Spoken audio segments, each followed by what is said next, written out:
you so much, Susan. Really appreciate it. As always, I will look to you for some direction and leadership if I'm not moving in the direction that I need to, okay? Yes, ma'am. When it comes to the items. Good afternoon, everyone. Do we have our colleagues on the council? I see Councilman Durham, Vice Mayor.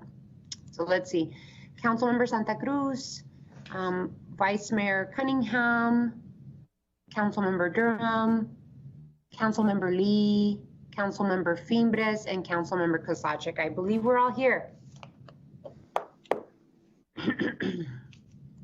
So thank you all so much. I will call then the council into session. This is a study session on Tuesday, June 9th, start time at 2 p.m.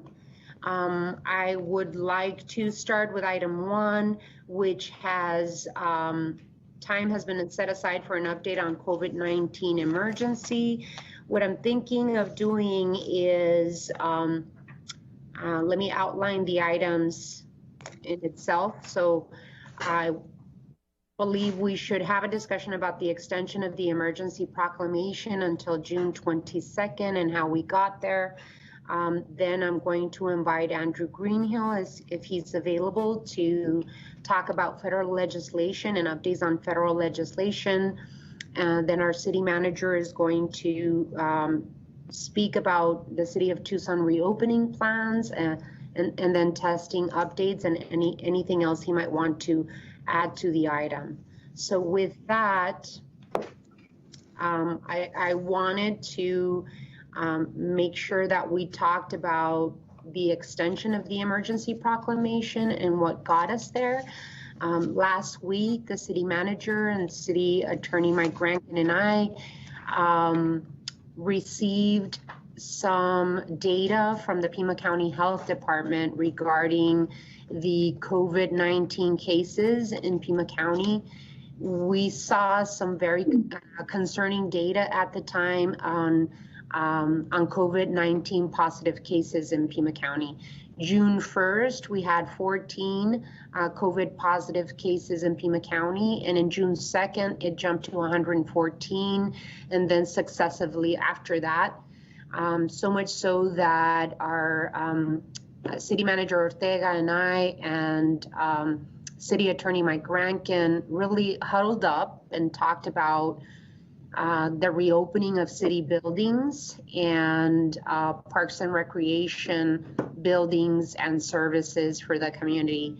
We came to the conclusion that it would be much safer for the city of Tucson to open up June 22nd to see how these first 2 weeks of June would, what the data would tell us for us to move forward. So I ended up extending our emergency proclamation to June 22nd, and our city manager gave direction administratively to City of Tucson employees to remain working from home and for us not to move to phase 1 until the 22nd of June. So just wanted to inform you all how we got to that place and that conclusion. It's going to be important that we continue looking at the data.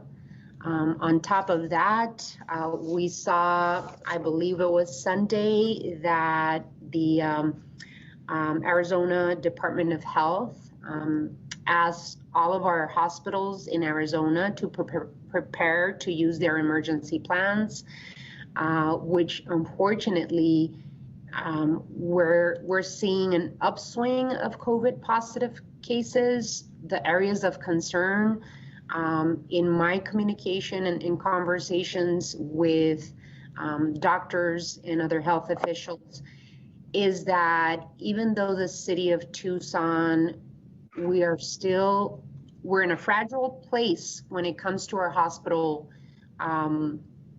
capacity, but Santa Cruz County is seeing an explosion of COVID positive cases. We're also seeing an explosion of cases in Navajo Nation and in Yuma County. And so because of the lack of hospital beds in Santa Cruz County and Yuma County and the needs of Navajo Nation, we are concerned about hospital capacity throughout the state. So with that, I just wanted to make sure that you all understood where the decision was made and that we had to make that call late Friday or early morning Friday, and that you all were aware of that decision as we moved into the weekend.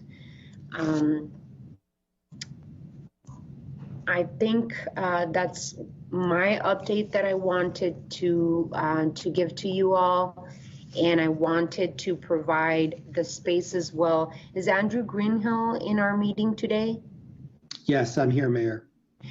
Andrew, can you give us an update on federal legislation? I know that there are some possible bills moving in the federal, or possibly moving. I don't know what the status of those bills are, but before you start, I did want to inform our council colleagues that HUD just announced the release of additional $2.96 billion in emergency solutions grant funding. And the city of Tucson will receive an additional $5.5 million in emergency solution grants, which is great news because these funds can be used for emergency shelters, to make more emergency shelters available for homeless individuals and families. They can be used to operate emergency shelters by providing food, rent, security, maintenance, repair equipment, furnishing supplies necessary for the operation of emergency shelters.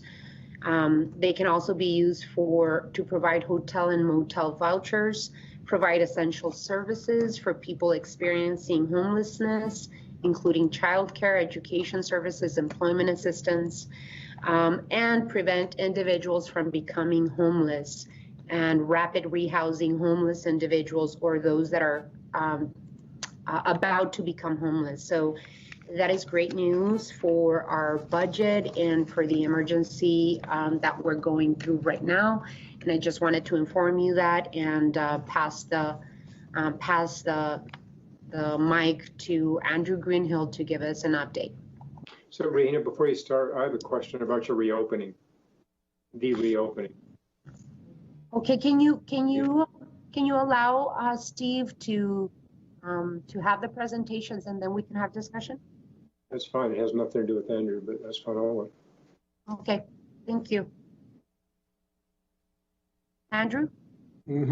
Great.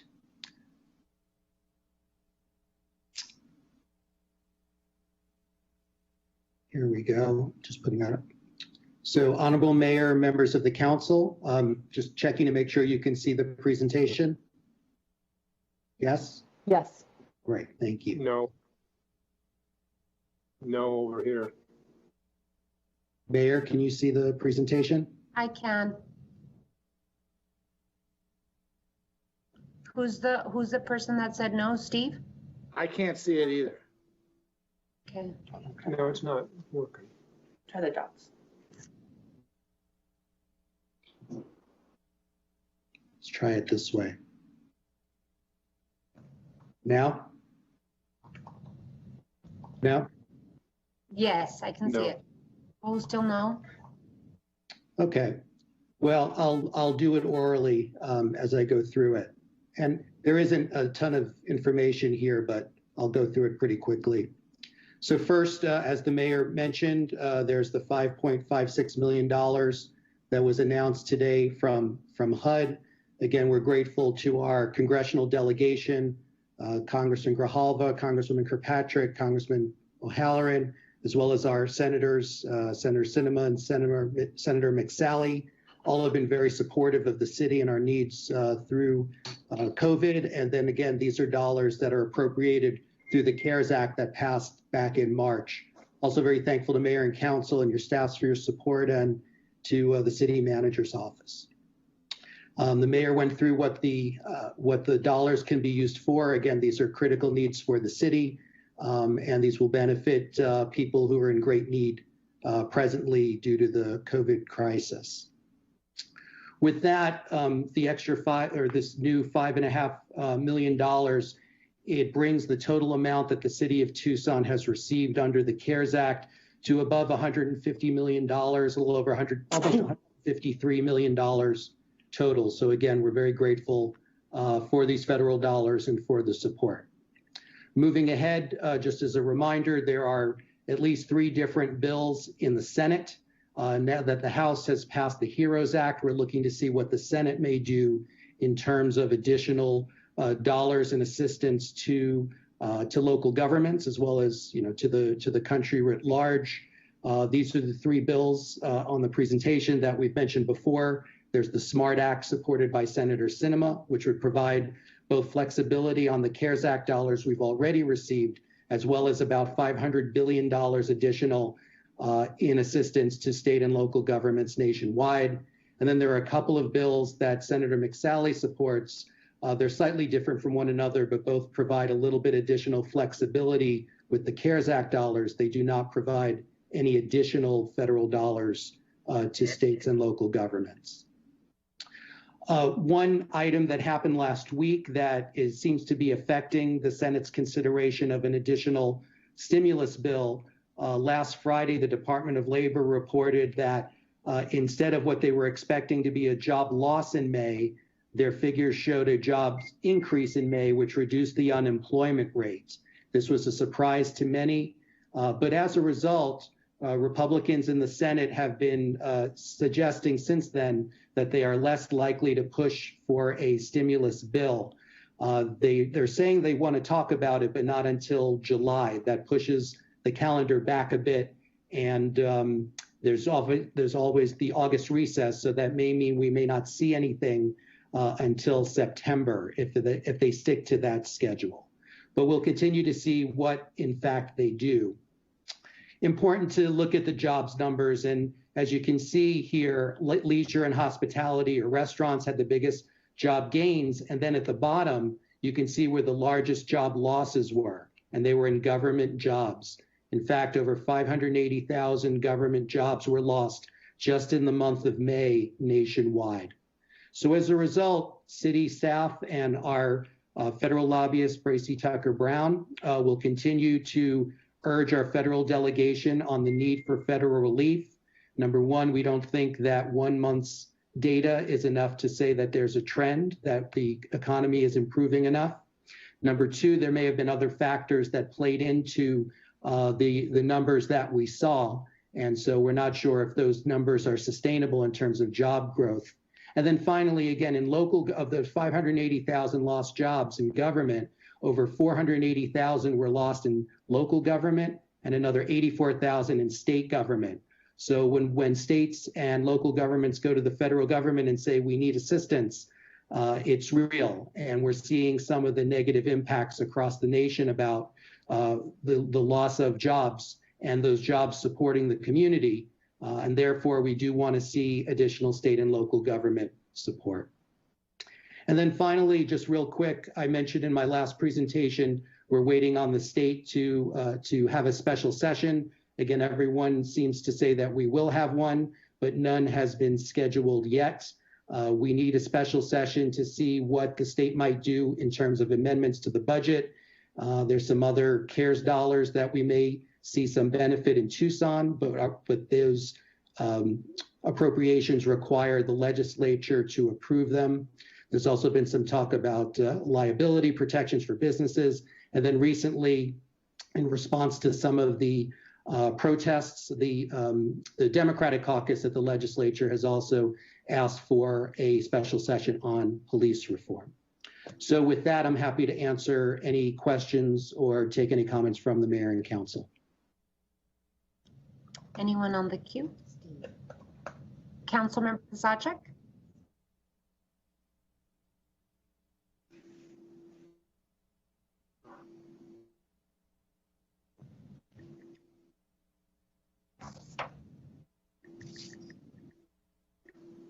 This is not related to Andrew's presentation. It's related to the reopening, which I mean, the pause on the reopening, which I totally support you in. The numbers now are worse than they were back in March when we did the original stay at home. And I'm wondering if there are conversations happening, maybe Rankin can weigh in as to whether we have the ability under the fact that the governor's executive orders have expired to consider reinstituting our own stay at home locally, or at least the ability for us to mandate things such as mandatory masks when out in public spaces and those kinds of things. Thank you, Steve, for that question. That's a conversation that we've been having with our city attorney because of the cases that we've seen, and it's been a rapid since Governor Ducey decided to open back the economy and let his executive order expire. We have seen an explosion of cases, not just here in Pima County, but throughout Arizona. And so the question of requiring masks is something that I have been pushing for I would say the last 2 months, but I'll let Mike Rankin speak about it. And then if he answers your question, I'd like our city manager to speak also about the reopening plans for the city of Tucson so that it complements your question. Is City Attorney Rankin with us? Yes. Mike. Mayor, members of the council, Councilmember Kazacha, can you hear me okay? That's a yes? Okay. So the first question being, could we consider a local stay-at-home order, if you will, through proclamation? The issue there really is the governor's proclamations that are still in effect that on their face preempt or preclude any local orders that are more restrictive in that regard than his orders that remain in place, which of course really not much remains in place on the statewide basis.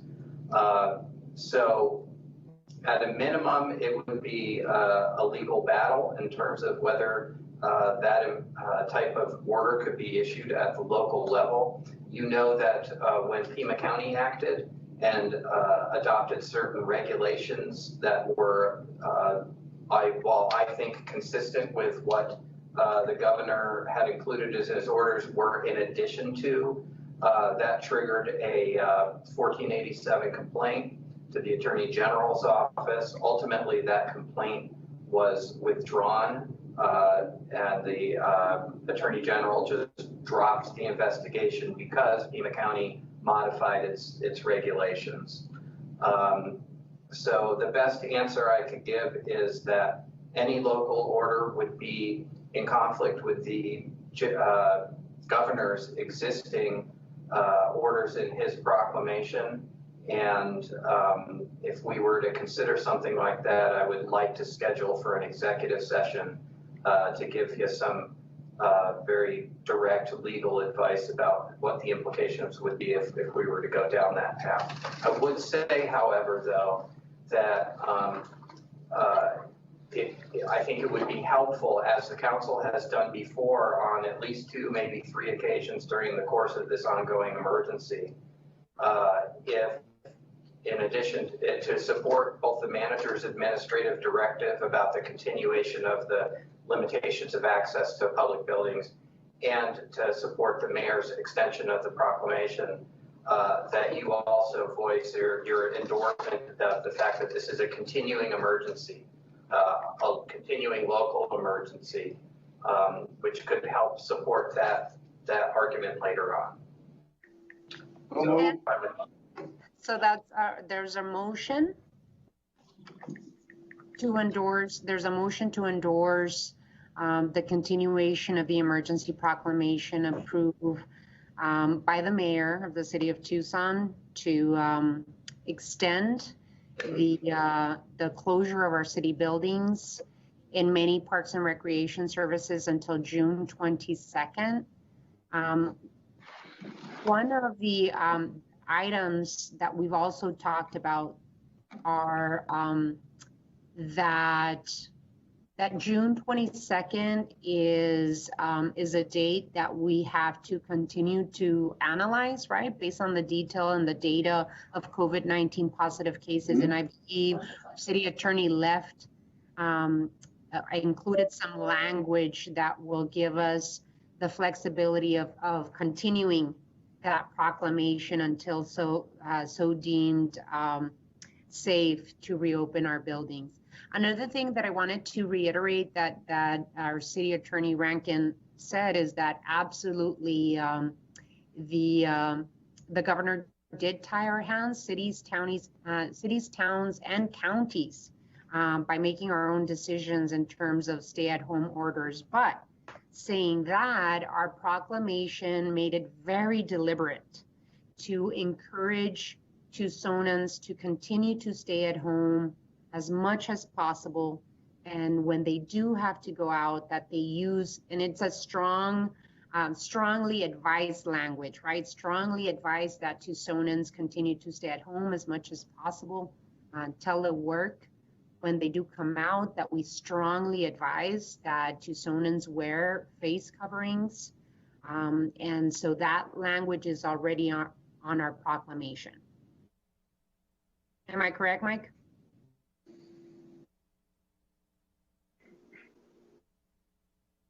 It is. You're on mute. Okay, so that's correct. And I would add that the proclamation, the June 22nd date, is with respect just specifically to the continuing closure and restriction of access to public buildings.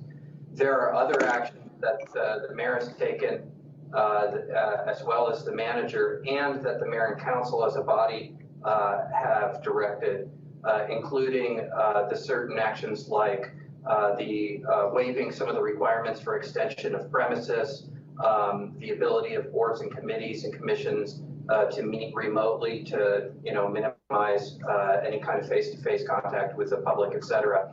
And those are continued through the proclamation as well, beyond June 22nd. So I just wanted to make that clear. So, thanks, Mike. I don't want to assume that everyone else agrees with my concern about this. So, I mean, I'm totally open to the rest of the council's input on it. But Mike, I thought that the governor's proclamation or executive order had expired, or he allowed it to lapse to open things up. Am I just wrong about that? Councilmember Kozaczyk, you're not wrong. I want to be precise on a couple of things, though. The governor's declaration of a statewide emergency has not expired or been revoked. It is still in effect. The governor issued a series of executive orders in connection with that declaration of emergency, ranging from the prohibitions on evictions, et cetera, to then the stay-at-home order. Lost him. Mike, we lost you. I'm going to switch to my mic because it looks like we lost our other feed, okay? So the declaration of emergency by the governor remained in effect. The governor imposed the stay-at-home order and put dates on that.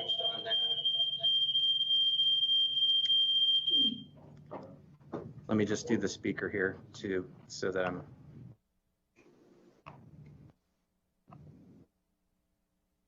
Yep. Okay, and then in a series of orders, the governor lifted those restrictions on the different types of businesses. And so functionally, there really aren't any statewide restrictions anymore on the operation of most, if not all, businesses. So Mike, was it the declaration of did the declaration of emergency contain the state preemption, or didn't that come in the executive orders? So that came in multiple of the executive orders. And So if they so have the lapsed, executive orders that themselves are still in effect, but under which the restrictions on the operation of businesses have been lifted. So I would say that that order that purports to preempt local action is still in effect. okay, fair enough. With respect to If it's valid. BCC, with respect to the BCCs, I, as recently as today, have had 2 of them ask when we're going to start allowing them to meet remotely. And I would add that staff ought to be sending out to all the boards, committees, and commissions the material that they otherwise would have been presenting to them had they been meeting, so that they're not having to play catch up for the last three months. So when are we going to start allowing those or facilitating those remote meetings? So Mayor, members of the council, in the proclamation, first of all, the initial boards and committees that we were authorized to meet remotely, and so we had to suspend the rules about how many people could participate remotely or by teleconference, was limited to just a few, and then we've been expanding that as it became clear that more of the boards and committees really needed to meet to address some critical issues, whether because they're quasi-judicial or they're involved in the development process, or because they're reviewing grants and their recommendations are due to the mayor and council, et cetera. Or our pension boards, for example, which have a fiduciary duty to act within a certain period of time. So if there's a comfort level expanding that to even further boards, committees, commissions, I'm happy to work with the clerk's office to try and figure out how to arrange those things. I don't know why we wouldn't. I think that would be pertinent. That question would be pertinent to the City of Tucson reopening plan that our city manager can catch us up on. But I do have Councilmember Fimbres that is waiting to speak. Councilmember Fimbres.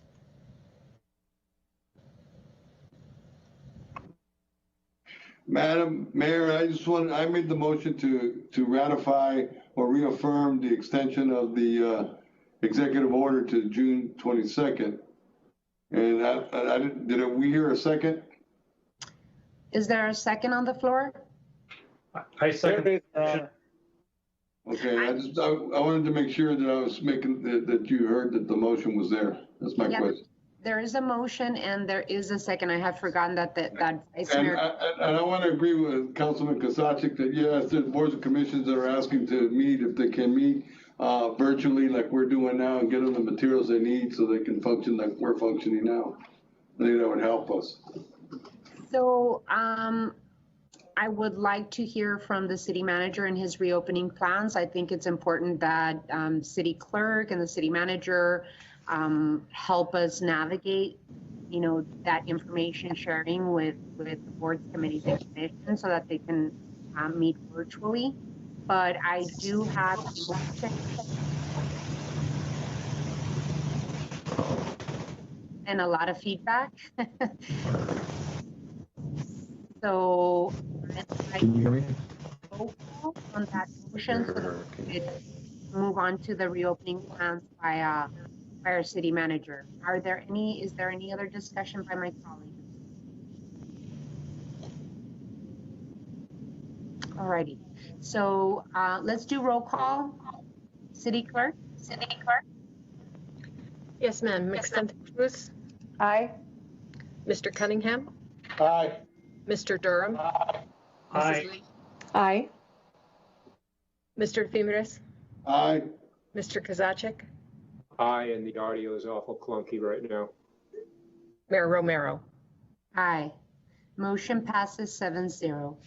Mr. City Manager, please give us an update on City of Tucson reopening plans and also testing update, and if you'd like to add any other conversation in your presentation. Yes, Mayor, can you hear me okay? Yes. So, Mayor, I've heard the conversation regarding the boards and commissions. Obviously, we were expecting the opening to occur this week. It's not going to happen now till the 22nd. It is my recommendation that we start with opening of all boards and commissions remotely, virtually. With your okay, I would like to move that forward. I think there are plenty of folks that are interested in meeting. I think that with the electronics, we can certainly get them the information and move that forward. So I will move that immediately. Just to let the council know the conversations around the reopening. If you look at the numbers that are there, the peak, I believe Mayor or Councilman Kozaczek mentioned is pretty significant. The thought is that it'll take us a couple of weeks to get past that. Second, as I mentioned to you before, if we don't see it doing something on the downhill slide, if you will, of the slope, then we'll certainly revisit and extend it again. I'll make that recommendation very strongly. Most everything is staying status quo for the time being. At this point, it'll be except for the BCCs. Update on testing. We do have protocols in place ready to go. I held up the system, well, for two reasons. One, the delay in the reopening. The other is I asked for more conversation around partners with partnership, particularly with El Rio. So we are working on an MOU. Last I heard, we should have that this week, and we're ready to go with that. I can tell you that that's not a slam dunk because we do have some concerns about the employee records and how our occupational medicine folks are already geared up to do that. So one of the logistics pieces that we're working with El Rio on is how that works and how that gets transferred to the city, et cetera. So not 100% that we'll end up with. We do have an alternative now with our OCMED providers. We have two of them at this point. With regards, Mr. City Manager, on that note of the testing update and our partnership with occupational medicine, one of the concerns that was noted by me and others on the council the last time we had this conversation is that occupational medicine charges about $250 per test when healthcare providers like El Rio can offer those tests at $140. And so we have to be very cognizant and careful of the costs and how we spend these funds because we want the testing funds to go as far as possible and be extended as far as possible. So is there a resolution on that issue? there is not, Mayor, and part of the issue, as I mentioned, are the record keeping and how the I'm going to use the term administrative burden is for the El Rio, using the El Rio as a partner in the employee testing. Remember, is because we're the employer, we offer this, there are slightly different rules in terms of how those records are kept by the employer versus offering it to the public. Now, clearly, the partners can offer that to the public, and we can go down that path in the future. But right now, the concern that I have is the administrative burden if we use a different system. So one of the things that we've asked El Rio to do is to walk us through what that will look like. And yes, they had initially quoted $140, but I want to make sure that's an all-in cost, because I believe that there may be some other costs associated with that. So that's why I'm not ready to make that recommendation just quite yet. We are ready in terms of the logistics. We've got everything pretty much put together.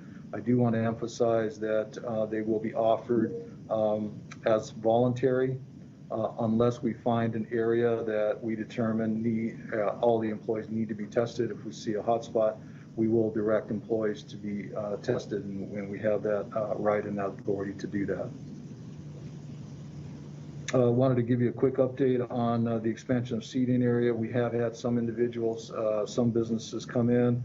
Staff is working closely with them to make sure they not only understand the rules, but that we can facilitate them getting through the process fairly quickly. Last thing is, some of you have asked me about barriers for buses.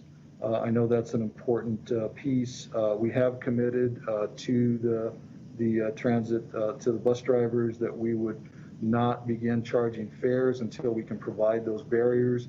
Those barriers should be in within the next week. However, I have asked the staff to wait until after the reopening to have a conversation around fares. Originally, it was scheduled to occur before that, but we will wait until after the reopening at this point. I think that covers, last item is the cleanup. I had to send out a note on the cleanup. I thought it was appropriate to wait on that. I know it has caused some challenges, but the staff fortunately was meeting when I made that call, and I was able to get that word out fairly quickly. So hopefully we're going to pause until the week of the 22nd, assuming we're ready to open at that point, then we'll dust that off and get it going. That's all, Mayor. Thank you, Mr. Manager. I know that Vice Mayor Cunningham is in the queue and has comments or questions. Vice Mayor? Great, I was taking notes on something.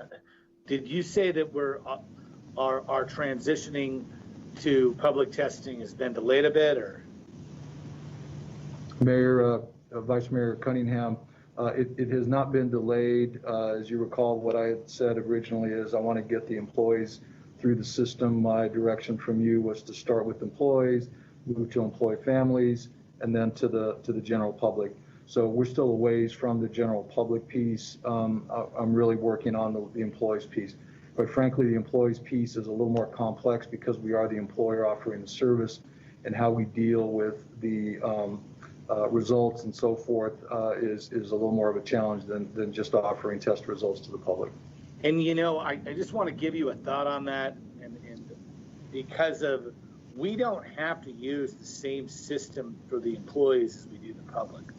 We might as well just go kind of twofold, like two tracks, because it sounds to me like the mission of each don't coincide the way we thought. So just something to think about. But other than that, thanks for being responsive on this. I know we're one of the few municipalities in the country that's moving forward with the universal testing program. So let's keep plugging away. I'm pretty confident we're going to get it done. Thank you, Vice Mayor. Part of the motion that was made and approved by Mayor and Council regarding the testing was also to connect with the University of Arizona, Pima County, and healthcare providers in our city, so that we have a coordinated effort for moments such as the ones we're living now, right? We were in a downward trajectory, and since the reopening of the economy, we're looking at a spike in cases and an emergency situation with availability of our hospitals. So has there been an outreach to Pima County, the University of Arizona, to be able to sit down and coordinate accordingly? Can you give us a report on that? Sure, Mayor. Yes, there has been outreach. I will tell you that outreach occurred early on in preparation for, we'll call it the program.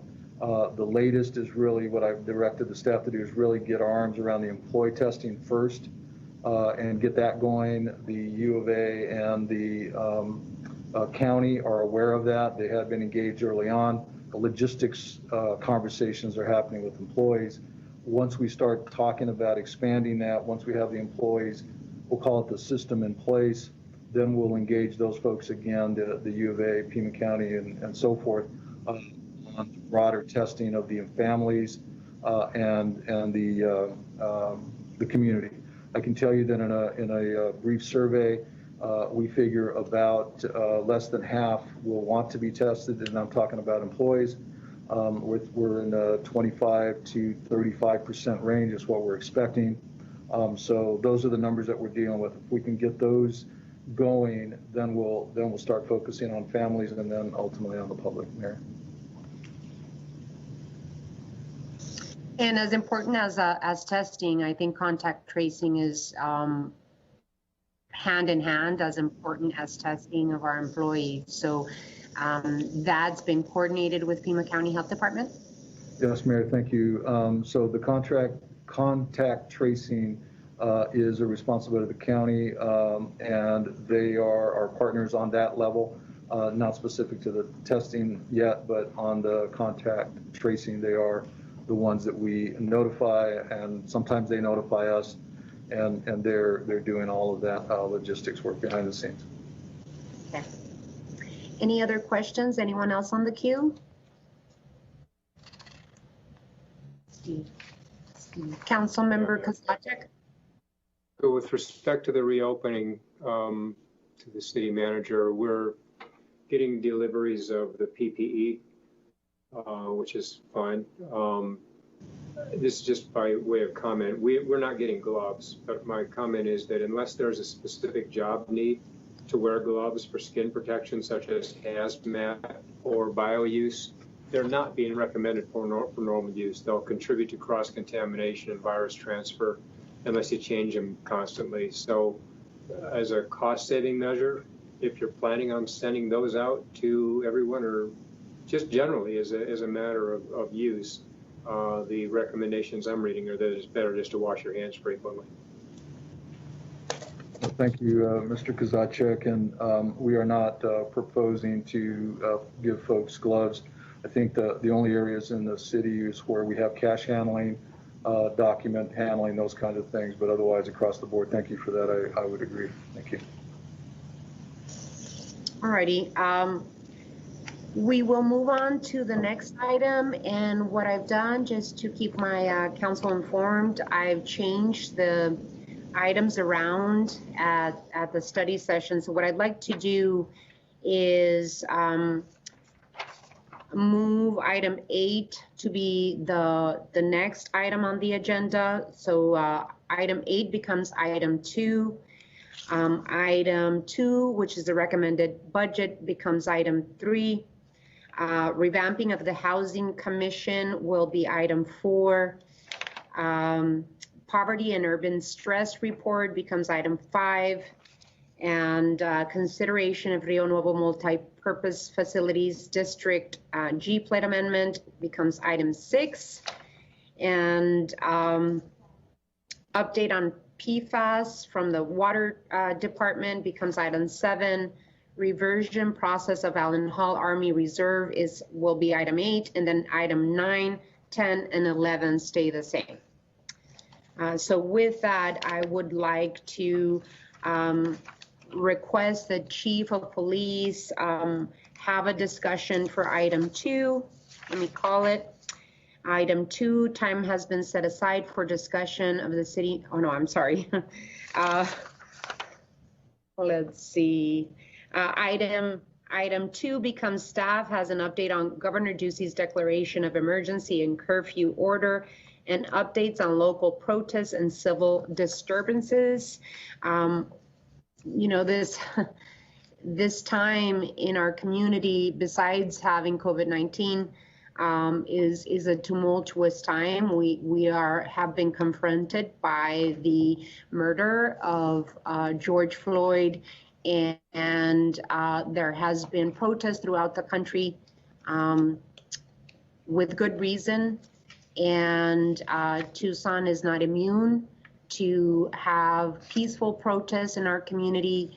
We did have disturbances last Friday and Saturday, but I would like for our chief to approach to start this item with an update, and then take it from there. Chief Magnus. Thank you, Mayor. Can you hear me all right? Yes. Okay, great. So as you know, George Floyd was killed back on May 25th. You know, all of us, I think, agree this is tragic and appalling, and certainly our officers universally feel the same way. They were horrified by what they saw. So I agree completely. The vast majority of the nights that we had protests, which really started the following Friday on May 29th, vast majority on all of the folks involved in all of those activities were peaceful. And the protests really, we had little to no problems up until around 10 o'clock on all of the nights that the protests occurred for the most part. So just to give you a quick overview, I want to make sure I start by letting you know that Assistant Chief Kevin Hall, who's with me today, really provided oversight to our response to these protests. He's the Field Services Bureau commander. I think he did a phenomenal job, and he was assisted by the incident commanders, two very capable captains, Chris Dennison and John Strader.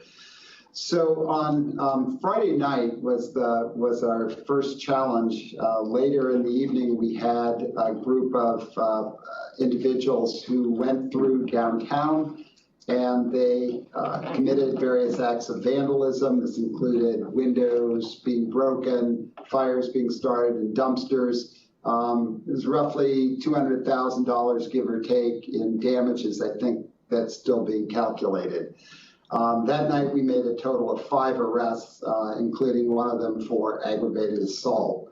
The following night, we had more officers, and we were, our goal was really to work with the business community throughout that day, which we did. We had a very good cooperation with the Downtown Tucson Partnership and others to kind of ready downtown.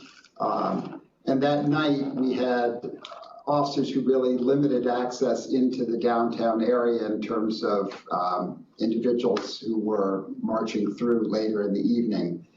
As a result of that, we still struggled, though, in an area where there were, along the train tracks, basically, for the various underpasses and overpasses where larger groups were trying to get through into the downtown. And so we made a total of 9 arrests on Saturday night, and they, again, were for a range of things, including a weapons offense, an assault offense, a couple for unlawful assembly, and so forth. This was a tough night. We had a lot of things thrown at officers, rocks, bottles, Molotov cocktails. It was a very difficult evening, and I think that was the night where we also had a firefighter who took one of these projectiles to the face, and so all the way around, very difficult. Sunday, you may recall, was the first day that the curfew, Governor Ducey's curfew, went into effect. And by and large, a relatively quiet day, although we did make 6 arrests. 5 of them were for curfew violations. One had to do with the unlawful violation of a drone. Monday was the night of the George Floyd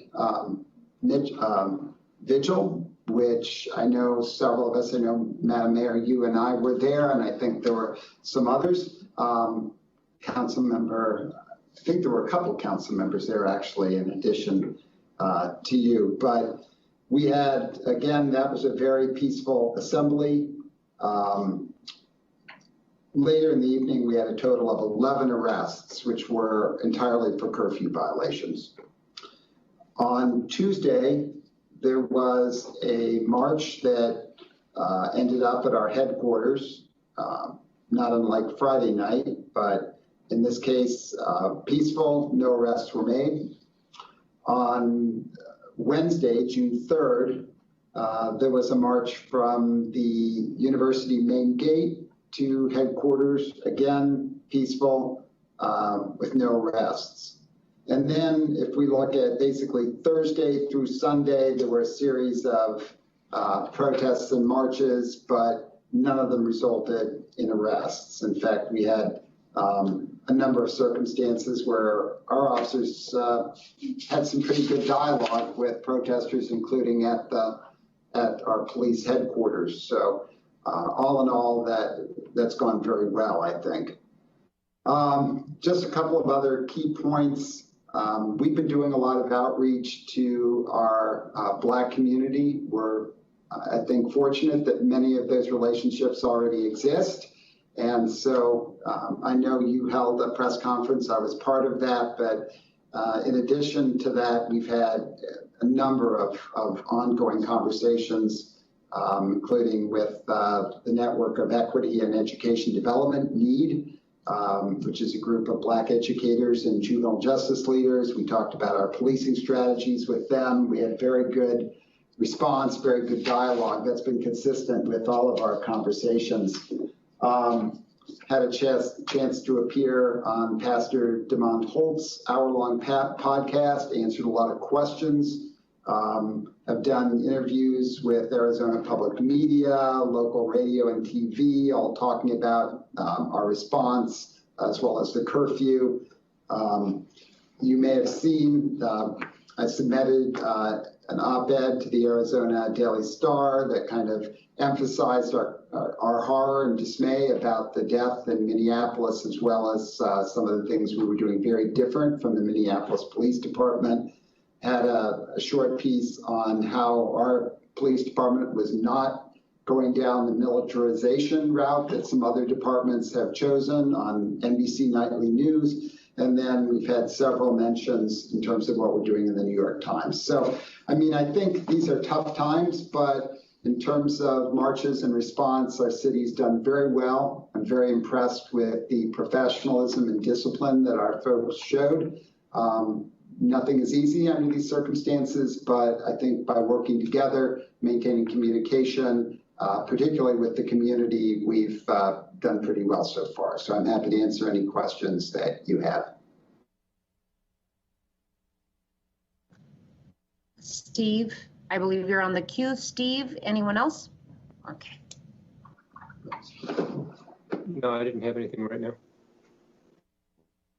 If there are no questions, you can move on, Chief Magnus, to the overview of the department. I think as important as the update that you just gave us, I think it's important to also share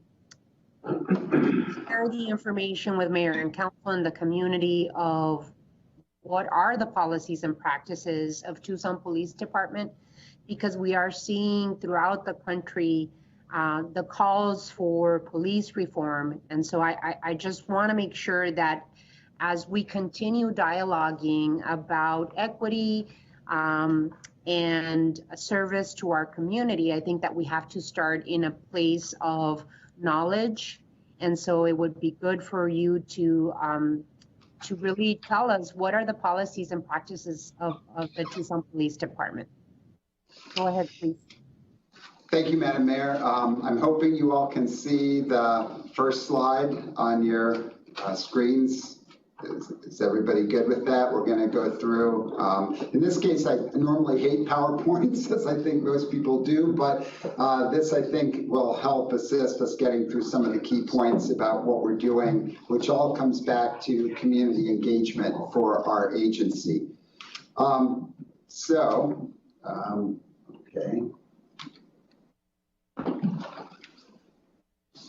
So let's start with diversity. One of the first things that really, I think, helps us in terms of engagement with the community.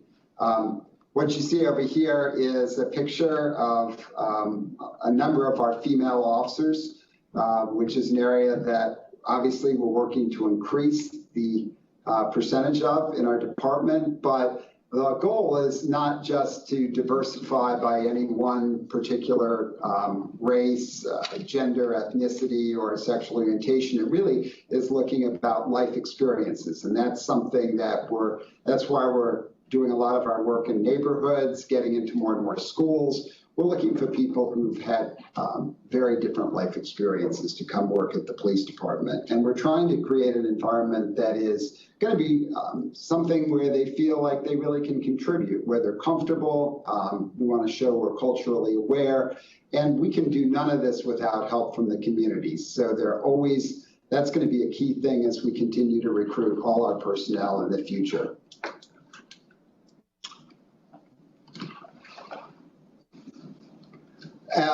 The diversity, obviously, that I'm talking about, though, has to start at the top of the organization. I think this is important to us. You've seen perhaps already that I have a number of our executive leaders around the table. I think I have a great group of people. I've worked hard since I've been here over the last 5 years to bring the right people to the table. They're philosophically aligned, even though we have some lively discussions with each other about things. You can see on the PowerPoint who this ELT consists of, and you'll notice they're not all sworn personnel, which I think is important, unlike a lot of departments where it's just sworn folks. It's also a diverse group. Just to highlight here, we have 4 women, 2 Hispanic members, 2 Native American members, 3 LGBT members. So this isn't just your group of white men that a lot of departments have. I think we've got a really terrific team. So let's talk briefly about some of our policies. Don't want to overwhelm you with the information on the side, but what you're seeing there is the Police Executive Research Forum, which is a national group of, I think, progressive police chiefs and also researchers, developed a use of force guidelines recommendations, which was put out really a couple of years ago. And was very controversial at the time because it included some things that for many police departments was very different than what they had in their policies and frankly what they subscribed to in terms of their culture. On the right-hand side, you see a list in very brief what those 30 things are, even though obviously the guidelines themselves are quite detailed. But I think the most important is that you see sanctity of life at the top, but then you see things like de-escalation, crisis intervention, recognizing that time is on our side. If we can back off, we can get better outcomes. You got to do scenario-based training so officers really understand what they're doing, the importance of rendering first aid if you're dealing with a use of force situation and someone is injured, even a deadly force situation. Tactical repositioning really means pulling back from a scene sometimes rather than thinking you always have to push forward. And then accountability.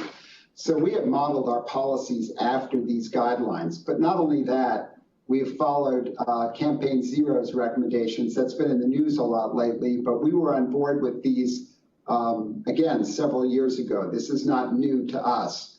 And so while I'm glad to see a lot of agencies suddenly seeing the light, I'm proud to tell you that our agency has adopted, trained, and really put these into practice for quite some time now.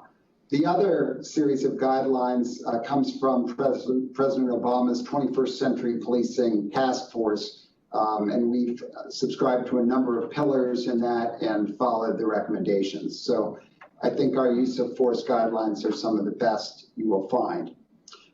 Again, other good policies, and these are available to you. They're all online. Our code of conduct specifically speaks to our values. Leadership, service, integrity, excellence, fairness, teamwork, and taking personal responsibility. I think it's important that any code of conduct spell those out.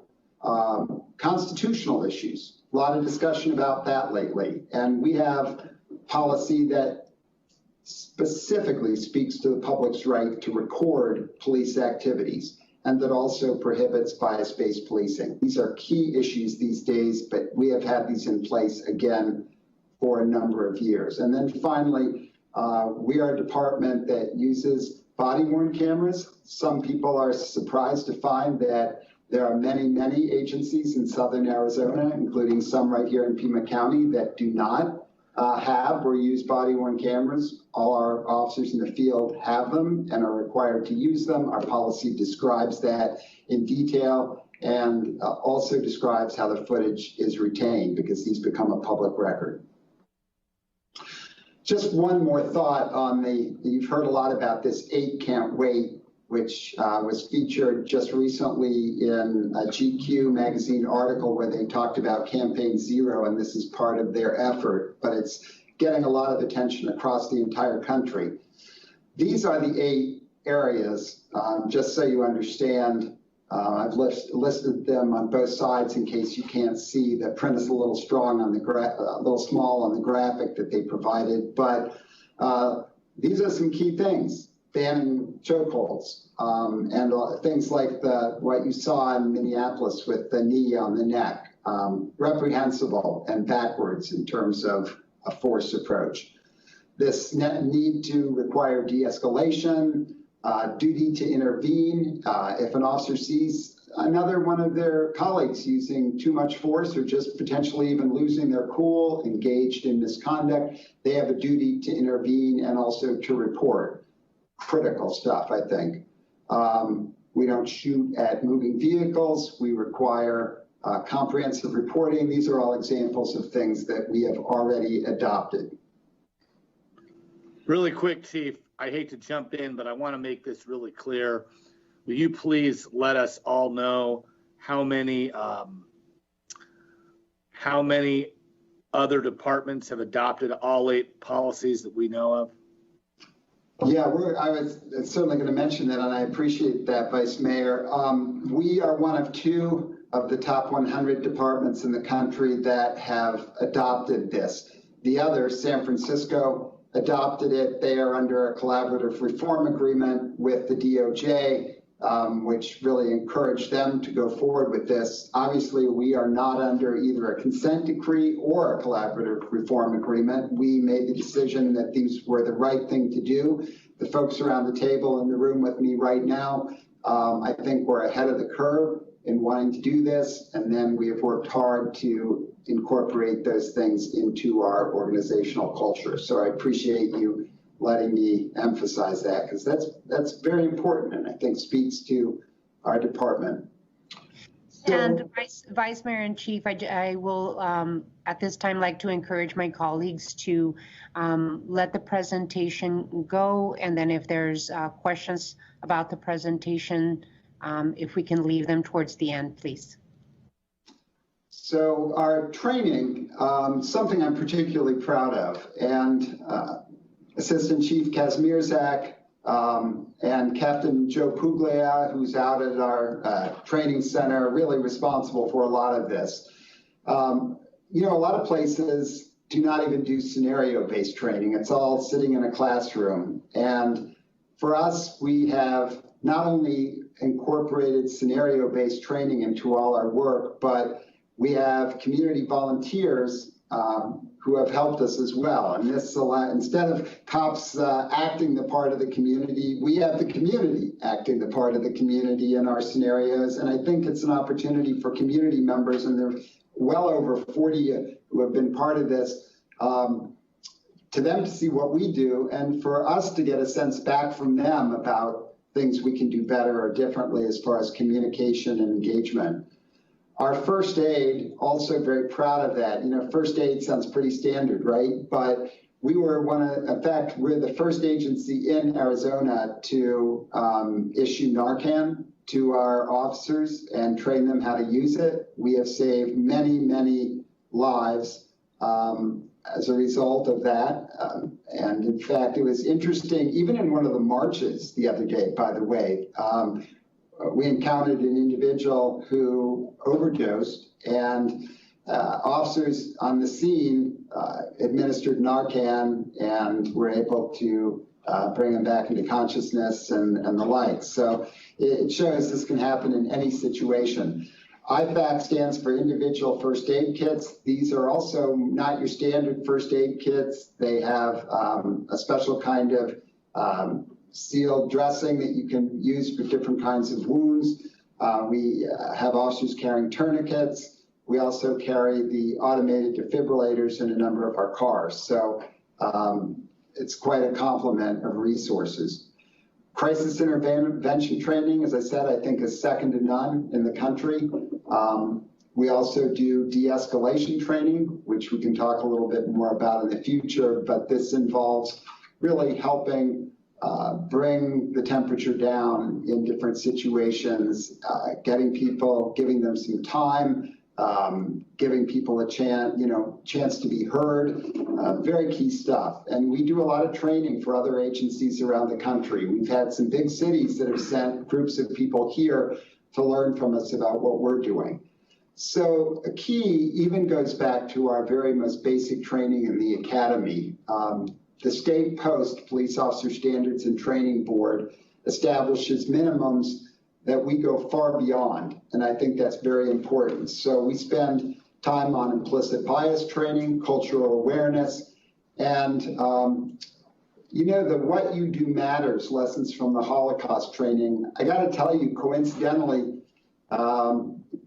Terrence and I were out walking the dogs this morning in our neighborhood, and an older lady came out and asked me if I was the police chief.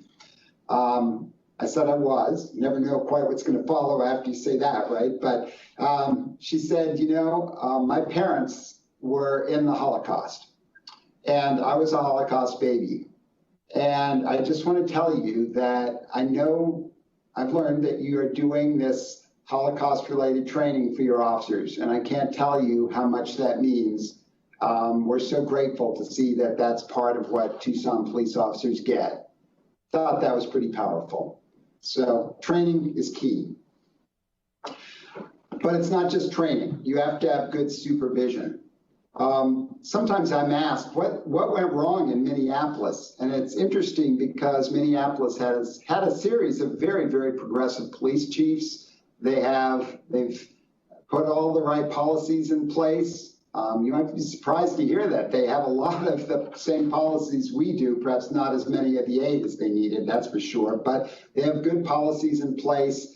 They've been well resourced. So what went wrong?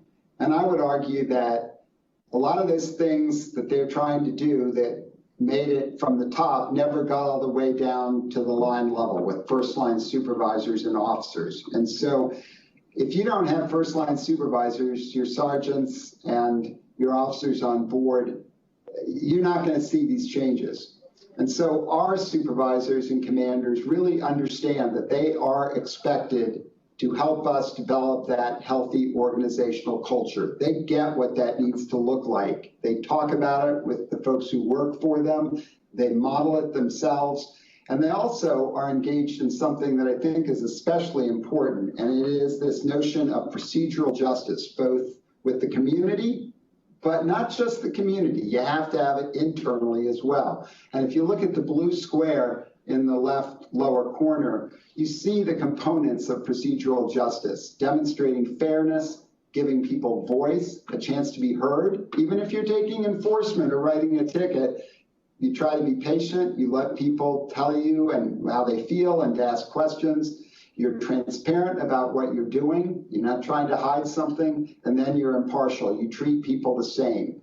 We try to demonstrate that not just externally, but as I said, with our officers as well, when they feel like, we're putting a new procedure out, we explain why, we give them a chance to be heard.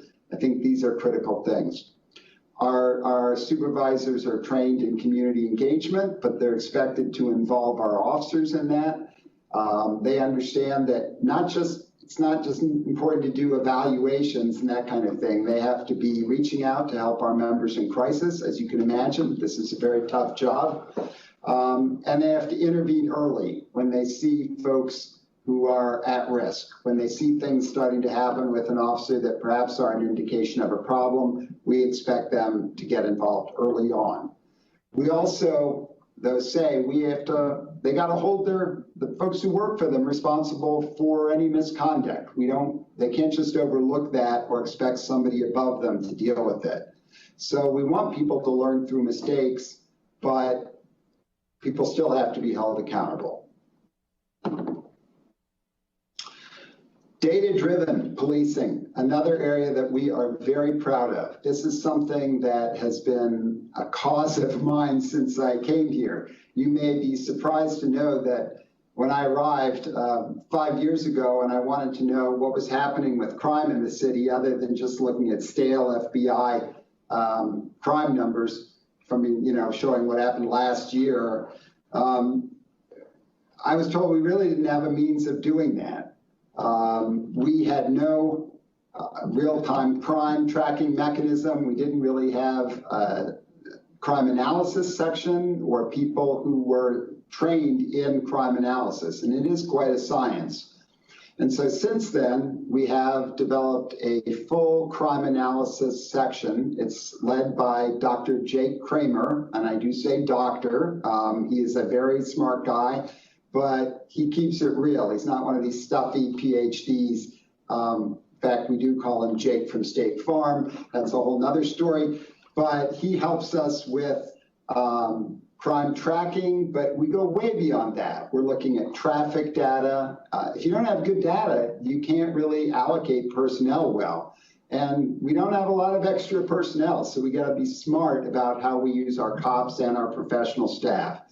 So a lot of things with our crime analysis section that have really helped us be smart about how we use our resources. We're also utilizing a new process called CompStat 360. And this means this isn't sort of the New York CompStat model that you may have heard about, where commanders are just, brought together in some big room and told to recite what they're doing in their area and shamed if crime is going up. This is really a process in which we share information with each other. What works? How can we learn? And there will be many opportunities going forward to involve the community in this. We're just on the beginning end of this, but it's, I think, a very exciting initiative. And we've worked with the Vera Institute, the Policing Foundation, and others to help get this going. Within our agency, accountability and the ability to keep learning. We are a continuous learning driven organization. And so one of the things that I am particularly proud of is our work around our critical incident review boards, which we now call Sentinel Event Review. The idea here is really taken from what goes on in the airline industry, or transportation industry, frankly, and in hospitals, where you start to get away from trying to point the finger of blame at one person or a couple of people, and you look more globally at what are the underlying causes? How can we look at the total system of policy, of training, of supervision, of equipment, and learn going forward so we're not making the same mistakes and we're not just blaming somebody and moving on. Because usually when you have a bad incident or situation, there are multiple causes, and if you don't learn from them, you repeat them, right? So I have to call out my Deputy Chief, Chad Kazmar, who's chaired a number of these boards, is a very, very effective chair. Some of you are familiar with seeing how CURB works. We have a number of community members that are participants on these boards. And in fact, I should point out that Chad received a national award from the Police Executive Research Forum for his work in convening and operating these CURBs. We have a Department Community Advisory Council that's made up of volunteers from diverse sections of the community. We're looking to get some additional members onto that to help us link back and forth with different segments of the community, to help us review policies, make decisions about priorities going forward. I'm really lucky that to have this group, and we were assisted by NYU, the New York University Law School, in getting that set up. And then we'll come back to this, but we have an Office of Professional Standards. People sometimes call this internal affairs, but it is run by, in our case, a civilian. One of my other assistant chiefs, who many of you know, Mike Silva. And he does a terrific job in that role. So what you're seeing on the screen and I don't expect you to be able to read it from here, but you will, by the way, get copies of this entire PowerPoint, and you can look it over more carefully. But it's an example of how we moved away from a traditional matrix of discipline like most departments have, to a really unusual and innovative approach that's based on sort of a thermometer that guides our supervisors in administering discipline. And this is considered so innovative that it was featured in the IACP Police Chief magazine, which goes internationally. And another assistant chief Carla Johnson played a key role in convening our disciplinary committee, which is made up of representatives from our entire rank and file, including the union, in helping to put this together. So it wasn't just a top-down initiative. This really was done throughout the department. And I mentioned CompStat 360 already as a way to promote continuous learning and accountability. Oversight, though, is critical. And we're hearing so much about that in today's news, because a lot of places really don't have oversight, yet we have been very fortunate. It would be wrong for me not to call out the role of Liana Perez, who played a key part of helping us establish our oversight. Ms. Perez has been substantially involved in NACOL, the National Association for Civilian Oversight of Law Enforcement. That's not a mouthful, I don't know what is, but NACOL is a national group that promotes and provides technical assistance to cities all over the country in setting up civilian oversight. And Liana has played I think she's been a director at one time. She has been very active in that group. And as a result, we've been able to take part in NACOL events, talking about what we're doing here in Tucson and really modeling for a lot of other cities what we have set up here. So what is that? We have an independent police auditor, independent from the police department, appointed by the manager. That's former Judge Mitch Kagan, and he has the opportunity he has a seat, frankly, at the table in our Office of Professional Standards. He can review any complaints. In the past, those were just external complaints that were available to him, to that auditor to review. I made a change and said any complaint, whether it's internally driven or external, he can look at. And if he sees problems with it or concerns, he brings them up to the OPS investigators and their commanders. If they can't get them resolved, they come to me.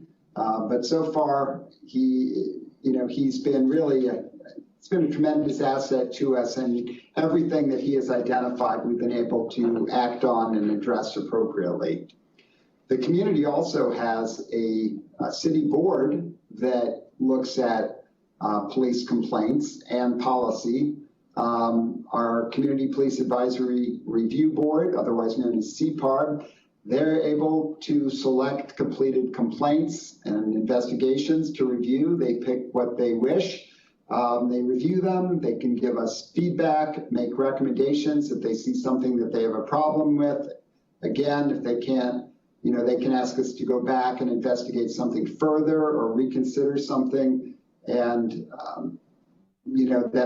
we consider that to be very valuable. I should note that there are several positions on there that need to be filled. Council members are represented on CPAR. They appoint individuals from their wards to be on this board, and there are a couple of wards that hopefully will be able to fill open positions in the near future. By the way, Assistant Chief Kevin Hall is our representative on that board. He does not vote, but he provides them with assistance and is able to answer questions and be a liaison.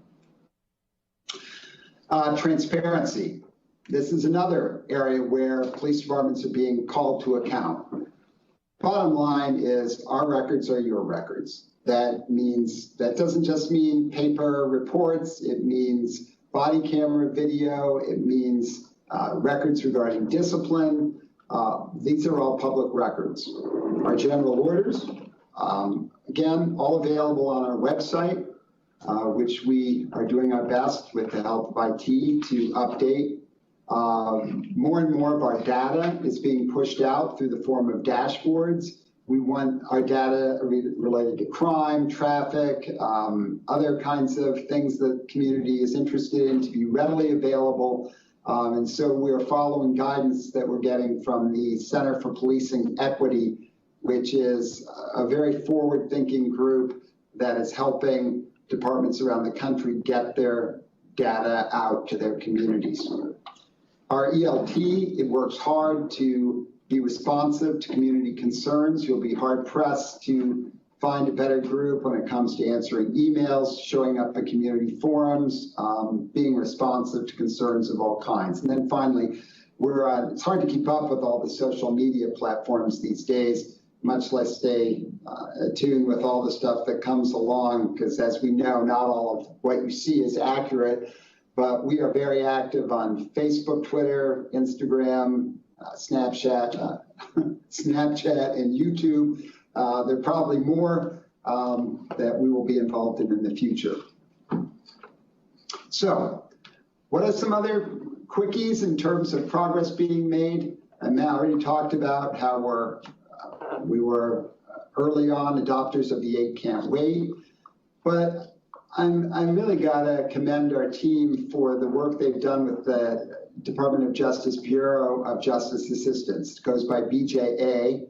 And we've been one of only 10 departments in the country recognized as a learning site for our mental health work and our crisis intervention.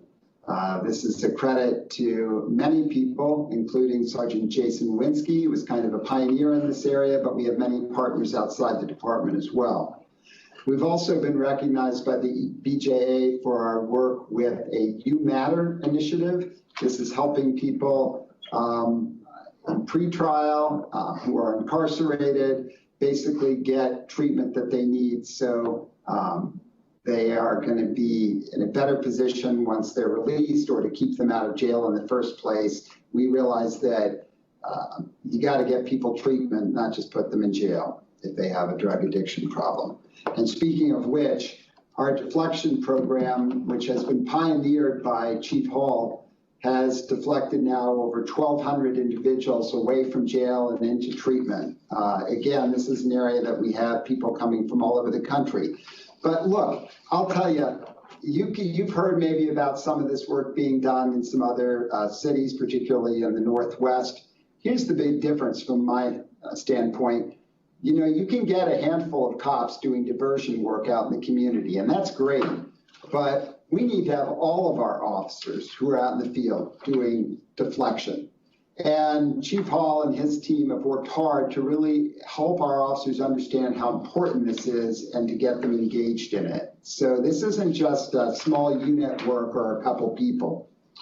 I talked about Narcan already. Mental health MIST team, many of you are familiar with MIST, but get a load of this, 4,100 mental health commitments. These mean commitments where a judge has ordered that someone must undergo assessment in terms of mental health issues. And these are folks that it's a court order that this assessment occur.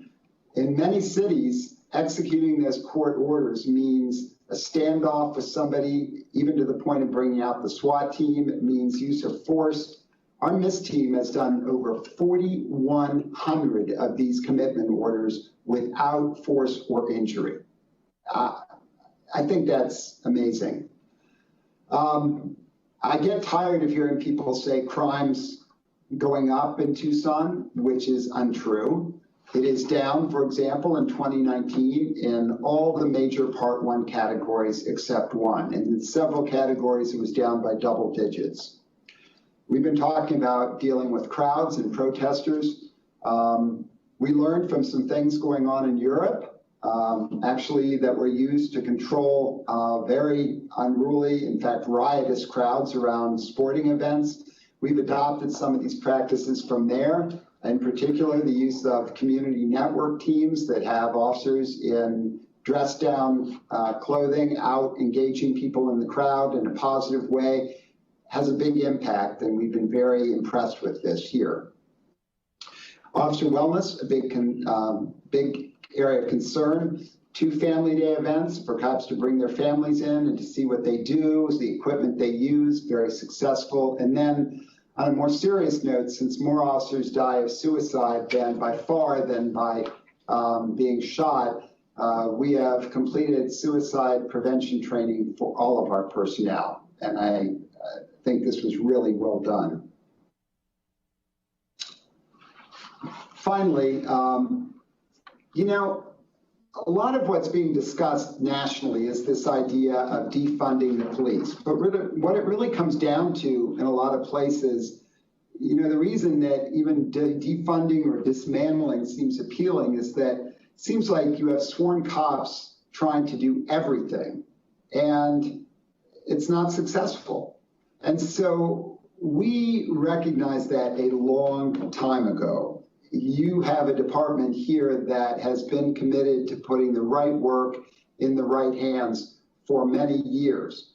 For example, our community service officers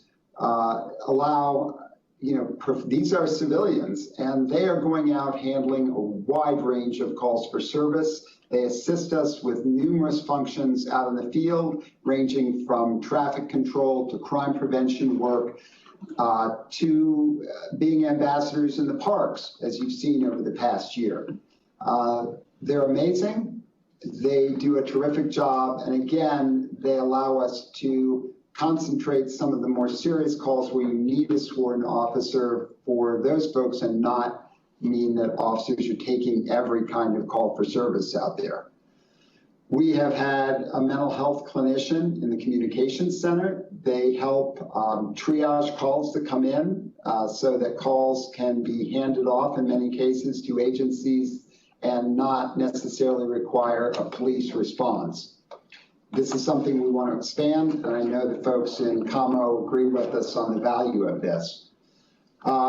As I already discussed, we have an entire unit of civilian personnel that are doing crime analysis for us, have a civilian assistant chief, an avid U of A fan and troublemaker, but he is really incredibly valuable when it comes to overseeing our professional standards unit, our analysis function, and our public information officers.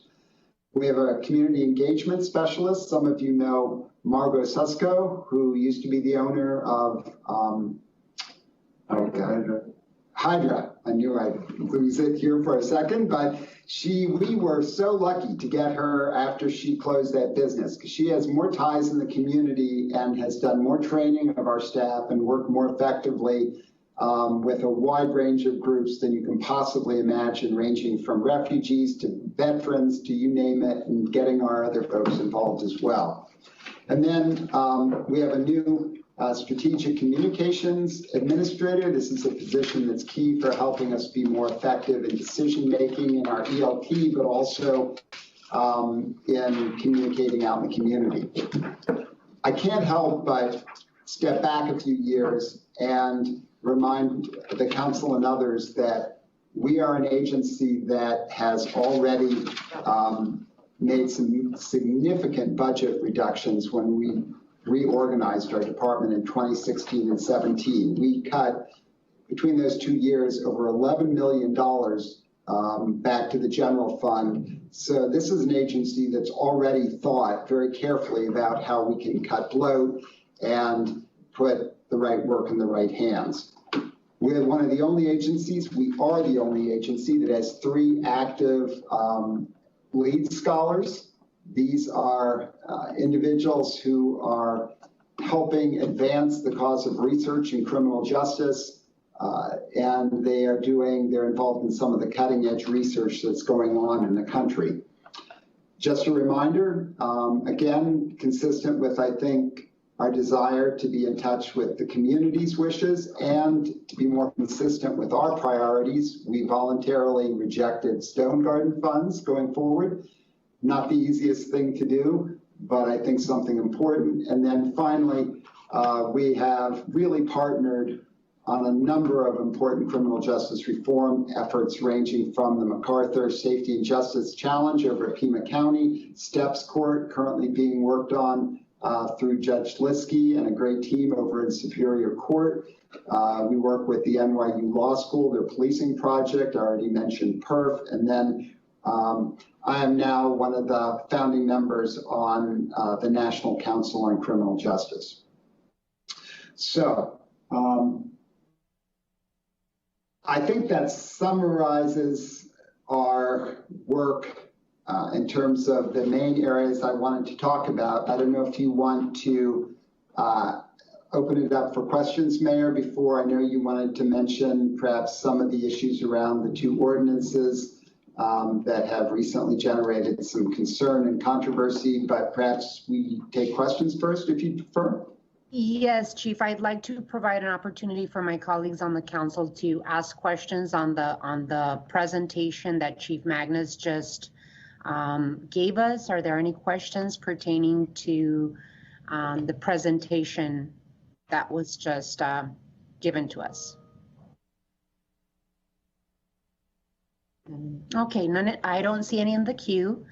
With that, Chief, I'd like to also bring in our city attorney, Mike Rankin, but I just wanted to start this next piece of the conversation by saying that I requested that Mayor and Council discuss Ordinance 11746 during this study session, and that, just to discuss one of the reasons why I wanted to make sure that we had a conversation around the table on Ordinance 11746 is because I think that a government works best when we're co-governing as elected officials, administrators, and community. And that's why I think it's important that, that we open the dialogue on this important issue. I want to remind all of us that what has been happening throughout the country really was set in motion by the murder of George Floyd, but that this particular issue is nothing new, right? That our Black brothers and sisters feel that during interactions, the fear that they have during interactions with police is very real. That the ability of our community to record members of our police department, including their elected officials, is very important. It's a piece that keeps us accountable to our community, and that many times is the recording is the only way to record injustices happening, not just with police, but with every single piece of interaction between citizens and their government. This ordinance passed unanimously back in April, but in light of the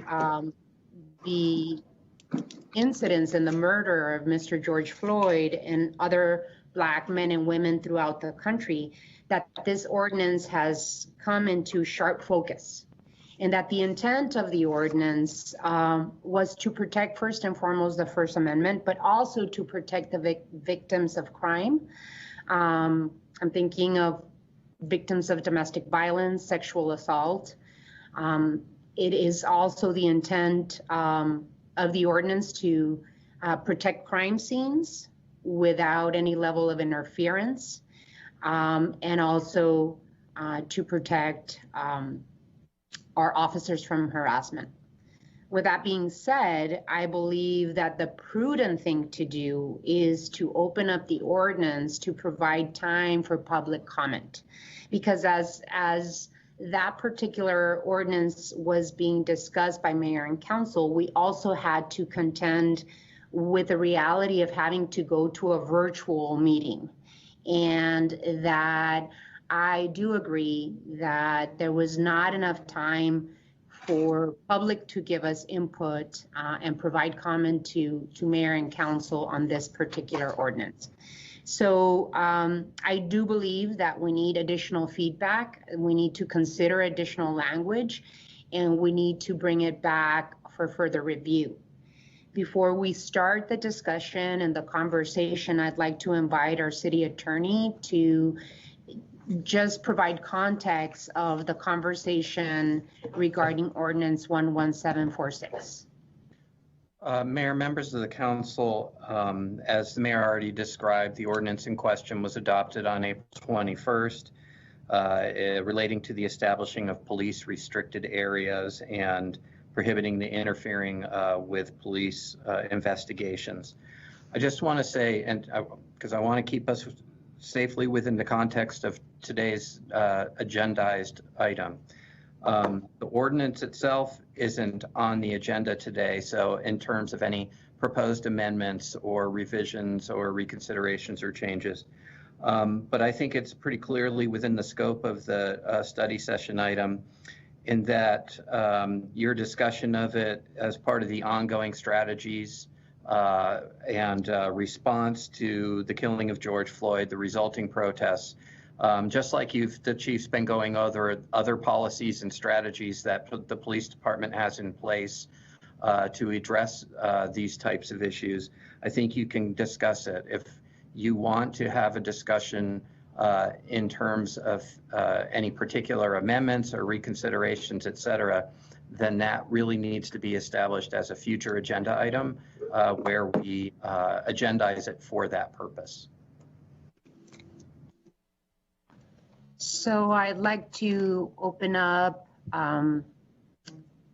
the item. I don't know, Chief, if you had a review to present to us, and then we can open it up for discussion in terms of what we've heard from community. Thank you, Madam Mayor. So I just want to, I was going to go back to the, might be helpful just for people to be reminded of what this says, because it is frankly pretty straightforward. And it is really, as the city attorney referenced, about providing a safe area for officers to engage with public, suspects, witnesses, whoever, without fear of having someone obstruct or interfere with them doing their work. And it also specifically calls out, as you can see in the highlighted area, that it constitutionally protects the right of people to record police activity. Very specific about that, and that's been part of the training that we've given. So in the context of, it is important, since this has come up since, even though this was approved several months ago, this has come up recently as perhaps a tool that the police department might have been using during protests to limit people's ability to video us. I want to be... There's no visual image coming. No images up. Okay, I'm not sure we can control that. I think that's might be on the other end. Yeah, basically the image that I'm showing that I was hoping you would see would be the actual ordinance itself, which is quite short and very straightforward. And it says, the highlight here that I was hoping for you to see, it says, is the act of recording police activity or engaging in constitutionally protected speech alone shall not be considered prohibited conduct under this section. And so we are already used to being recorded all the time. This is nothing new. Not only do we see this from the public, because everybody has a cell phone and everybody's always recording the police, but we're always recording ourselves. We're all wearing body cameras, and all of that body camera footage is already publicly available. All this does is it really creates, officers are allowed to create an area that has to be as minimally restrictive as possible. That's already written into the ordinance, that allows them to safely do their legal duties. And for example, somebody can't be right up next to an officer who's trying to administer sobriety tests out on the street for a DUI situation, or if somebody is trying to check a car for potential robbery suspects, you don't get to have somebody who's filming them right up in the window of the car next to them. They can still film, absolutely. They just have to be a reasonable distance back, and we have to be clear what that distance is, and we have to be able to justify it. So in the context of the protests, again, I want to be super clear that there was nobody was restricted from filming anything. We made no warnings, we gave no arrests. In fact, there have been no arrests made on this ordinance since the day it was unanimously passed. we have been grateful for the ability to give warnings in the larger context well before these protests. As I said, none were given during the protests, but we have given some individuals warnings after this was passed that allowed us to do our jobs without them interfering and obstructing or hindering our work. As the city attorney may have explained, this is already, there are many, many cities, not only in the state, but around the country that have similar ordinances. The thing that makes ours different is that it is more narrow, and it calls out the fact that free speech and recording is specifically protected. That is under Section B written into this ordinance. So I just again mentioned that there were no arrests. There have been none since the beginning, and that there were none made during the protests, nor was anybody told that they are restricted from recording us at any time during any of the protests. So just want to get that out there. Thank you, Madam Mayor. Thank you, Chief Magnus. Some of the areas that I have heard feedback on and input from the community are the amount of time or lack of time that was given to the community to give feedback and input. Usually we have had the opportunity to have much more discussion on issues like this and this type of ordinance, right? Because we had to go to virtual meetings and had to figure out how to add public voice into our meetings. I believe one of the areas that I've heard feedback on is we were not given the appropriate time to give public feedback and input. There are a couple of areas within the ordinance that I have also heard in terms of boundary restrictions, I had the opportunity to speak this morning to, I don't know if you recognize the name Frank Figliuzzi. He is a commentator on MSNBC, and for many years he worked in the Pentagon and FBI. And he approached me and contacted me this morning just to say there are ordinances like this throughout the country, but the clearer you are as a city in terms of directing both public and police officers, the better it is for everyone, right? So this particular ordinance reads very clearly that we are going to protect the First Amendment rights of community to record. But the boundary restrictions is a piece that I've heard not just from Mr. Figliuzzi, but also from others. So adding additional language, and he suggested this, and this can be part of the discussion as we move forward. He suggested boundary restrictions shall not be arbitrary, but reasonable to allow officers to perform their lawful duties. The other area that I have heard put on is, in addition, that boundaries shall not have the sole or primary purpose of inhibiting audio or video recording. So that's some language that I have heard before. I heard this morning from Mr. Figliuzzi.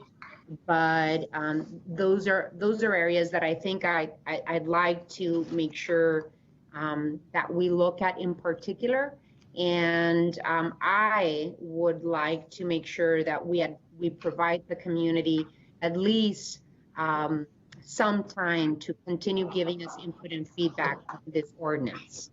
So I'd like to open it up for comments or questions from my colleagues on the council.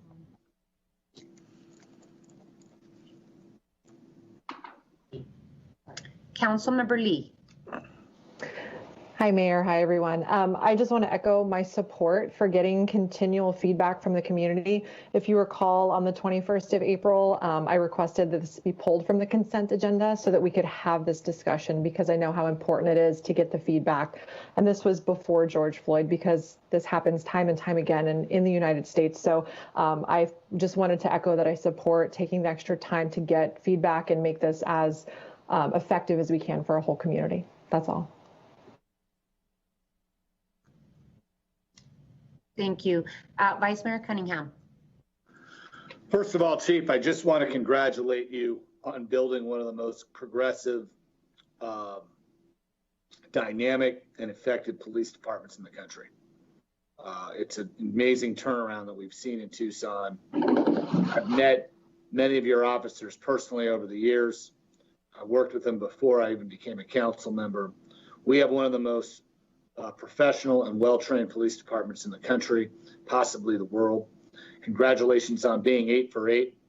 That is something that we did voluntarily, we did with forethought, and we did deliberately.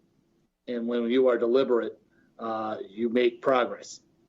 We're also going to talk later in the budget about some of the social service pieces that we're going to add to the police department, and I meant it. So for me, the idea that we're not a progressive police department or we don't understand what our police department needs to do and is designed to do is ludicrous. But that being said, because of the times we're in and because of the dynamics of all the things surrounding us, through no fault of your own, this situation was probably 10 years in the making. This situation probably starts on a subway platform in San Francisco 10 years ago. And Chief, I think you were working in that area at the time and understand that situation I'm talking about.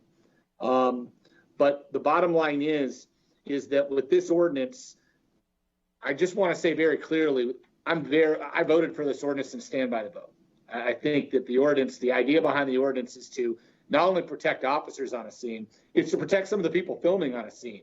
But maybe there's some words and some wordage that we can kind of tweak around and actually go back to some of the people who are actively protesting and actively wanting to understand more what police do.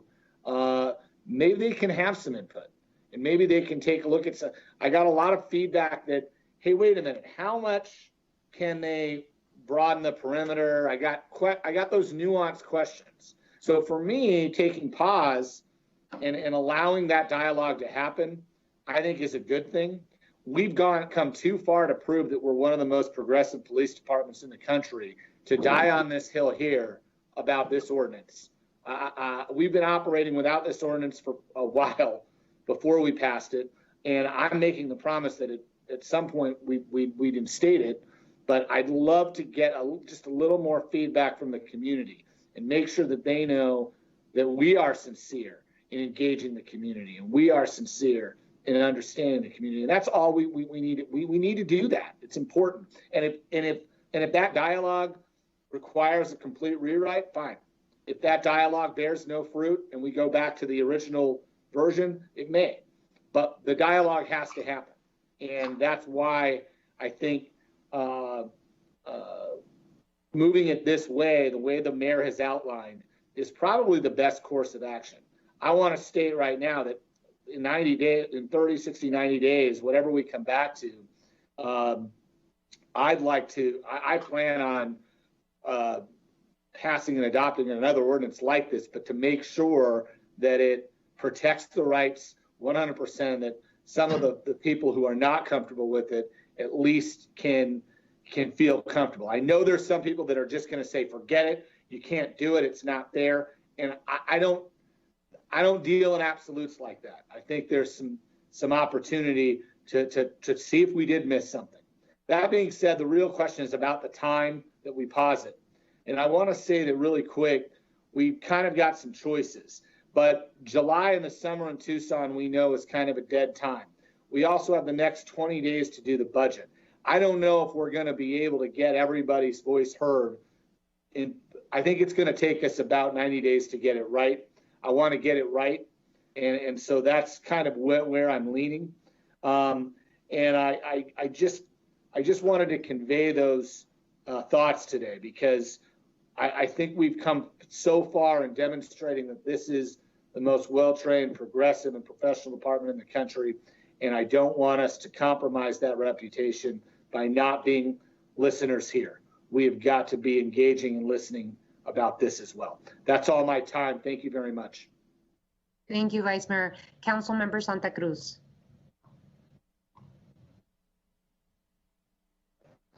I wanted to make sure, I don't know if Councilmember Kozaczek still had his comments on the queue.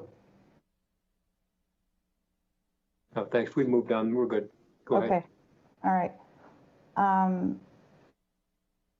Sorry about that.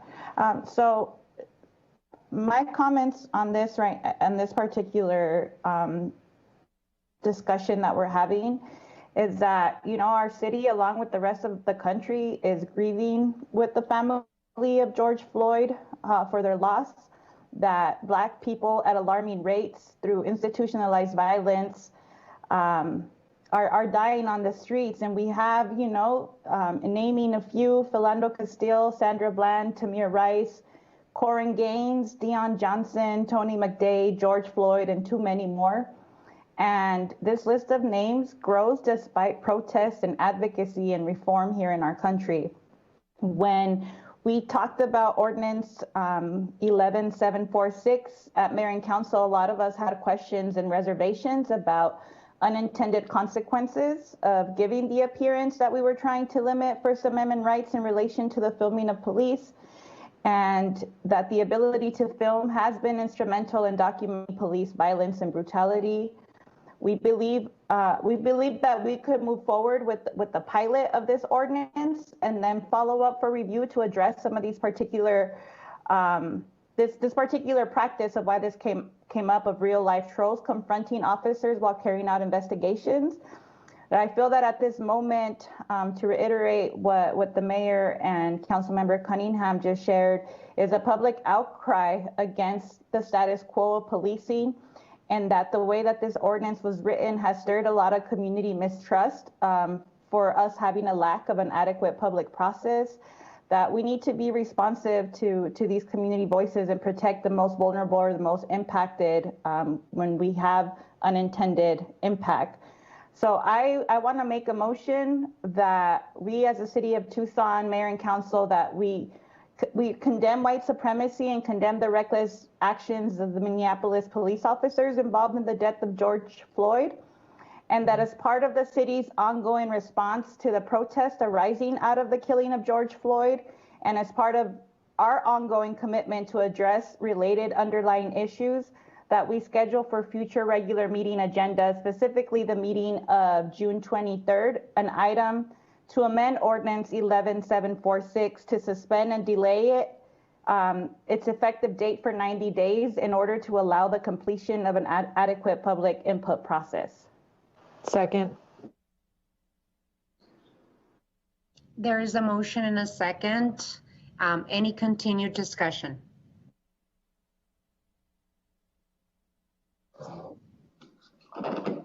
I believe Steve is wanting to speak. Steve? You're on mute, Steve. Sorry about that. The motion is to schedule a study session to discuss the ordinance. That's what the motion is. Can you hear me? Yeah. Okay. Can you repeat Yes, for it to come to a regular meeting agenda. Study session. A city attorney, Mayor, I don't know if this is where you jump in. Mayor, council members, if the desire, and what I'm hearing in the motion is to bring it back to the council in a way so that the effective date would be amended. The only way to do that would be with another ordinance amending the effective date of the ordinance. So it would need to come to regular meeting, not study session. You could put it on both, but to take that action would have to be on regular. Well, all right. I just want to make sure that there's ample time to discuss that, because quite honestly, there have been no unintended consequences of this. Remember why we passed the ordinance. It was to preserve crime scenes, is to protect the public, is to protect the officers. We all saw the absolutely profane and misogynistic video that gave rise to it. People are misreading it. The police are not out abusing it. I'm certainly willing to, and we encourage people as a pilot. So we certainly have the discussion about where or how it needs to be amended. But my sense is that if we are going to pause it, it simply puts us back to where we were before, where we're subjecting our officers and the public to the conditions that existed before it went into effect. Is that a conversation that we have on the 23rd then? Well, that's my question, City Attorney Rankin. Would the pause start now? I hear that Councilmember Santa Cruz wants to put the ordinance in pause and receive and have a thorough public process to get input and feedback. But would it essentially start now, or would we have to bring it on June 23rd to start that pause, whatever the desired date to put this ordinance on pause and get community feedback? So Mayor, members of the council, the ordinance is approved and adopted, and it was adopted with an emergency clause, so with an immediate effective date. So the only way to change that and suspend the application of the ordinance is actually amending the ordinance, okay? So that action would occur on June 23rd under the motion that's been made, if it's approved at that time. That said, keep in mind that the current methods of enforcement of this ordinance have not produced any citations or arrests to date either, but the actual formal changing of the effective date of the ordinance would occur at the 6/23 meeting under this motion. So I would like to add some additional comments. I agree that we have to open up the ordinance. At the time that we unanimously approved the ordinance, we saw the evidence of the concerns in terms of harassment of our police officers. And we absolutely understand at that discussion, we all expressed concern in terms of community input and unintended consequences, even though there have been no citations and people, have been recording, and we actually promote the recording of any of their public servants here in the city of Tucson. There is a lot of misinformation out there. There are segments of the ordinance that we could improve to just clarify, add clarifying language, and then give the public the opportunity to give us feedback, input, so that we can adjust.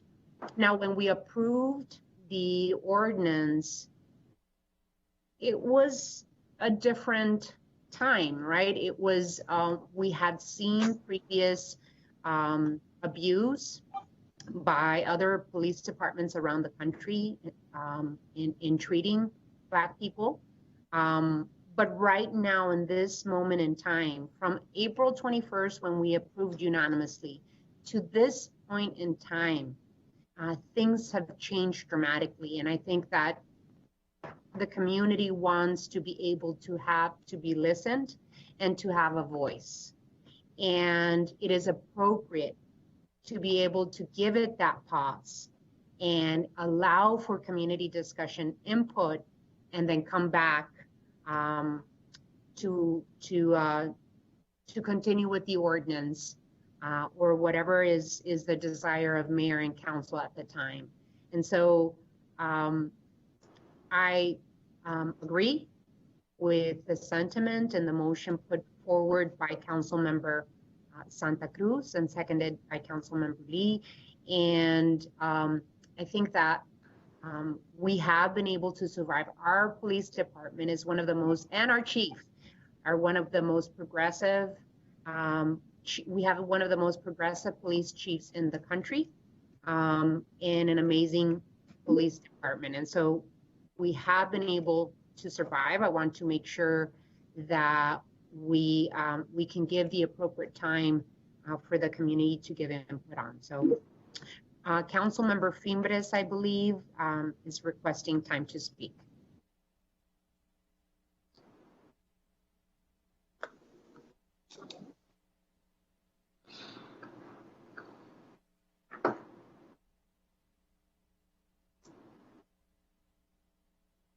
Councilmember Fimbres? Sorry. Madam Mayor, thank you. Can you hear me? Mike Rankin, what does this mean then? If we have a motion to pause, is this what we're saying right now? What does it entail? And does it mean that the ordinance is not into effect and we revert back to what it was, the process? I mean, the chief just talked about, we meet all the prongs. We just been recognized in magazines and things that are going on about how effective our program is and our department is. And we're the only one voluntarily that's reached this level, and we haven't not been forced or mandated like San Francisco was to do. So I'm confused. I know there's a lot of rhetoric out there, but that's not reflective on our department. So can you walk me through this, Mike? So Councilmember Fimbres, the motion that's been made would have the effect of putting on the agenda for the June 23rd meeting on the regular session agenda, an ordinance that would amend the prior ordinance in terms of its effective date. So it would take the ordinance out of effect, if you will, while this public process that's been described would be carried out. And so on the 23rd of June, you as the governing body would have the opportunity under that item to discuss whether to do that and to take a vote on it. We could not, do we have to go this route, or can we have focus groups on this while we're still moving? There haven't been any arrests, there haven't been any citations, and we're moving forward. So I'm just wondering what does it start the clock over again? Because this was a pilot program for a year to review. Councilmember Fimbres, at the end of the day, that'll be up to all of you and the direction that you give to us with respect to the ordinance.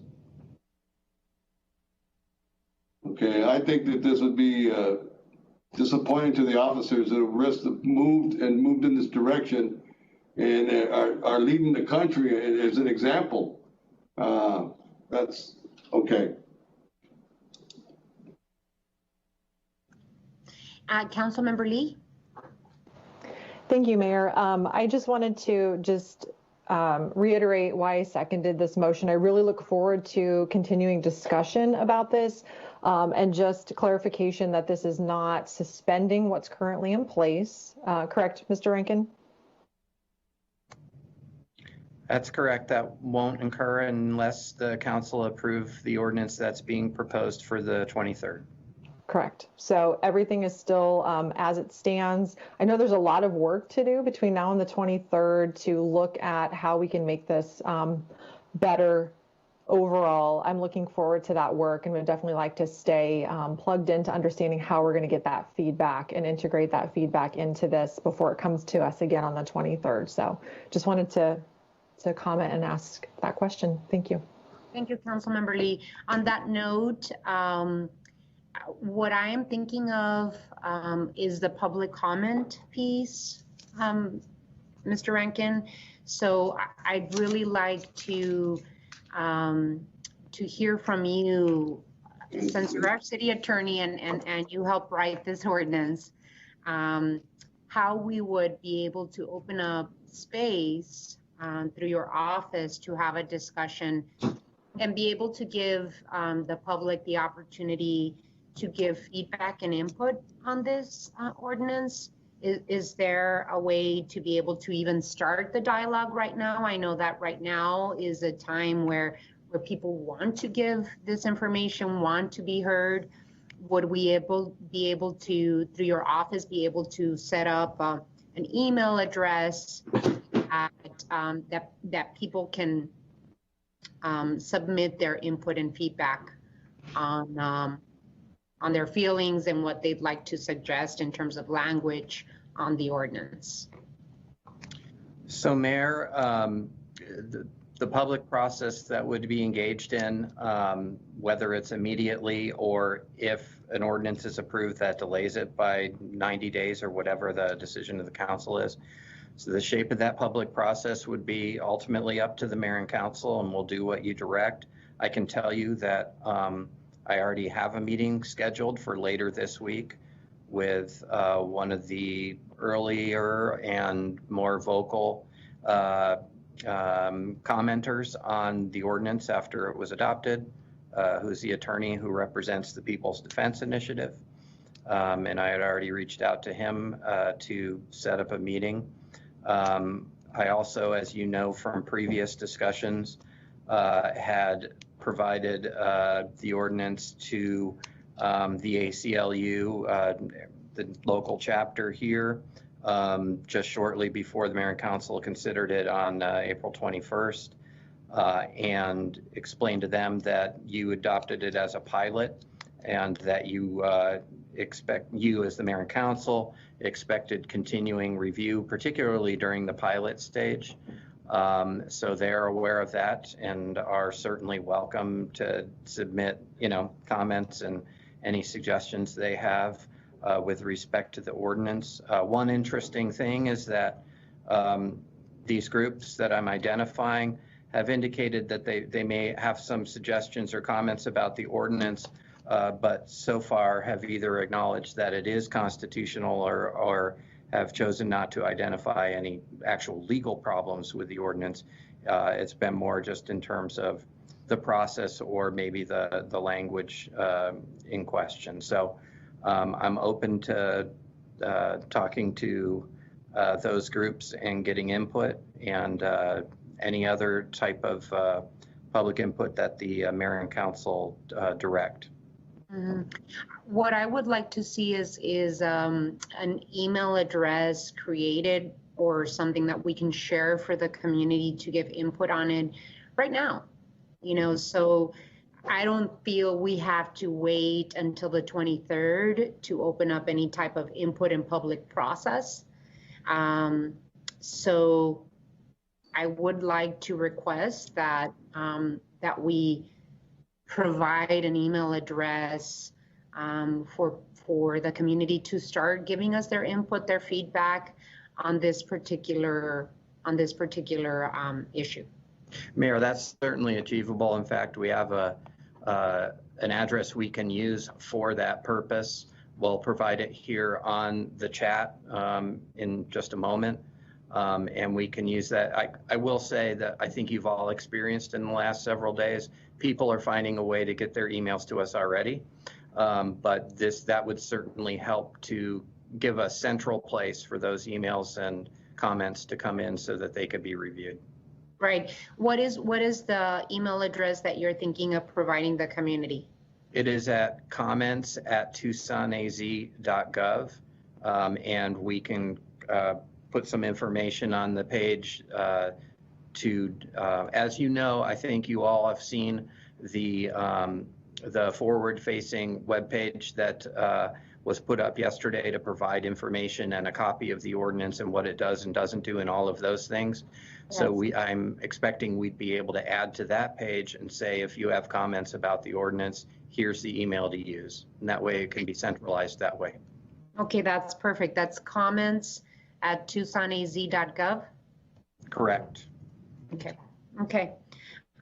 Any other of my colleagues on the queue? Steve? Sorry about that.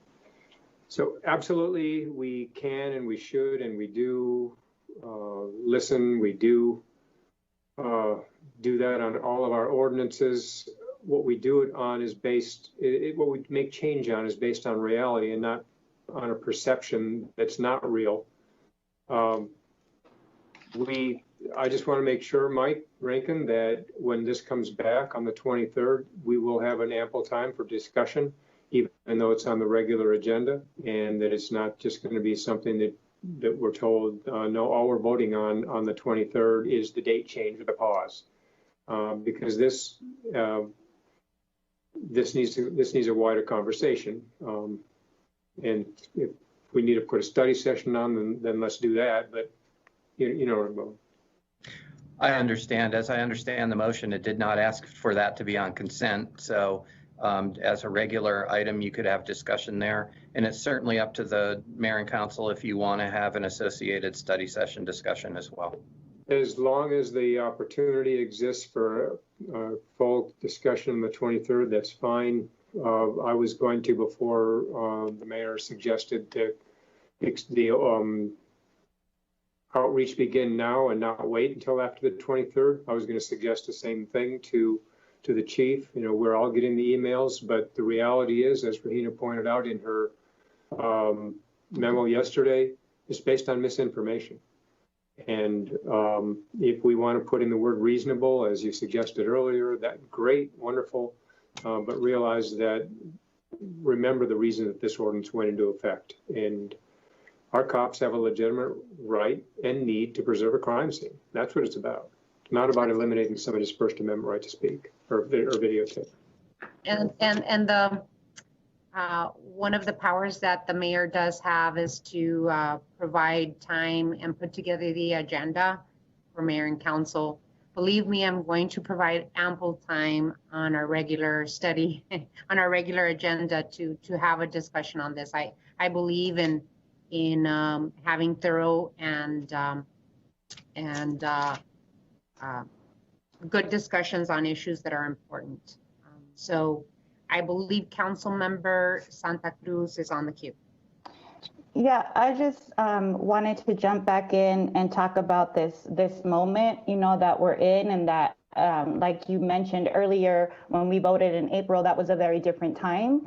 I think our community, the country as a whole, is like really fed up with like business as usual and are demanding a seat at the table, and that our responsibility as elected officials is to make room, to also recognize that we don't always have it all figured out, and that the more input we get, then we can make more informed decisions, and that this is really about creating a process, a public input process for any kind of ordinance that comes before mayor and council, making sure that we don't have unintended consequences, or that we did think about all the ways that this would negatively impact the community, which is the piece that has been lacking. We have not shopped this around with key stakeholders in our community to make sure that we are protecting the public's First Amendment right. With that, I don't see any other of my colleagues on the queue, and I'd like to, we have a motion in a second. I'd like to call roll call. Vic Santa Cruz. Aye. Mr. Cunningham. Aye. Mr. Durham. I can't figure out how to. You're unmuted. Yeah. He's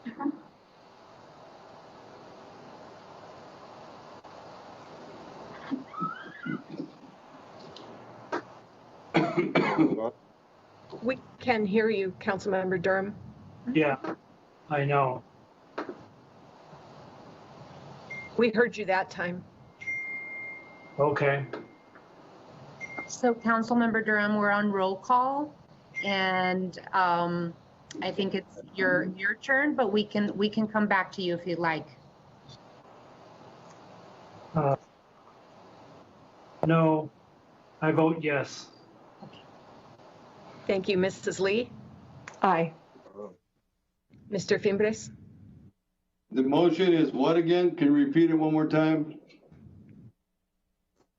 That we're gonna bring this back on the 23rd for review, and in the interim, we're gonna be speaking to, or we have the website set up so people can post comment. And on those, are they gonna be able to recognize that these are Tucson residents on it, that they have to identify themselves as Tucson residents, or they're gonna be from all over the world? I'll be honest, I don't know. Certainly the comments that have come in thus far have come from lots of places. And we can ask the commenters to provide that information.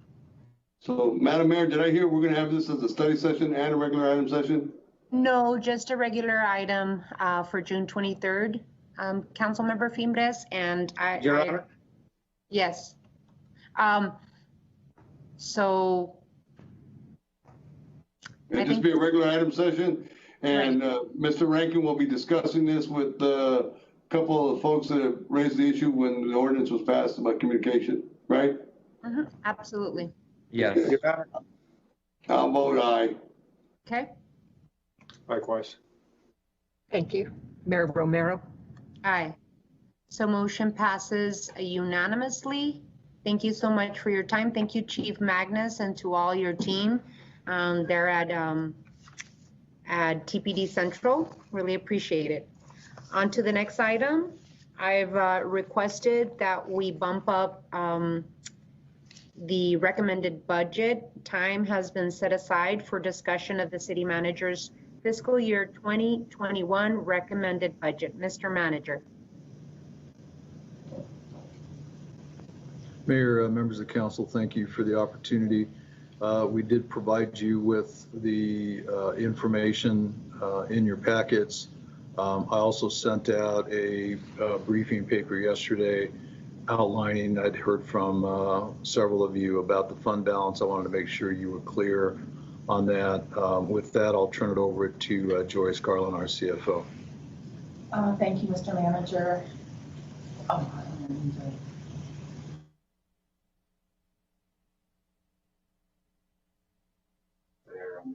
Okay. All right, thank you. Thank you, Mr. Manager.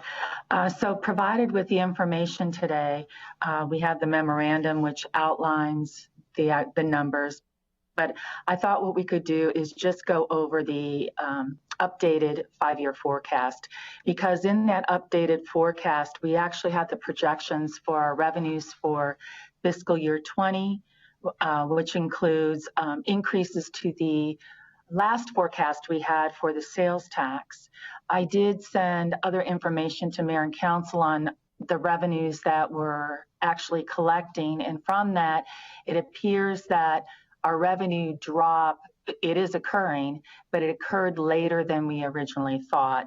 So therefore, fiscal year 20, we feel comfortable in bringing up our projection for sales tax to $208 million. So in this projection, we have some operating expenditures, and I'll talk a little about that.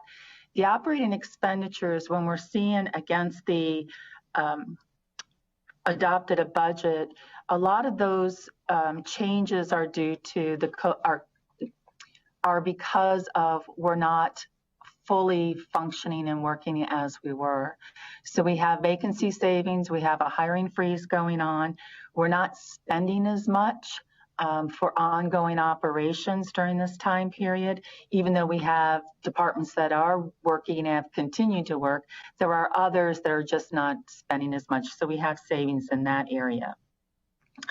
The other thing that we see is their transfers to other funds. We do see an increase in that area, and that is for our transit system. So a couple things are going on there. One, ridership is down, so you don't have revenues coming in. And then the costs are going up because of what we need to do to ensure public safety. So from the projection, what we have updated is Mayor and Council approved the strategic plan at the last study session. And from that, we're assessing $24 million towards appropriate and eligible public safety payroll costs. We also have the use of the FTA relief funds, which we talked about previously, at the tune of $27.7 million. So for fiscal year 20, as of June 30th, we're projecting about $32.6 million of increase to our cash carry forward or to our general fund balance. The numbers that you see in the next column, the tentative budget fiscal year 20 and 21, are just that. Those are the numbers that we have listed in the tentative budget state forms that are on the regular session tonight. I'll quickly walk through that. You'll notice that when we look at the tentative budget for the sales tax, that is less than what we're projecting for fiscal year 20. Well, the reason for that is in fiscal year 20, we were going along through January and February with our sales tax going on an increased basis. We know that they're now dropping, and we don't expect those revenues to start going up again until December. So we'll have more of a 6-month lag in those revenue collections, and therefore we're still staying with the $205 million of sales tax. So just kind of saying that fully, the revenues we're projecting for the general fund unrestricted are $527.5 million. The operating expenditures, the changes to the operating expenditures, we touched on that last time. We have changes to an increase in our sick leave sellback for our public safety. We also had changes to the charges for our public liability and for our workers' compensation. So those have been incorporated in the new number of $484.9 million. It's almost $485 million. Which is a change from the recommended budget. The other changes are just our transfers to our other funds. Again, that's with our transit system based on how they see business going in the near future. So when you look at the tentative budget, we have a change from our revenues to our expenditures of a deficit of $43.6 million. From that, we're anticipating the FTA relief funds for the operations of transit of $12.3 million. So we would have then a deficit of $31.4 million. And what we are suggesting in the tentative, from the recommended and the tentative budget, is taking the money that we have at the end of fiscal year 20, the $32.6 million, and using that to cover our ongoing costs for fiscal year 21. To the tune of $31.4 million. So essentially what we're looking at is then having an addition of $1.2 million. So we've then had the continuation of the forecast. We continue to show the long-term look of our budget, our general fund unrestricted budget. And there are some changes just based on the tentative budget amounts. So with that, willing to take any comments or questions. Thank you, Joyce. Thank you so much. You did a great job in describing. One thing that I could point out is, again, we have costs from COVID related. So we've had to buy personal protection equipment and all of that. They are not part of this general fund budget as presented. So the funds that. And I'm sorry, Mayor, we can't hear you. I'm not on mute. Can you hear me? Can you hear me? I can hear you, Mayor. Now we can hear you. Thank you. Okay. I was just thanking you, Joyce, because you did a great job in explaining how we move from fiscal year 1920 to fiscal year 2021, especially with how we're going to use our CARES Act funds to be able to cover needs in our budget and holes in our budget. What I wanted, I don't see anyone on the queue with questions just yet, but what I would like to add to this conversation is that the previous meeting that we approved our CARE strategic plan, I talked about the responsibility of elected officials, the responsibility that we have to be able to use our budgets as moral documents and to fund priorities that make sense for our community. And so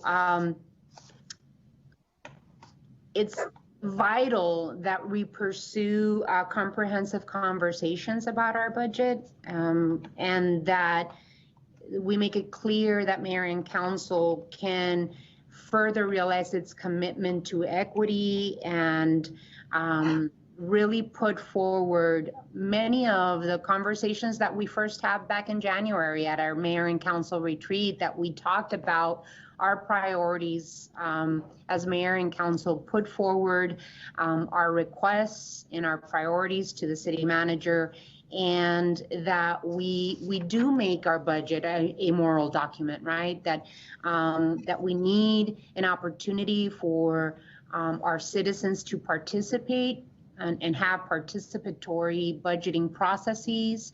And because we've had this crisis, the COVID-19 pandemic on our hands, that we've had to move to other urgencies, that we've had to move to virtual meetings, that we have had little participation from the community. And so right now, in the face of so many people being interested in helping the mayor and council redirect funds for investment in people, investment in community, investment in prevention strategies, that I think it's only appropriate that we ask for a couple of things. From our conversations at the retreat, we talked about many needs. One of the issues that Councilmember Santa Cruz brought to our attention back in January, and that we voted on most recently, not just with the CARE strategic plan, but before then, is to invest in an equity needs assessment. So what I'd like to do, I'd like to put on the table a couple of motions. For consideration, I'd like to put on the table that we budget right now, so that we give this direction to our city manager, that we budget for an equity needs assessment up to $500,000. Funded from one-time sources, to allocate it from one-time sources. We just sold the platform site for $3.5 million, so we could tap in from there as to the discretion of our city manager. So I'd like to put at the table for consideration from my colleagues that we budget now for the equity needs assessment to conduct a comprehensive equity audit, that we also budget $250,000 from one-time resources to develop a comprehensive City of Tucson climate action plan with an outside consultant. We know that climate change and climate issues disproportionately affect communities of color, and rising temperatures throughout our city of Tucson is very concerning. That's one thing that I heard from many of my colleagues at the retreat. And I'd also like, for consideration of my colleagues on the council, that we direct the city manager, that we allocate funding for the hiring of 8 social workers that focus on prevention and addressing the root causes of crime, included but not limited to mental health, poverty, and lack of housing. That we also allocate funding for the hiring of a Housing First director that implements the widely accepted Housing First model. Your Honor. Mr. Vice Mayor. Yeah, I want to make the motion on the social worker. I wanted to make that motion for a while. I've talked about bringing social work.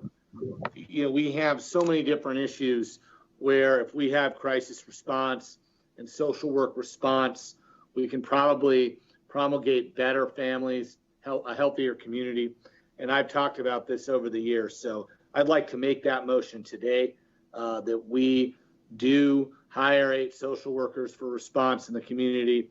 I think that's a prudent start in looking at kind of the holistic measure of community support and community safety.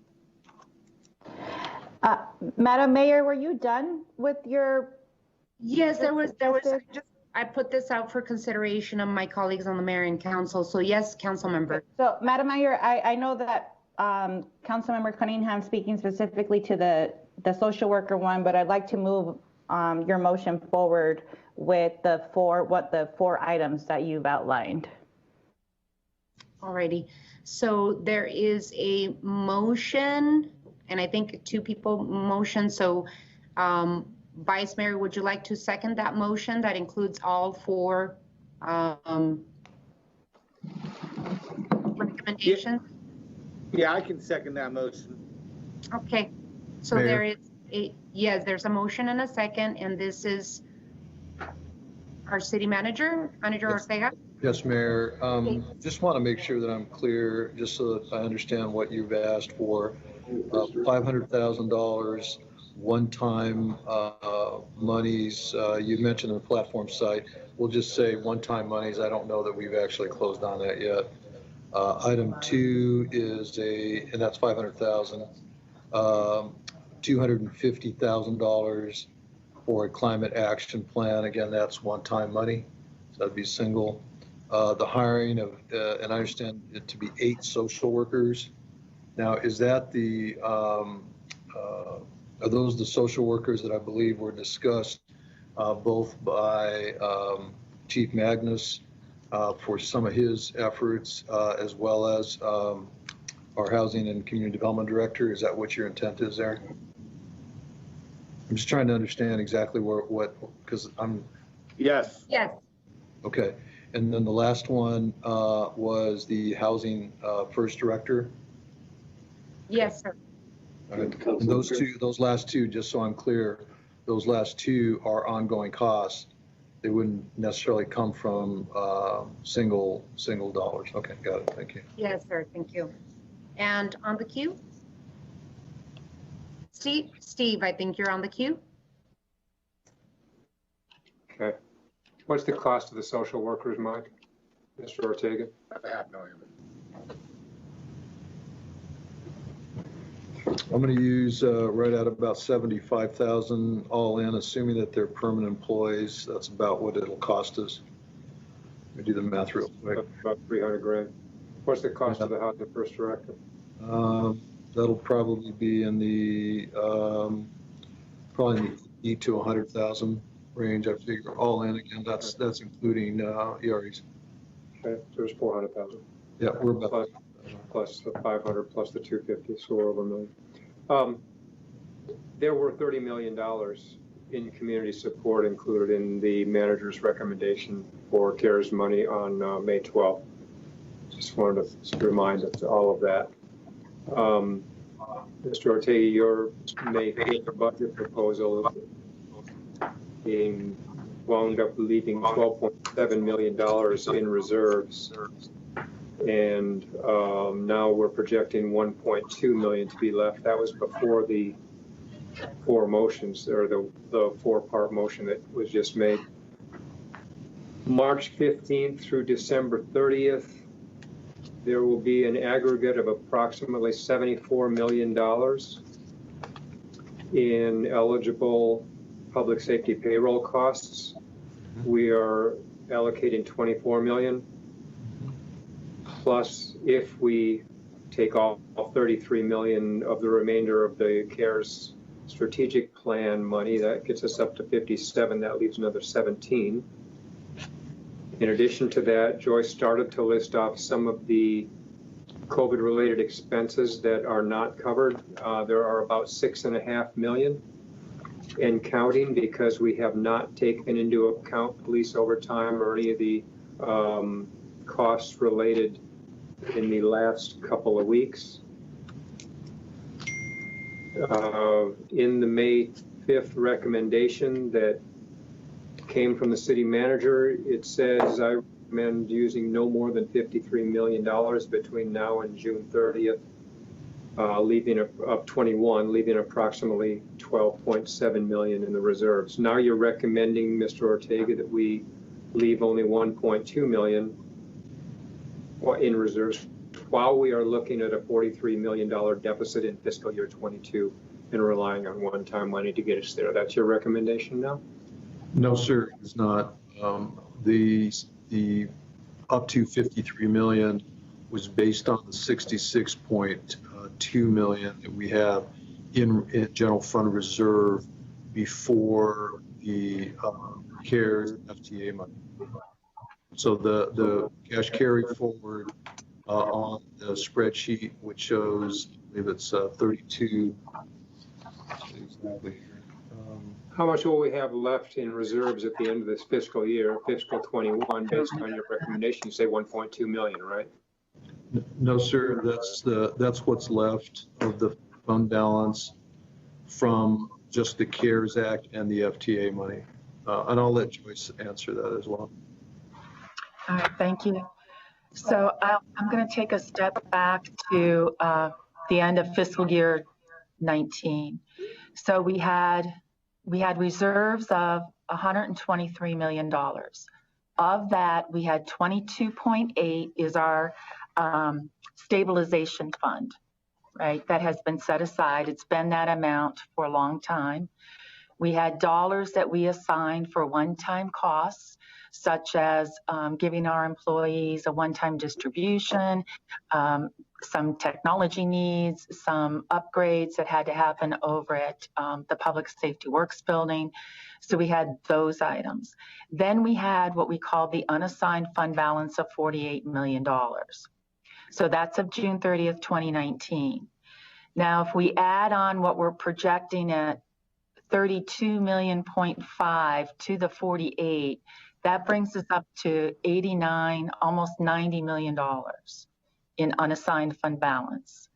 And then what we would project in order to cover what we're projecting in the deficit in 21, that would bring that unassigned down to $61.6 million. So then we would have the 61.6 million plus the 22.8 to go forward in fiscal year 22. Does that help? No, not even close to helping. So how much of our reserves are we going to have left based on these projections at the end of fiscal year 21? So there's 1.2 million. I'm just reading your words. At the end of fiscal year 21? Yeah. Yes. Okay. So we would have in our unassigned fund balance 61.6 plus 22.8. So, Council. No. So Steve, we have Richard, Councilmember Fimbres on the queue, and then Vice Mayor Cunningham. Councilmember Fimbres.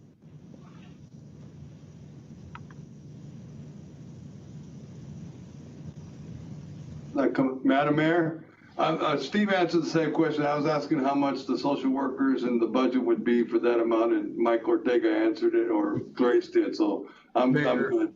Mayor, I did run the numbers, and at about 75,000 all-in cost for the social workers. That's about 600,000. Then adding 100,000 to the Housing First Director, we're closer to 700,000. I just wanted to make sure you were clear on that. How much was the Housing First Director? About 100,000 all in. That's my expectation.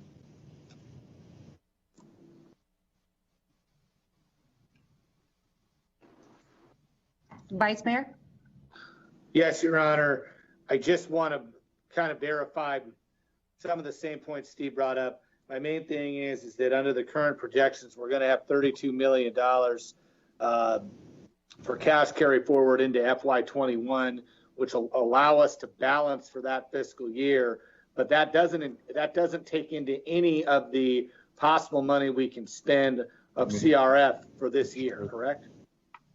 That is the CRF. It is the CRF. No.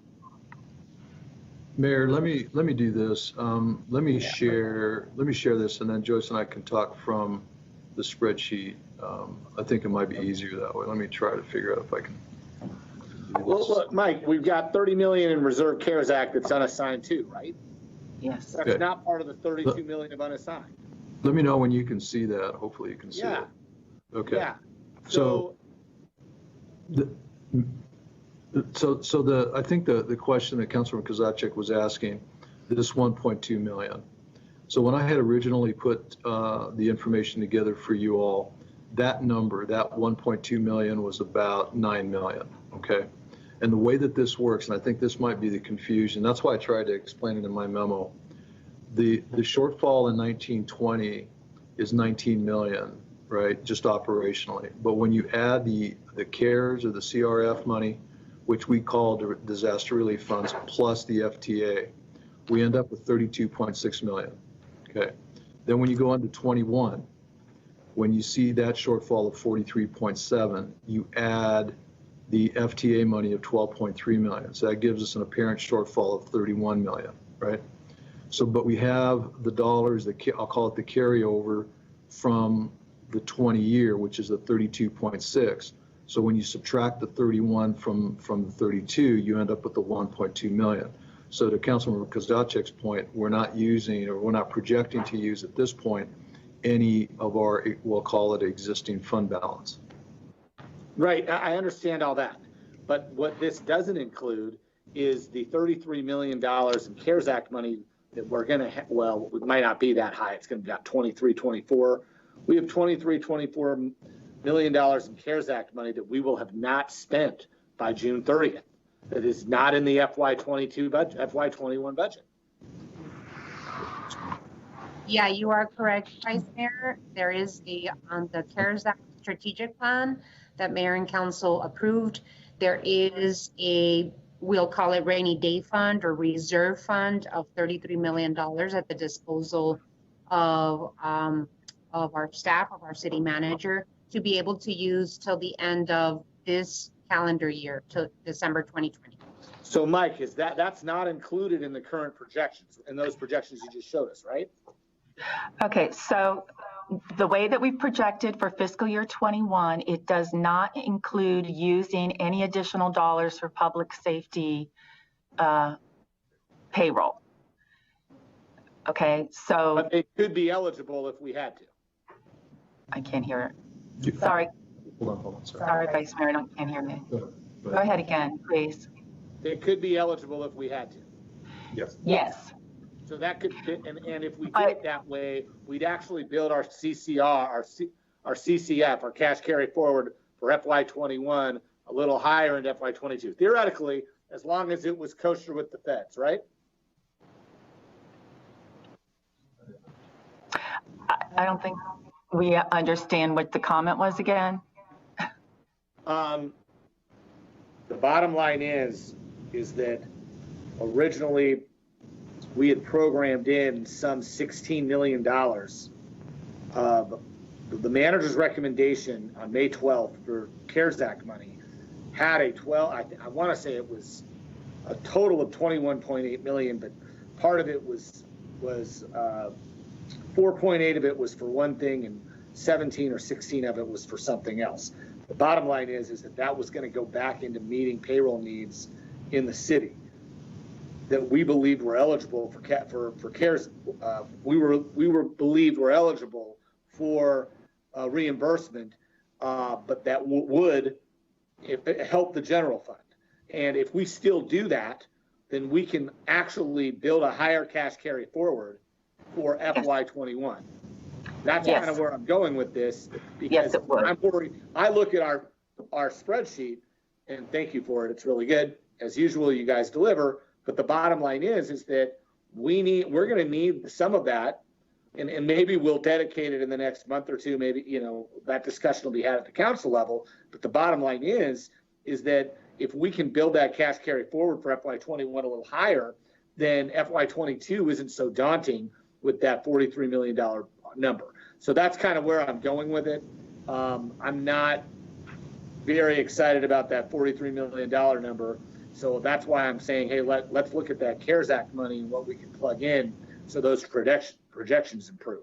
I also think that, again, if we get a vaccine between now and July 1st of 21, knock on wood, obviously some of the projection numbers should be improved. So anyway, I'm going there. That's kind of where I was at. And thank you for the clarification. But yes, that's why I'm comfortable with these numbers, because we still have that $31 million of CARES Act money we haven't assigned yet. I would just like to clarify another item, because I keep hearing that we haven't budgeted for the CARES Act money. The CARES Act money is budgeted for fiscal year 21. it's in a special revenue fund, and it's at $75 million or $71 million. So I just want to make sure that it's understood. There is the budget that's in the tentative budget as we submitted for this evening. Right, but it's not part of the revenue projections. Not for the general fund. Right, that's what I'm saying. Okay, I'm good. I'm very comfortable, Madam Mayor. Thank you, Joyce. Alrighty, thank you.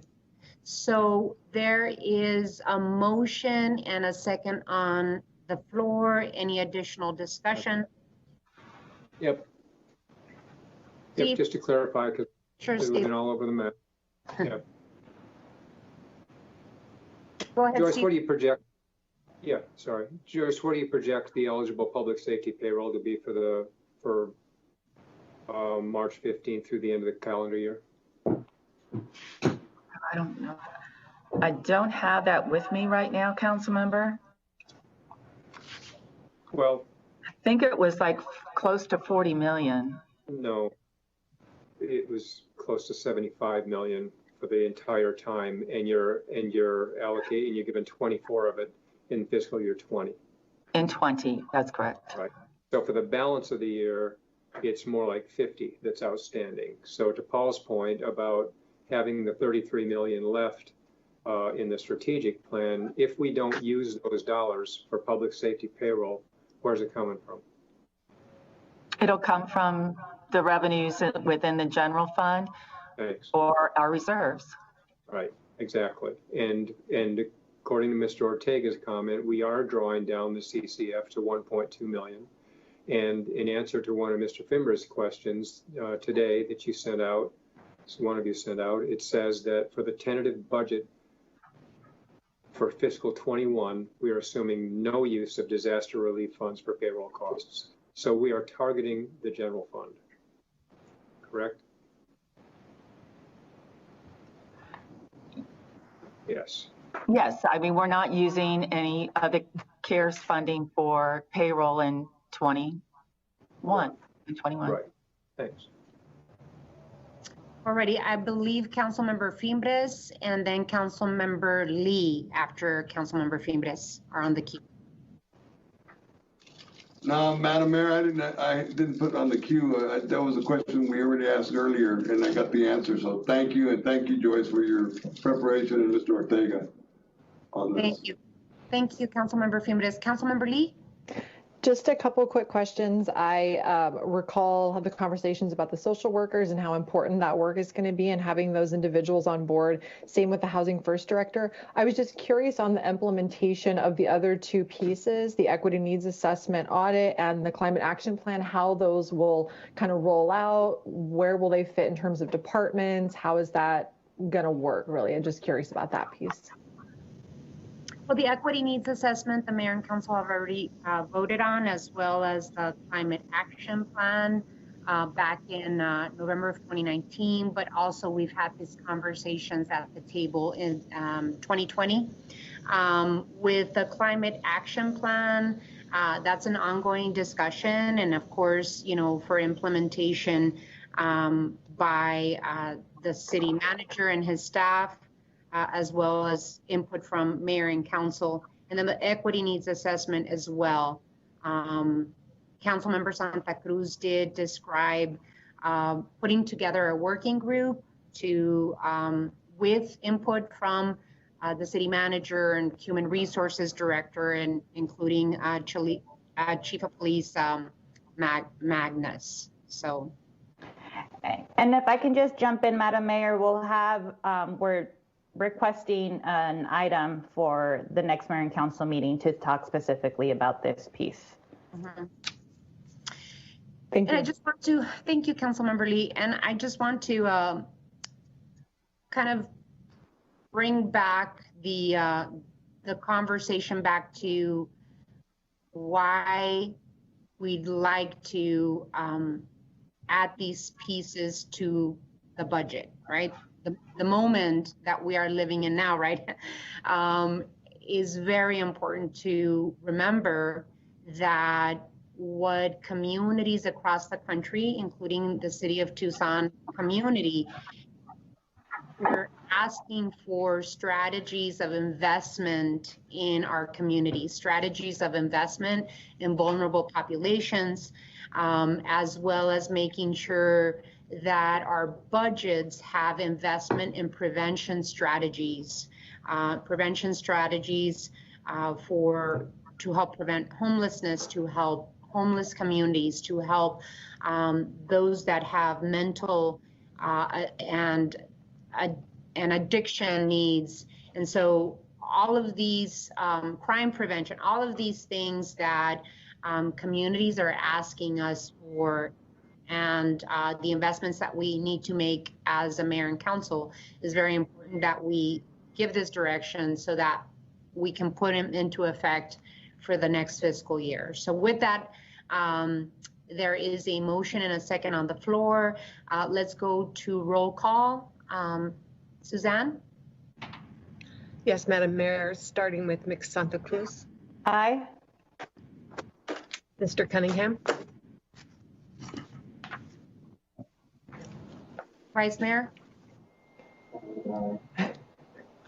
I said aye. I had to touch the button. Sorry. Mr. Durham? Aye. Mrs. Lee? Aye. Mr. Fimbres? Aye. Mr. Kozaczek? No, and please, nobody mischaracterize that as a vote against social equity. It's a vote in favor of fiscal responsibility. Mayor Romero? Aye. Thank you so much. Item passes, or the motion passes 6-1. Before we move out from the budget, I'd like to also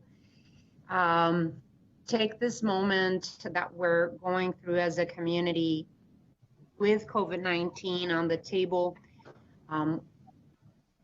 the inability to have meaningful discussion on our budget, and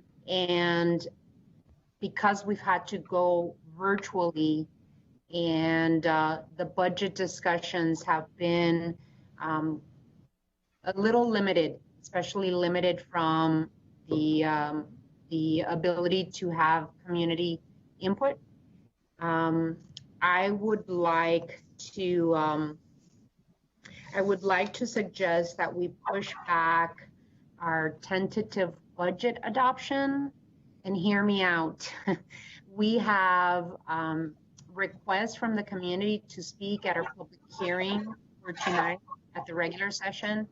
At least 50 people have requested to speak. I know that we have about 30 people lined up to speak at our budget hearing tonight.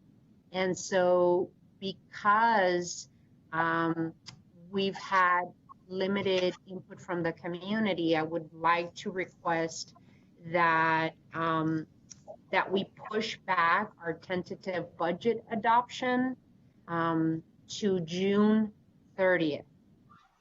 We would have a special meeting on June 30th, but it will give us the opportunity to have the public hearing tonight, leave the public hearing open, and provide the ability for community to give input on the 23rd of June, and then we could always regroup on the 30th and be able to adopt the tentative budget on that date. So I'd like for my colleagues to consider that we give additional opportunity for the community to give us input. I move to, Madam Mayor, I move to delay the budget based on your comments, but also the memo that you and Councilmember Fimbres and Councilmember Durham sent out. Okay. I second the motion. Thank you. So there's a motion, a second. I would like to give the opportunity to our city manager Ortega, and then we'll go to you, Vice Mayor.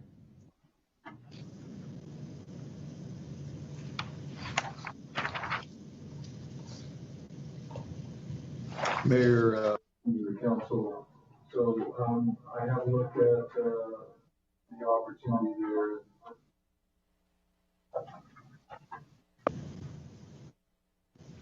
I have looked at the opportunity, Mayor, at your request, and I will give you a schedule that could work for this. If you do it at the 30th, and my recommendation is that the tentative adoption occur by the end of fiscal year, so June 30 would be the last day for adoption of the tentative budget. That gives you one meeting, the 23rd, by which you can continue the public hearing on the recommended budget for more public input. Also gives you an opportunity to discuss the budget more as a council during the study session. During the 30th, there would be a continuation potential of the public hearing, but clearly it's the adoption of the tentative budget that's important. Then moving on, just from a scheduling standpoint, the next opportunity would be the week of the 13th. I would recommend that be delayed to the 21st of July to give us ample time for noticing. And that notice would then include the truth in taxation for the primary property tax, the it's the public hearing on the tentative budget, and the final budget adoption. Then there would be a special, and that is a special meeting on the 21st. Then on August 11th, there would be a special meeting for the adoption of the property tax levy. And that would be August 11th, again, a special meeting.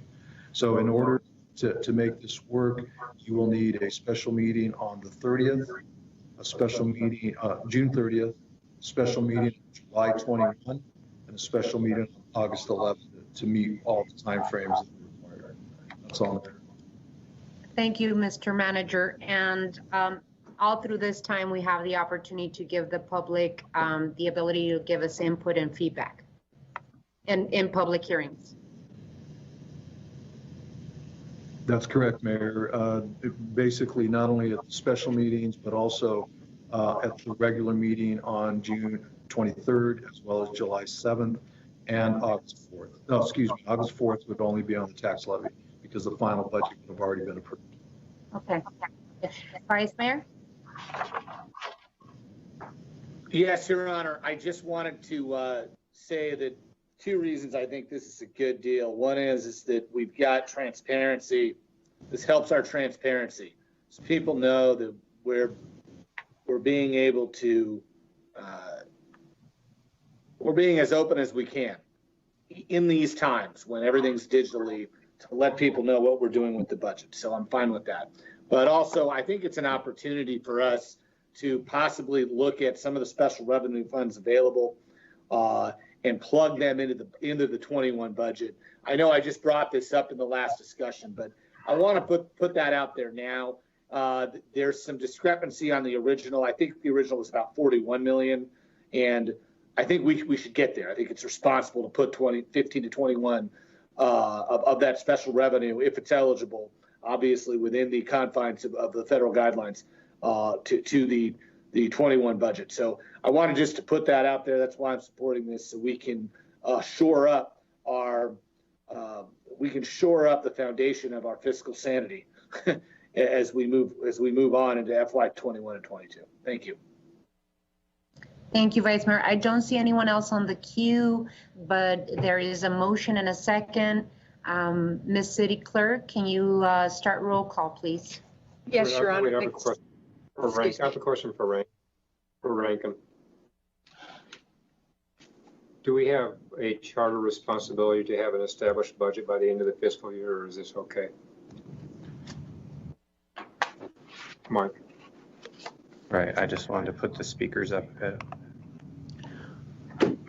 So the question was, do we have I'm sorry, I didn't catch the whole thing. Charter-driven responsibility to have a budget by the end of the fiscal year. I got it. I'm going to go to my speakers now. I just want to make sure we're okay.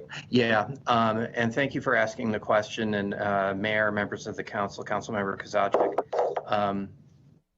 One of the reasons we would have to have the meeting on June 30 and add that to your schedule is that well, let me start here. State budget law would allow us to wait until I think July 7th as the final drop dead date for approval of the tentative budget. But we have a provision in our charter that puts limitations on our ability to expend cash carry forward in the ensuing fiscal year if we don't have a budget, if we don't have it approved through the budget process in advance. And so as long as we adopt the tentative budget, so that there's some expenditure authority that the manager can continue to expend money starting July 1 after adoption of the tentative budget, then you can follow the schedule that's just been described by the manager. And so the proposal is to adopt it on June 30th, but continue discussions into July? So that the final adoption of the budget would be in July.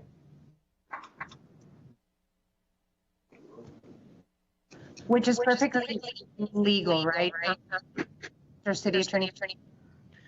So it is legal, and I expect that as part of if this is the schedule that's adopted, that what we will do with the approval of the tentative budget is we'll include some language beyond what you're used to seeing, because normally, we've always tried to get everything done before July 1st, other than the tax levy, that will expressly include the authority to make expenditures after July 1 while the budget process is completed. So can we start our, Miss Clerk, can we start our roll call, please? Yes, ma'am. Ms. Santa Cruz? Aye. Mr. Cunningham? Aye. Mr. Durham? Aye. Mrs. Lee? Aye. Mr. Fimbres? Aye. Mr. Kozaczek? Aye. Mayor Romero? Aye. Motion passes 7-0. Great job. Councilmember Santa Cruz, I believe you're on the queue to speak. Yes.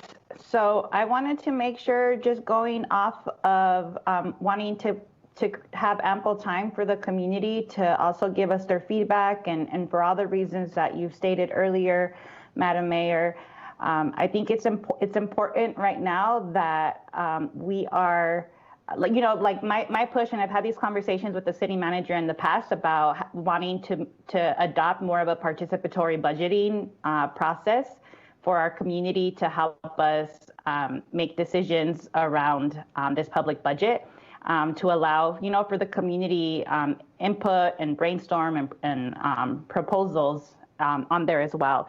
And I know that we have a short turnaround to adopt our 2020-21 fiscal year budget at the moment with the pandemic, but I think it's important to recognize that it's been done with limited public input, and that I would like to see the city manager's office work on providing like participatory budgeting tool that can be used to educate and engage the public with the city's budget, that we can have it online and that we can share this with our constituents as a way to start setting up more of a participatory budget process for the future. But I think it's really important, folks, we've got people want to be engaged with this process, and we need to provide the mechanism, especially with our limited public input process, because we're not meeting in person at the moment. So I'm not sure if I need to make a motion to push that forward, or if that's something that we can take care of internally. Mr. City Manager? Mayor, I don't know that a motion is necessary. I think the terms were participatory budgeting tool. I will go to work on that. I don't know exactly what that'll entail, to be honest with you, but I'll do the best I can to provide that. My suggestion to the entirety of the council is that we have traditionally gone out and made presentations to the public and solicited feedback, educating them. The staff and I are available to do that. I know that there has been, we'll call them budget town halls that you all have hosted in the past. I would suggest that may be a mechanism that can help with this. And I'll certainly work on it internally to get the word out. I'm not sure how to do it, to be honest with you. I need to think about what that looks like. Time is very short, and but we'll do the best we can. Okay, I know that you have done really successful employee town halls, and some of my colleagues and I have done virtual town halls that we could potentially help with to be able to not just in the public hearings, but also provide other opportunities for the community to have their voices heard. So it could be virtual town halls in addition to the public hearings, but it might be also a good idea to provide an email, just like we did with our with the ordinance conversation that we had now. That we all of us on the mayor and council can provide our community to say, hey, if you want to give us input on the budget, you can email us, you can come to the public hearing, and there will be 1 or 2 virtual town halls to make your voice heard. So that could be a process that we can put into effect. Madam Mayor? This is Joyce. I just want to let you know we do have a software tool that we can do storyboards regarding the budget, and we can actually point out specific items on it. It would be out facing to the public, and they could put their comments and actually help build a budget with what they think their priorities are. So I do think we have some options on this, and we will, as Mr. Ortega said, we'll do the best we can in the short period of time. Thank you, Joyce. Thank you, Mr. City Manager. Alrighty, so are you good with that information, Councilmember Santa Cruz? Yes. Okay. As a starting point, yes. I agree. So we are hitting 5 o'clock, 5:10 almost. I'd like to suggest a 5-minute break. And then we can come back and talk about the Housing Commission, which is rescheduled to item 4, and then the Poverty and Urban Stress Report rescheduled for item 5, and then we continue with the GPLET request. So let's just take 5 minutes. We've been at it for about 3 hours, and then come back in at 5:15, I believe. 5:15? Okay. Sounds good. Okay, great. Thank you.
right into item 4, which is the Housing Commission conversation. Time has been set aside for discussion of revamping of the Metropolitan Housing Commission. Mr. City Manager. Mayor, members of the council, this is a continuation of conversations we've had. And what I thought I'd do is just turn it right over to Liz Morales, our Housing and Community Development Director. This is, again, conversations we've had in the past. It's ongoing. I think this is an opportunity to think through how to approach some of the thoughts there. And so I know that Liz shared with you some information so she can go over at high level. And if Mayor, you'd like to weigh in on some of that. I know it came, you were instrumental in some of that. So with that, I'll turn it over to Liz. Thank you, City Manager and Honorable Mayor and Council. Good evening, and I want to thank you for your time and attention to the matter of revamping of the Housing Commission. As you remember, on January 7th, Mayor and Council, you indicated your desire and intent to reestablish the Housing Commission. Today, we are seeking direction from you on the draft enabling legislation for the new commission. After today's discussion and direction, we will return to you with a final ordinance to be adopted. And Mayor, I'll turn it over for discussion if you're ready for that. Thank you, Ms. Morales. You know, this conversation has been happening since last year about concerns about displacement and gentrification. The decision was made last year, actually, that we should put together an anti-displacement task force.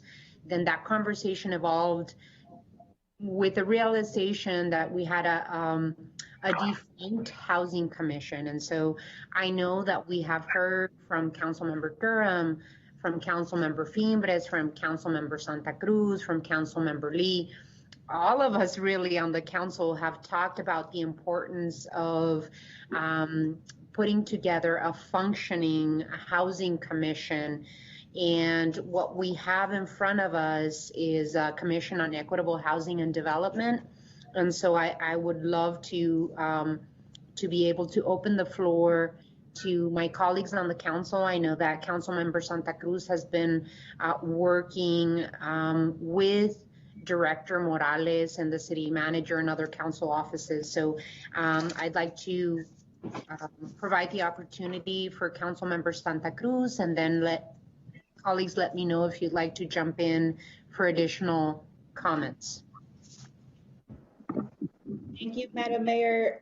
Liz, I was wondering if you might be able to share with those who are unfamiliar, like what are the main, what this commission's gonna be focused on working, and if there's a huge difference from how the commission existed before.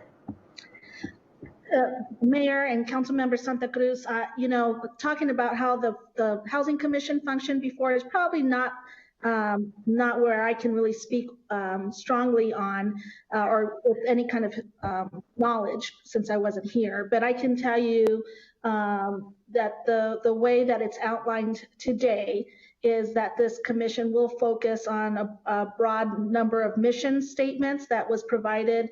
And I'm looking, I had it prepared, and now of course, as I'm looking for it to open it up, it's not in front of me. And I apologize for that, if you just give me a second. But I can say that the mission of the Housing Commission will be focused on various items, including the issue of housing affordability, on ensuring that how we invest our funds and how we can develop more affordable housing, how we preserve cultural assets. It's the list of what are some of the important items for the commission to be focusing on is important. It also it involves about who we want to have on the commission, as far as what type of people with what kinds of background. So I'm happy to share that, but I will, if you want to continue discussion, I can open it up and get into more of the details. Well, I can kind of jump. I have it in front of me, Liz, but so I just wanted to make sure that on the table, you know, we mentioned that it's going to be focused on increasing city investment in housing, that their work is going to be about preserving affordability while increasing our housing production and stock. It's to protect and promote our barrios and communities from rapid change and displacement. To help facilitate equitable conversations and solutions that will incorporate voices in a collaborative environment. These voices include the following. Well, I guess the voices are like the membership that would make up the commission, which includes community members who have focus areas around housing, neighborhood equity and diversity, economic vitality, and cultural preservation. All of it, of course, will be informed with measurable and well-defined goals to address housing shortfalls for those who have currently and will experience housing insecurity. So I just, wanted to make sure that we highlighted those pieces, because those have been the concerns that we've been hearing from community members and neighborhood groups. So as we're envisioning a home for everyone with challenges such as homelessness, cultural preservation, affordability, racial justice, and involuntary displacement, the city needs community-driven policy suggestions, analysis, and data that will inform action. So I want to motion the mayor and council to use a provided outline to restitute the Housing Commission and rename it the Commission on Equitable Housing and Development. I second the motion. So there's a motion and a second. Any continued discussion? No one's in the queue. So this, the restitution or reimagining, I would say, of this commission is a step forward. It's very important, as we just had a conversation about public input and helping, giving access to the public to help us lead and govern our city. And so I'm very happy that we're reestablishing this. My only question is, after this particular motion, and if this motion passes, what is the time frame for recommendations on when to vote on commission members? And I would actually ask that question to Director Morales and maybe even Mike Rankin. Mayor, I can say that we would work on this quite quickly, but again, we need to get the ordinance in place. And so I think the timeline we can bring back when we come and discuss the ordinance and when we think the timeline can happen. I can work with the city attorney's office on what that would look like. So Mayor, members of the council, we will take, if this is approved, we will take the direction from the white paper that was included to incorporate into an ordinance to bring back for mayor and council approval, and then you can start making appointments. Okay. Well, thank you so much. There's a motion and a second. No one's on the queue, so Ms. Clerk, can you start roll call? Yes, Your Honor. Ms. Santa Cruz? Aye. Mr. Cunningham? Aye. Mr. Durham? Aye. Mrs. Lee? Aye. Mr. Fingers? Give me the title one more time, Lane, on the commission's renaming. It's the house equitable. Let me see. The Commission on Equitable Housing and Development. Good. Aye. Mr. Kozaczek? Aye. Mayor Romero? Aye. Motion passes 7-0. We move on to item 5. Item 5, time has been set aside for discussion of the 2020 update to the Poverty and Urban Stress Report. Mr. City Manager. Yes, Mayor, thank you. I know that this has been a topic that's been discussed several times in the past. I think last update may have been 2013. Don't quote me on that, but I do know that there's been a lot of conversation. I know Councilmember Fimbres has been asking for this for some time. So I'd ask Liz Morales, our Housing Community Development Director, to give an update to the council, not only on what we've done and why we've done it, or how we've approached it, but also how it'll look going forward. Liz? Thank you, City Manager. Honorable Mayor and Council, I'm very pleased to introduce you to the latest update of the Poverty Urban Stress Report. It really is now considered an interactive data repository. I want to thank the leadership of Councilmember Fimores and the Ward 5 staff for working closely with HCD to ensure that this is a functional and useful tool for our community. A special thanks to our IT department, specifically Laura Sharp, for creating the story maps that you will see along with access to American Community Services data. Approximately 2 weeks ago, we held a webinar for staff and community members to view the website and to provide feedback via survey. I've asked my team, Allison Miller and Ann Chaneka, who is our new Deputy Director, to assist with this overview. I've asked them to share what we've learned from the surveys, additional items that we'll be including as a result of the feedback we have received. Before I turn it over, I want to emphasize that the most important takeaway about the Poverty Urban Stress Report is that it has the capability of being updated with census and ACS data as it becomes available, which means the most current data will be accessible at all times. Allison Miller will be sharing a very brief overview of what the website, what the information it holds. Allison? Thanks, Liz. Good evening, Honorable Mayor and Council.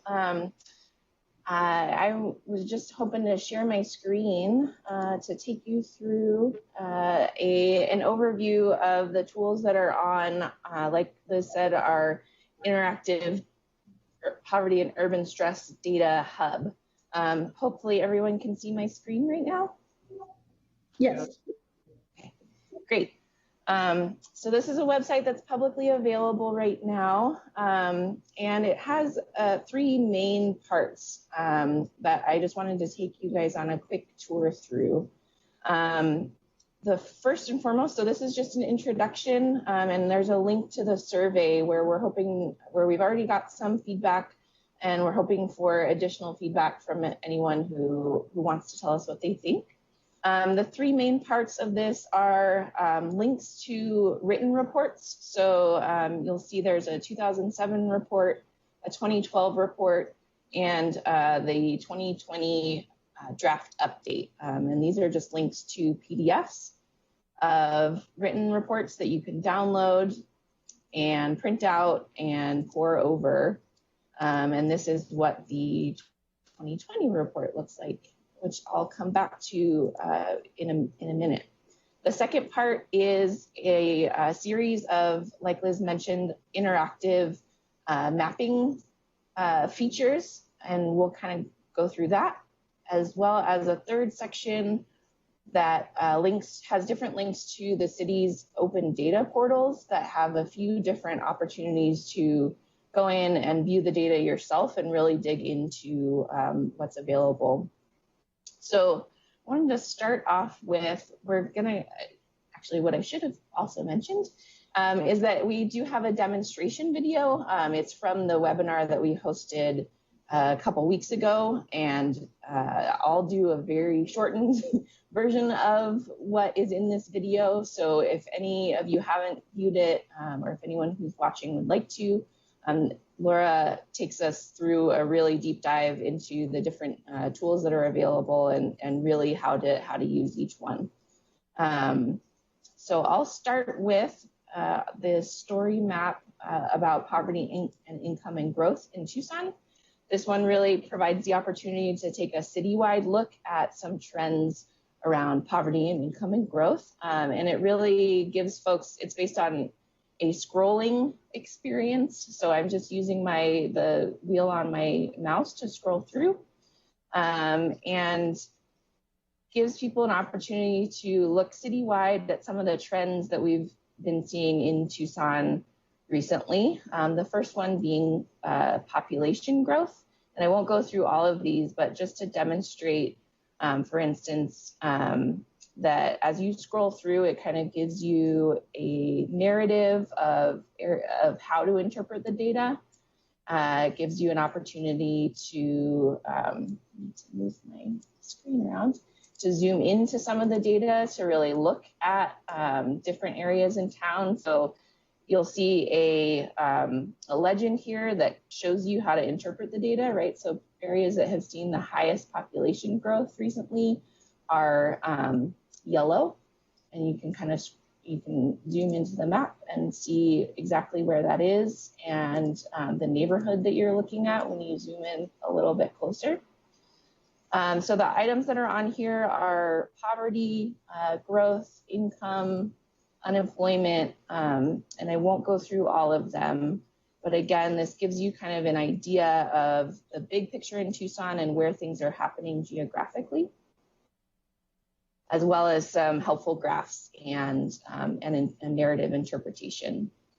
So we encourage everyone to kind of scroll through and look at the data themselves. And then you also have the ability to, on the top right-hand corner, click around to the different categories yourself.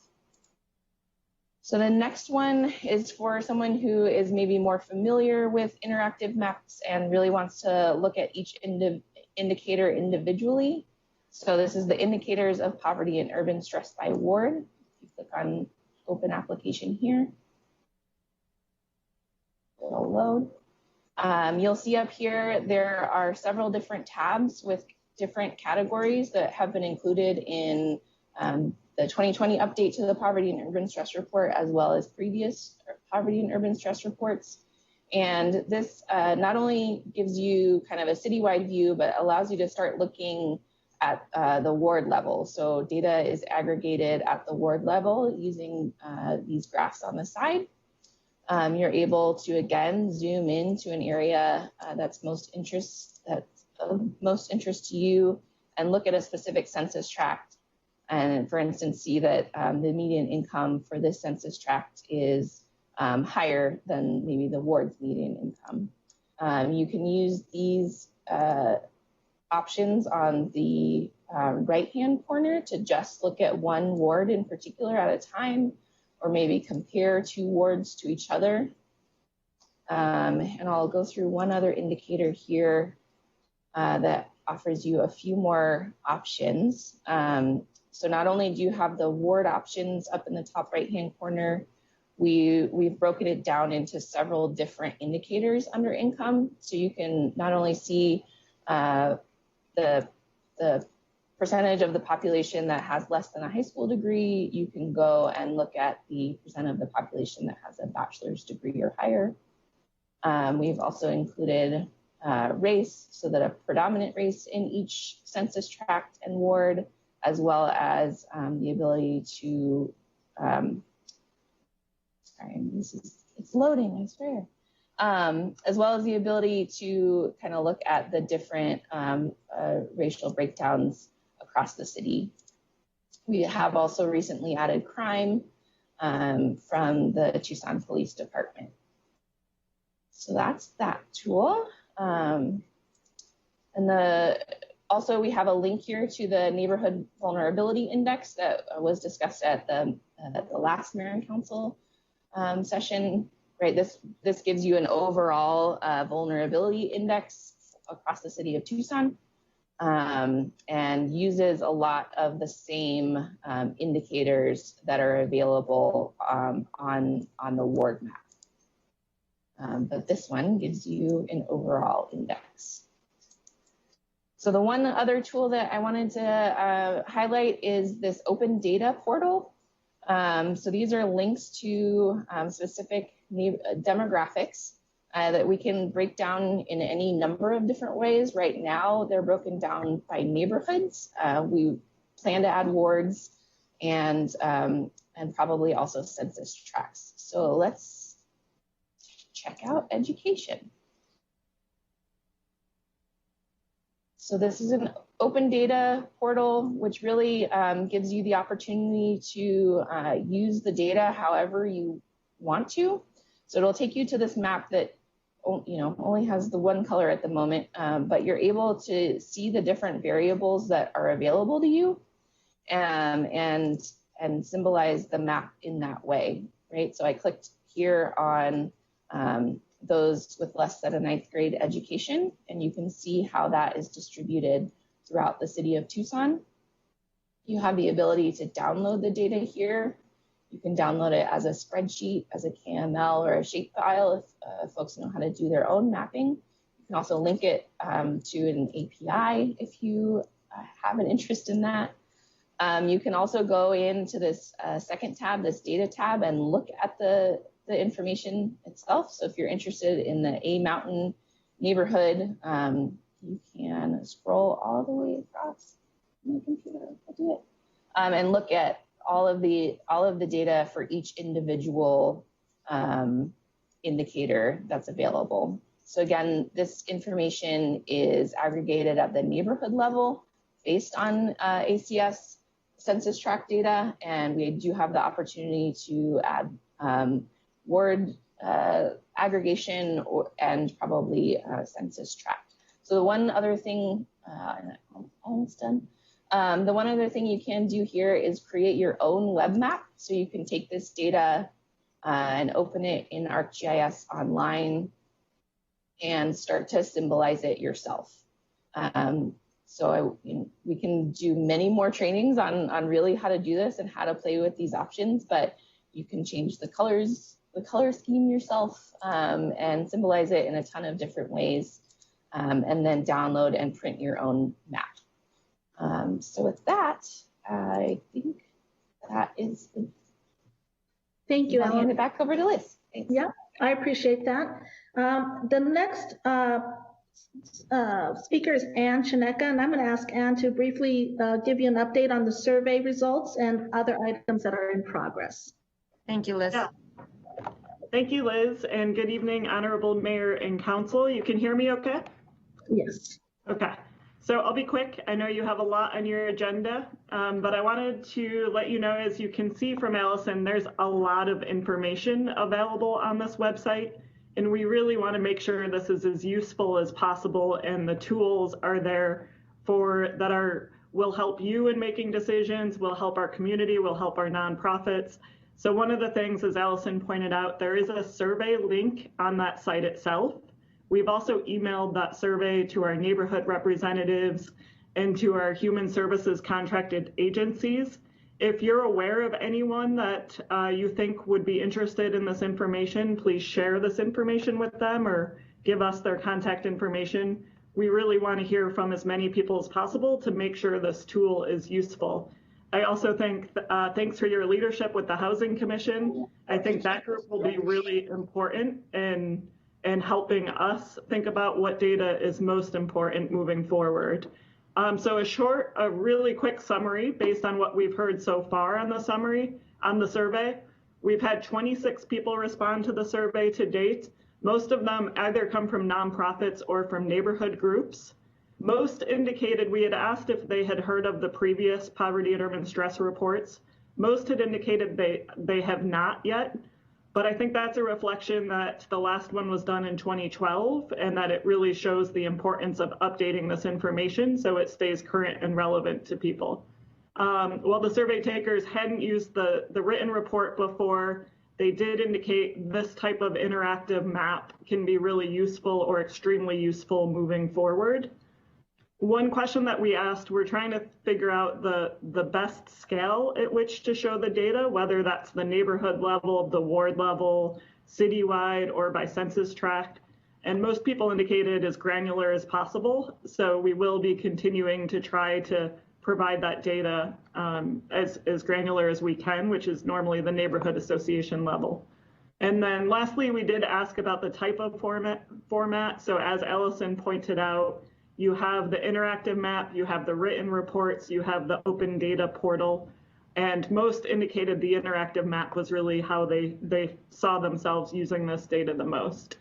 So we've already received, there's a section to let us know what data isn't there that people think would be useful. And we've received some information such as some indicated lack of vehicle access is something they'd like included. And so those are things we'll look at adding over time. And then one other thing, Allison pointed out, this does connect to the Neighborhood Vulnerability Index. As we get more data generated from the housing market study, we'll look at integrating this so that really these things work together and help you as you move forward making decisions and policies. So that's all I have. Thank you, Anne. Mayor and Council, that's the conclusion of our presentation, and we're here to answer any questions you might have. Thank you so much, Liz. Really appreciate the hard work. Anne, Chineka, and Allison for your hard work on this, but I do have to give all the credit to Councilmember Fimbres for really requesting this item, keeping on track of this item, and recognizing how important this tool is for our community. So I would like to open up the comments to Councilmember Fimbres, if you'd like to add your commentary, Councilmember Fimbres, and then Councilmember Durham is on cue, and then after that, Councilmember Santa Cruz. Thank you, Madam Mayor. This is, I want to thank all the work that's been happening. This will be we want to make this as user-friendly as we can as a document, because there's a lot of small mom and pops that write for federal grants or grants from their churches to get this, and the data was very important. It's also going to show and give us an indicator where we need to put our resources and what we're looking at. And if you look at it, all wards are hurting right now. And it's probably going to be worse after the COVID-19. So there's areas we can look at striving and moving on it, and it touches everything. And I like to see the breakdown continue to happen with wards. We talked about crime rates. We talked about recidivism and second chance opportunities for folks too to look at some of these things. So we can really use this as a tool that we need for putting resources. And housing is another big issue that we are challenged with right now. So I want to thank the staff, thank my staff that's really worked with them to see what we can do. But there's going to be some fine tuning, because some of the seniors that rely on this, they're tied to some of the faith-based community. They're not really computer friendly. So we have to look at this stuff and make sure they get the information they need. And I encourage all our staff, my colleagues on the council to take the survey and pick it apart and let us know so we can fix it and make it a tool. So. Thank you, Councilmember Fimbres, for your leadership on this item. I'd like to now go to Councilmember Durham, and after that, Councilmember Santa Cruz. I think I would like to ask for the ward level in addition to the neighborhood level, neighborhood association level. It seems like that might be more useful. Mayor and Councilmember Durham, we will continue to break down a lot of the data as Allison demonstrated. There is a map that's very specific to ward level. When we start looking at the crime, I believe the crime data is one of the areas we're going to break down, and then ensuring that some of the other maps that we have that didn't have it, that we can do that. But there's quite a bit of information now that is by ward level that it would, I think a lot of information is accessible as of today. Okay. Thank you. Thank you. Councilmember Santa Cruz. Okay, thank you. Liz, I just wanted to also let you know that I appreciate, all your work and the staff and working with Ward 5 to make sure that we're putting together a more user-friendly report for the community. One of the questions that I had, it seemed that Anne Chineka kind of answered it, that it is the intent to bring the neighborhood vulnerability index and the poverty and urban stress report to work together. Is that what I heard? Mayor and Councilmember Santa Cruz, yes, you heard that we are definitely wanting to integrate, have the information where they are, right next to each other. As we talked about, U of A presented their mapping, and they're continuing their phase 2 and 3.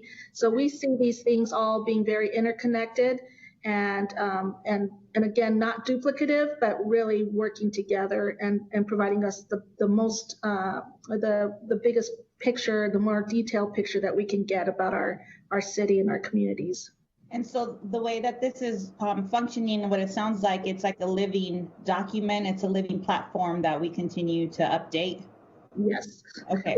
Yes, Councilmember Santa Cruz, that's the part that I really was excited about, is that as the ACS data is updated, they'll do 1-year data, they'll do 3-year data, and our IT, they will write a script. They will make sure that that is updated as those items are done. So it really is a living, inactive platform. Yeah, so it'd be great as we're moving into phase 2 if we,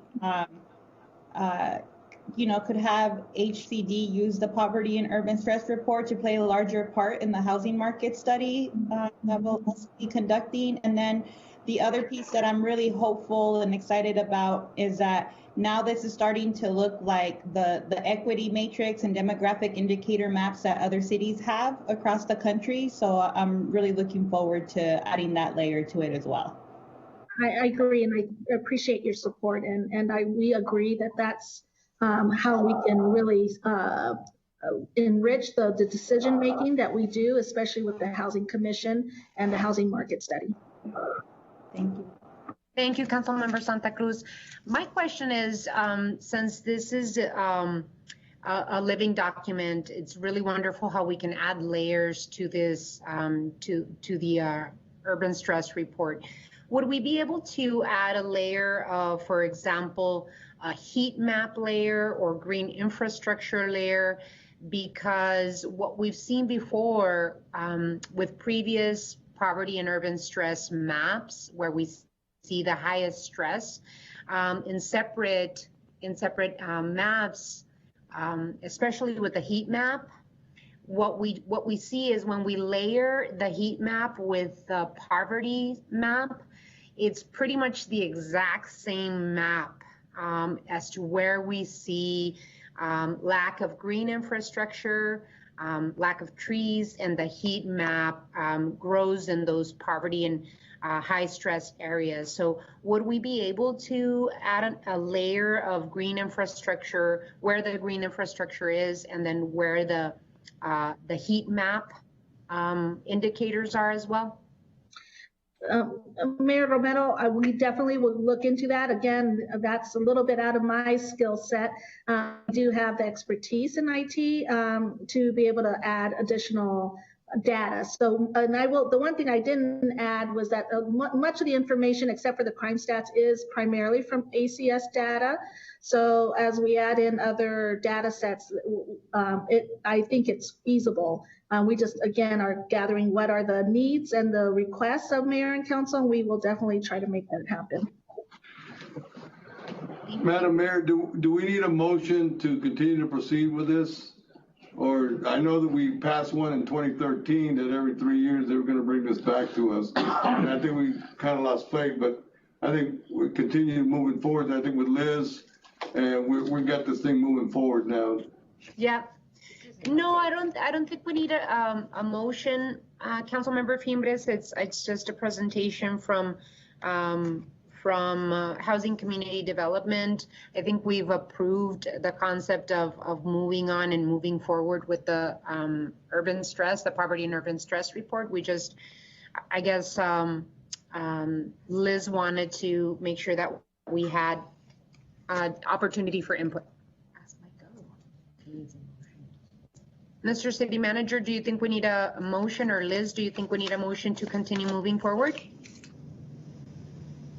Mayor and Councilmember Fimbres, what I'd like to do is maybe do an ongoing, maybe at least annually, an update on what we're seeing on the data as it gets updated.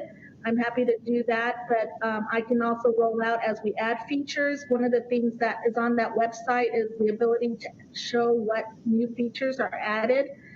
So that will be on there as we update things, and I'm happy to share a mayor and council update in writing by email when we do update some of these items. So for example, if we're able to add the green infrastructure layer, I will send out an email when that is complete. So I'm happy to communicate through regular reports when things are updated, but maybe do an annual update just on what we're seeing with the poverty and urban stress. I would agree, Mayor. I don't think a motion is necessary. I think we can take it from here. Okay. Thank you. You're welcome. Thank you all. Thank you, Mr. City Manager. Thank you, Director Morales, and to your entire team. And special mention and thanks to Councilmember Fimbres. So with that, we are moving to item number 6. This is the GPLET request. Time has been set aside for discussion of a Rio Nuevo GPLET for 1 South Church Avenue project. Mr. City Manager. Mayor, members of the council, this is an analysis and a proposal that's been completed or at least going through the process at this point. And like to turn it over to Barbara Coffey, our Economic Initiatives Director, to give you more clarity. Thank you, Mr. Ortega. Good afternoon, Honorable Mayor, members of council. The item before you today is the consideration of the Rio Nuevo Government Property Lease Excise Tax 8-year abatement for the renovation project proposed at 1 South Church located in Ward 1. This project seeks to redevelop, revitalize, and reposition the tallest office building in downtown Tucson. This $30 million mixed-use project takes an almost half-vacant existing building and brings in hospitality on floors 1 through 9 and office to floors 10 through 23, updating that office space to become more competitive and attractive. The hotel will create 52 jobs. The ground floor will feature a restaurant, lounge, and bar with outdoor patio space for both hotel guests and the public. This represents approximately 9,000 square feet of space that will become a gathering place for visitors to the property, basically an activated open space courtyard area between the mixed-use tower and the adjacent residential development called the Rendezvous. When development was originally contemplated on this site, it was thought that there would be 2 office towers. The 3-story parking garage with almost 500 spaces was constructed for the office tower uses, with residential being constructed in lieu of a second office tower and hospitality use in the current proposed project. The less dense uses create ample parking for the project. A neighborhood meeting was held on February 12th. In addition, the developer has agreed to provide a subsidy for transit passes for hotel employees and a contribution of $20,000 toward public art or park improvements. The economic impact analysis that's in your backup materials indicates the project achieves and exceeds the required 100% increase in valuation once completed. Net new revenues to state and local governments in the first 8 years exceed $12 million and more than $5 million in direct revenues after the abatement is applied. The developer is present today along with representatives from Rio Nuevo should you have any additional questions. Thank you. Thank you, Barbara. Really appreciate it. Since this project is in Ward 1, I'd like to allow Councilmember Santa Cruz for comments. Okay, trying to unmute myself. I just have a motion to put on the table if we're at that place. Yes, Councilmember, we are. All right. So I move to approve the GPLET for 1 South Church, which approves inclusion of an 8-year GPLET abatement in the GPLET leases between Rio Nuevo and the prime lessees anticipated for the 1 South Church Avenue project, subject to the following conditions. Condition A, during the 8-year abatement period, the hotel operator will subsidize up to 50% of the cost for employees desiring to purchase an annual or monthly transit pass up to $12,500 per year for the 8 years. The developer will contribute $20,000 to the city at the start of the abatement period to be used for one of the following: public art on the South Church Avenue side of the building, along Church Avenue in front or near the entrance to the hotel, or in the space open to the public for mid-block pass-through, or enhancements, improvements, or public art in the 20 de Agosto Park directly west of South Church Avenue. And that as part of this motion, I move that we authorize the city manager to execute an agreement for example, the related GPLET lease that requires the satisfaction of these conditions. Second. There is a motion. Do I hear a second? Yeah. Vice Mayor? No, Steve Kozachik seconded, Madam Mayor. Oh, okay. You're too quiet, Steve. So there is a motion. There's a motion and a second, and it sounds like City Attorney Rankin wants to speak. So this is scheduled for the adoption through the resolution this evening. You can go ahead and proceed with the motion, and if it is approved, what we'll do is we'll incorporate those conditions within the resolution but we'll still need to act on the resolution tonight. Okay, that's great. We can do that, and you could do that language at the regular meeting. Correct. Perfect. So there's a motion and a second. Madam Clerk, can we go to roll call? Yes, Madam Mayor, Mick Santa Cruz. Aye. Mr. Cunningham. Aye. Mr. Durham. Aye. Mrs. Lee. Aye. Mr. Greenberg. Aye. Mr. Kozaczek. Aye. Mayor Romero. Aye. Motion passes 7-0. Thank you all so much. And to those that were hanging out throughout the meeting, thank you so much. I really appreciate it. And this was pretty easy for you, Carrie Fletcher. Have a great day. Thank you for joining us, and I'll see you at the regular meeting. Thank you. Thank you. We move on to item 7, which is update on PFAS and the City of Tucson water supply. Mr. Manager. Mayor, members of the council, this is our quarterly update on the PFAS, and you'd asked us to come back quarterly with an update. So with that, I'll turn it over to Director Timothy Tomier. Tim. All right. Thank you, Mr. Manager. Honorable Mayor and members of the council, I appreciate the opportunity to report on our efforts to provide safe, reliable water, and specifically to update you on activities related to per and polyfluoroalkyl substances, also known as PFAS. The water that we deliver to our community remains safe, and we are taking a number of actions in order to assure that PFAS that is occurring in the local groundwater is not appearing in our drinking water supply. To date, we have taken a total of 23 wells out of service from the approach of PFAS or the beginning indications of measuring PFAS in those wells. So that's a little over 10% of our well supply that we've actually taken offline in order to protect our customers. We are actively removing PFAS compounds from the groundwater associated with the TARP, the Tucson Airport Remediation Project / AOP facility on the south side of Tucson. As you are aware, that is a Superfund site that we have been historically treating for TCE in the groundwater, and then in 2014 began removing 1,4-dioxane.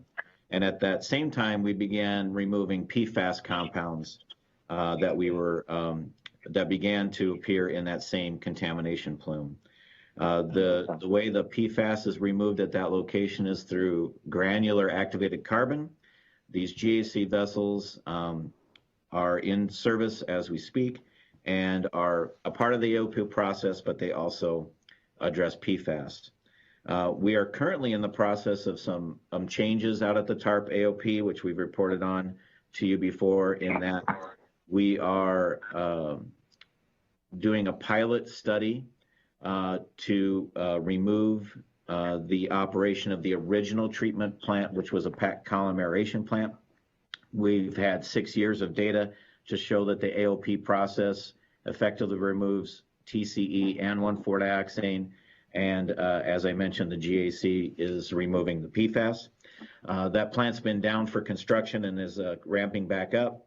And this fall, we will do a change out of the GAC, the media that's in the GAC treatment facility, in order to make sure that it continues to effectively remove PFAS. Important to note that all of the water served by Tucson Water is safe and is PFAS free. When it comes to the actual groundwater cleanup, there's a number of locations in the community where PFAS compounds are found in groundwater, even though we either do not pump from that area or we treat the water in order to protect our customers. One of the big advancements that occurred this past quarter was that Arizona Department of Environmental Quality has moved into a leadership role for addressing PFAS in groundwater located near the Davis Mountain Air Force Base. Their stated primary objective is to protect Tucson Water's central well field from PFAS contamination in groundwater. They've actually selected a consulting team led by Hargis and Associates to conduct what they call a triad process, where they're actually going to characterize further than we have where the PFAS is occurring and begin the design of remediation system in order to address the PFAS associated with Davis-Monthan. This is really good because it puts the right agency in charge of cleaning up of the aquifer in that location. And by July 1, we expect to actually have them out in the field actively engaged. We will be working with ADAQ to develop a similar approach for the area near the Arizona Air National Guard and the Tucson Airport. We continue to coordinate with base personnel at both Davis-Monthan and the Arizona Air National Guard and work with our federal delegation in advocacy for federal funding to address PFAS in Tucson. We have been following up on Mayor and Council direction regarding the TARP AOP site and working with EPA and Air Force representatives to seek an alternative beneficial use for the water treated from the TARP AOP facility. As you're aware, under our consent decree, we are only allowed one end use of that water, and that is to serve it in the drinking water system.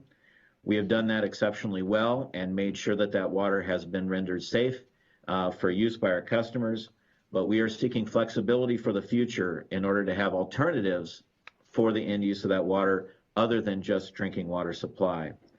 We've developed a concept plan and the required infrastructure concept, and we've come up with a budget number of about $14 million in order to accomplish the infrastructure needs. And we are doing that in parallel with our legal efforts to work through the legal authorization in order to utilize an alternative end use.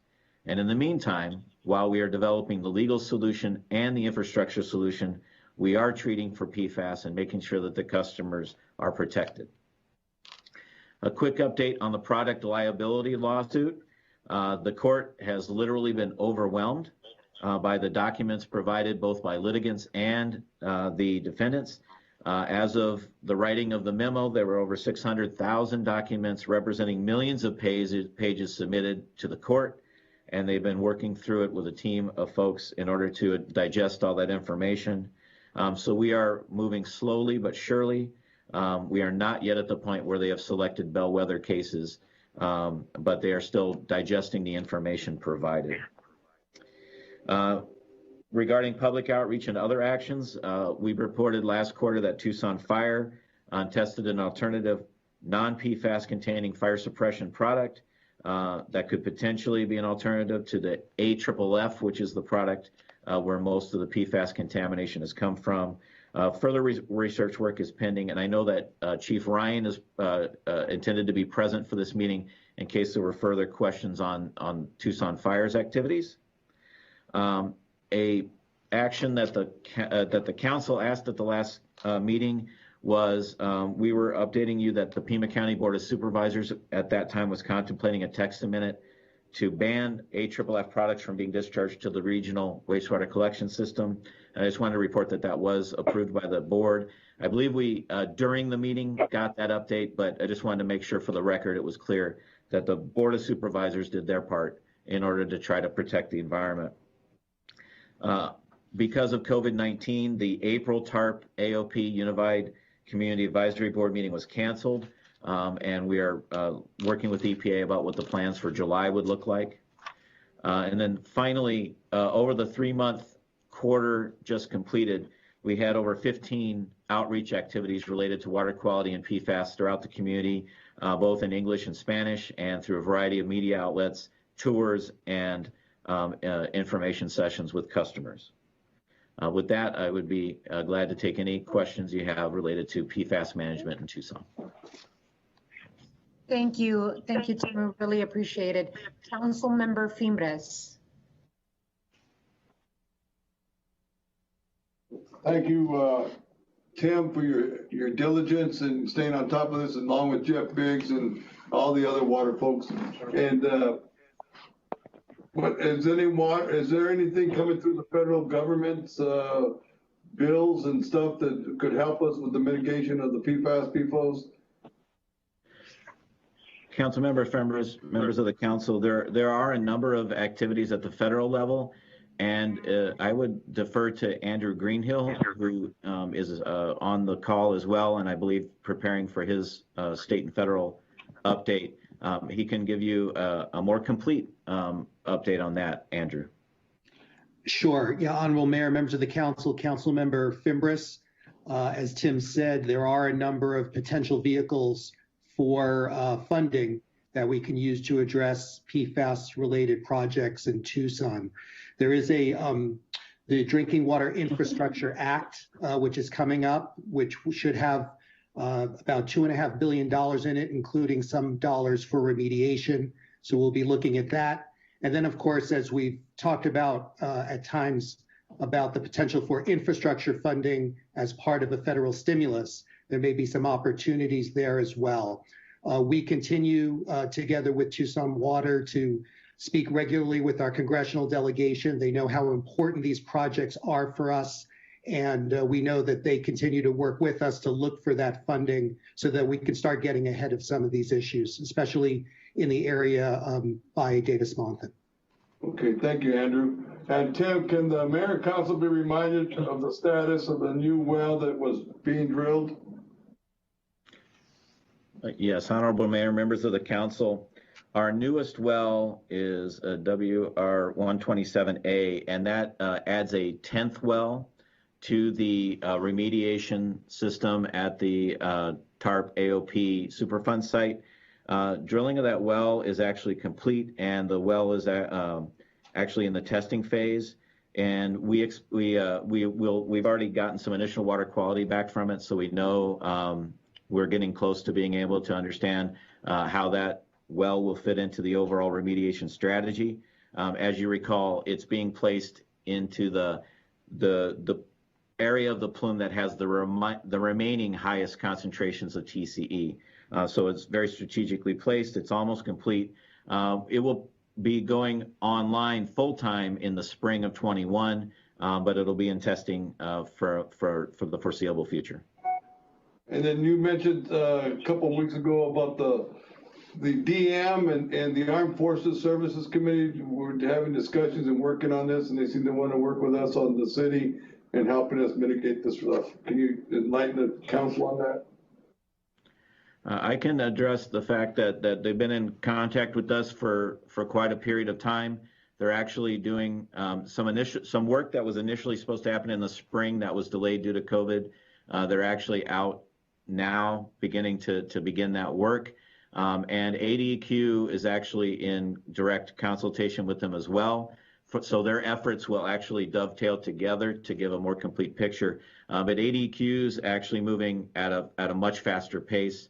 But all entities are engaged at this point. Thank you, Tim. You're welcome. I think Steve had a couple. Steve? Yeah, Tim, you may have just answered one of them. I had a question about the Air Force having put on hold their testing process.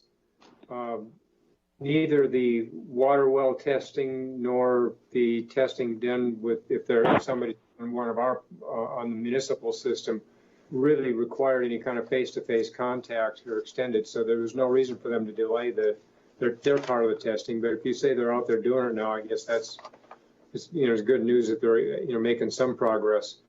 In your report, it says under the ADEQ work, it says the preliminary schedule provided by the ADEQ targets remedy, design, and construction in early fiscal year 22. Does that mean that we're going to be building treatment and containment facilities for the DM plume around the third quarter of next year?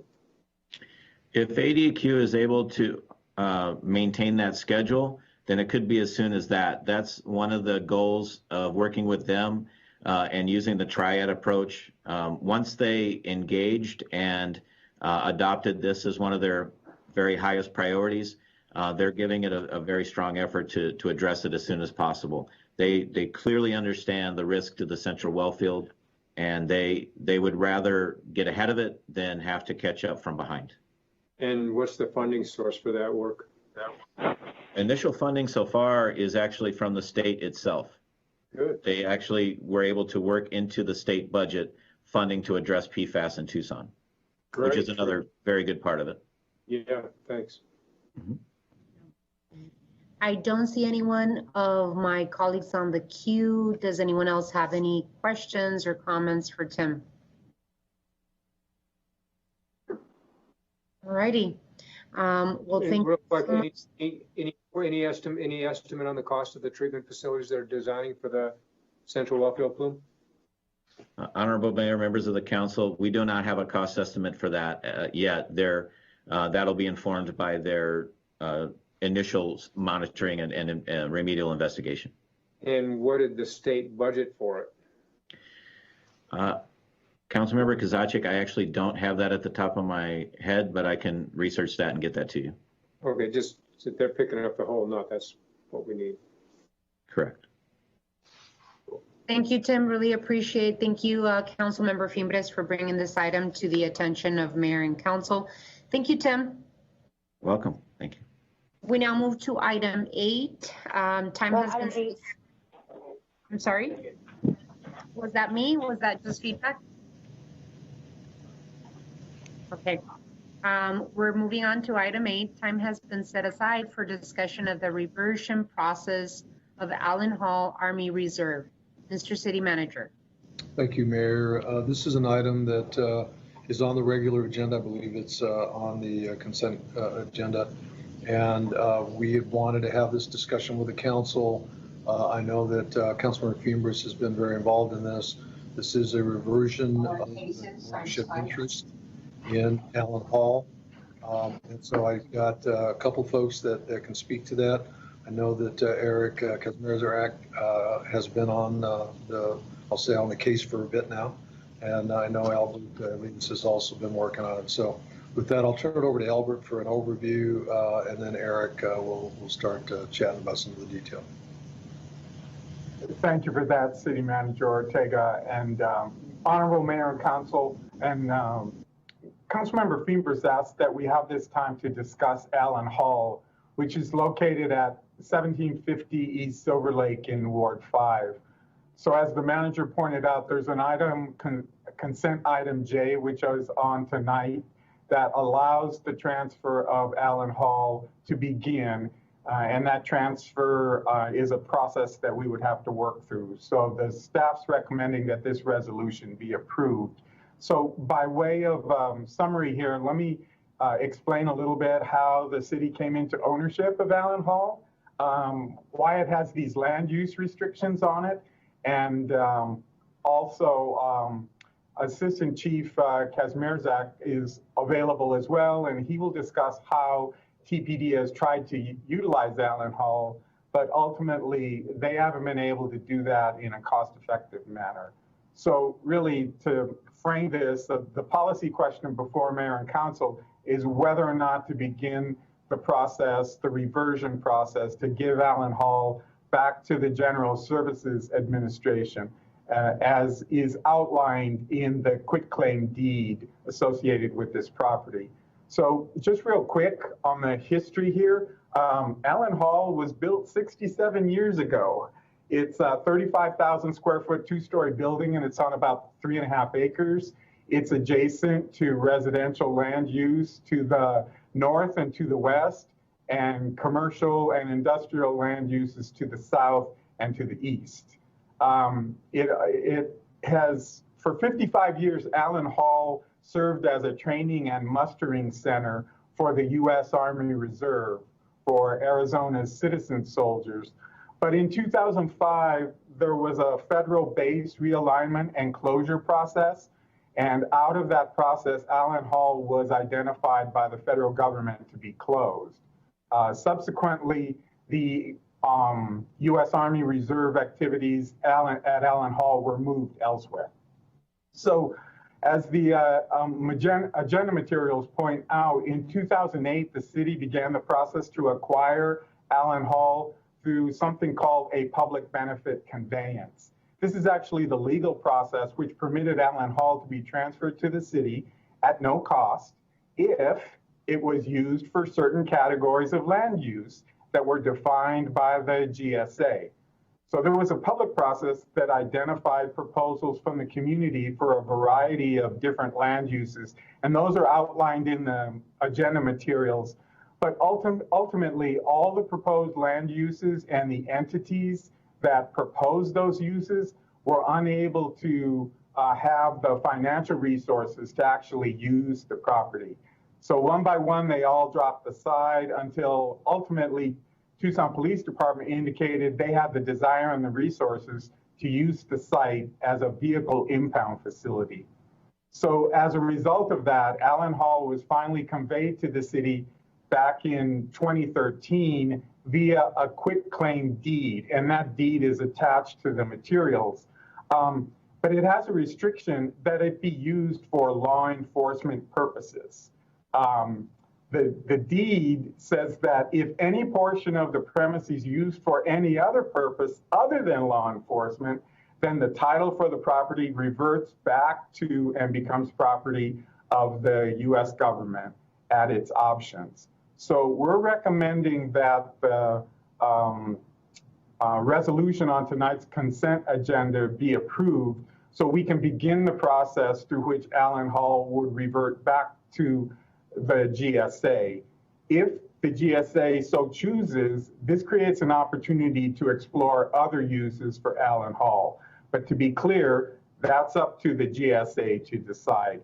So I'll let Eric talk a little bit about TPD's efforts to use Alene Hall, and then we'll wrap up. Thank you, Assistant City Manager Elias. Honorable Mayor, members of the council, I'll try and make my remarks brief. As Councilmember Fimbres is, I'm sure, aware, this process for Alene Hall has been long, and I will try and compress that into as short as time as I can in an effort to get everybody moving on here. As Assistant City Manager Elias pointed out, the quitclaim deed did specify that this facility was going to be utilized for a law enforcement purpose. Originally, I believe the process started off with a Parks and Rec plan, and because of some funding issues early on in the process of obtaining this property, Parks and Rec was forced to bow out of the ownership rights. We submitted a proposal in 2015 and 2016, which would allow us to use that property as an impound facility. The original proposal and financial submission was less than $1 million, and over the years, based on review of the property and the issues that are present there, that dollar amount has grown well over $5 million in order to get that property up to occupancy status that would meet code and what was needed for the city. Over the years, it's gone through either an impound facility. We explored some use with the Pima Community College and their public safety training process. We had explored the ability to use this as an auxiliary site when the Public Safety Communications Center was being modified, and our own use as a training facility at one point in time. Over and over again, we've run into financial considerations, but I'd also like to say that that the support that we've had with Ward 5 and Councilmember Fimbres' office through the community engagement that they've gone through and reaching out to the folks in that neighborhood has been very helpful in this process. I think they found early on that the community was not too welcoming for an impound lot to be in their backyard. There were issues with property value reductions and just general blight that were presented to them, and I think they voiced those pretty clearly to us early on in this process. So we've abandoned the impound lot. So public sentiment and cost issues have been the primary driving factors behind why the police department has not been able to find adequate use for this facility over the years. Thank you so much. I'd like to provide the opportunity for Councilmember Fimbres to add to this item. Yes, Madam Mayor. Lieutenant Allen was a great hero during World War I, and I thought it would be fitting if we could explore other avenues. I know that some of the neighborhoods, number one, it was purpose of this to make it a homeless type shelter, and the neighborhoods were very rebelled against that issue because they're tired of compassion fatigue of having things happen in their ward always with that. So that was one issue. And then we thought, well, we could help TPD increase some of their revenue by doing an impoundment thing and having some retired police officers hire them and they lease some of the towing company. We could use it there. And then their idea, the neighborhoods were okay with it if we would allow them to have the drill hall as a community center for themselves, for Pueblo Gardens and South Park. But then it takes, I'm not sure how much it's going to take to mitigate it, because there's a lot of, they gutted it, and I understand it's full of other issues with asbestos and things that would cost too much. So that was the other issue. The other idea was to try to get the veterans community who always needs places for meetings and et cetera, because to maybe multi-purposes for that and for the community services, still work on that. But I was thinking we could ask to the federal government, working with our congressional delegations, to see if we can repurpose that idea and see if we can get some more time with it. But I'm not sure if the time constraint or taken away from what its purpose for originally was for police, and before that was Parks and Recs. So I want to challenge my colleagues or ask them if they had any ideas. I know Vice Mayor Cunningham had some ideas on what he did with the Udall Center. I have a question. The quit claim deed that reverted the uses for public safety uses, is that something the city of Tucson imposed on ourselves? Honorable Mayor, no. That is a requirement that the federal government imposed on the city in exchange for gifting the property to the city. So we do not have the ability to remove that, only they do. Alrighty, so are there any opportunities before we hand over the property back to the federal government? Are there any opportunities that we can look for, as Councilmember Fimbres suggested, in work with our congressional delegation? I see you, Vice Mayor, work with our congressional delegation so that we can have those requirements lifted, and the city could be open to looking for grant opportunities to make that space much more of a community space, whether it be a recreation center, a cooling center, a cultural center, etc. Vice Mayor, you wanted to add to the conversation? So first of all, about Alene Hall, for Fimbres and I and my father and many, many people over the years in Tucson, if you served in the 8th, the 40th, it was your home. Like I've actually, back in 1994, believe it or not, I stayed several nights in that armory. Look, we've got a couple of opportunities here. And I'm thinking back to, we just went through this with Udall that had a land patent on it. And we went to our congressional delegation, and we were able to get it over the finish line and get that patent lifted. And that allowed us to reopen the farmers market at Udall that we had to close right after it got open because of COVID. But look, let's keep our eye on the prize here. Albert, I gotta say, have we approached look, there's a really good chance GSA does not want to take on a liability that has $5 million in improvements. Have we approached GSA about possibly lifting some of the patents on us? Vice Mayor, members of the council, yes, I think that's the appropriate next step. However, that the staff needs authorization to be able to go back to the GSA and ask to revert those previous restrictions. So that's the purpose of the resolution on tonight's agenda. So wait, I thought we were reverting the property back to GSA.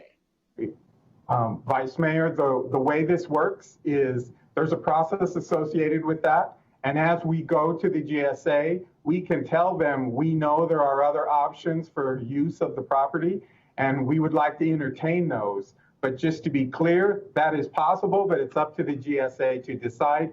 I think working with our congressional delegation, they will be open to potential other uses. But the only way we can get there is by beginning the reversion process. I just want to be careful that we don't sign the reversion over and give up our leverage on the property so that GSA takes it and says, oh yeah, we're going to give it back to you with less restrictions, and then they don't. So we got to walk a pretty strategic line. This is probably more appropriate in an executive session discussion when it's strategic over an asset. But the bottom line is that, look, I'm on board if Ward 5 is good with this, I totally have his back, but I just want to make sure that we're not giving away the store here. This is a great set of acres. This is a great asset. It's got some history. There's all kinds of stuff we can do. So I just want to be careful. And by the way, that neighborhood, which is, I think, what is that, Hollywood and Western Hills, Richard? Yeah, Pueblo Gardens. Pueblo Gardens. So like that neighborhood has been, when you think about where Pueblo Plaza is and the stuff you can do between those two areas, I think we've got something special. So I really like to, let's just be careful about giving away too much and giving up our leverage. That's not that. I guess that's the only thing I can add to the conversation. Thank you, Vice Mayor. Have we, just to be clear, Albert, has anyone yet asked to remove the deed restrictions from Alene Hall? Just a question to GS to say, we need those deed restrictions lifted. Mayor, the way it was explained was that if you are interested in going through the reversion process so that another land use can be considered, I think they would be open to that.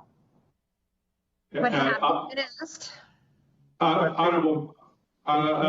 They can't take that action until we are authorized to have that discussion with them.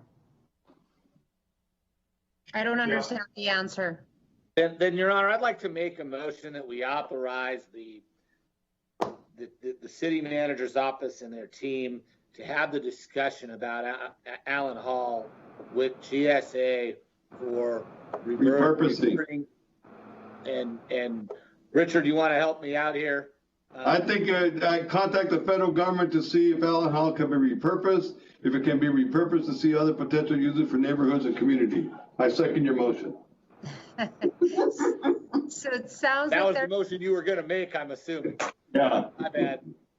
So there's a motion and a second.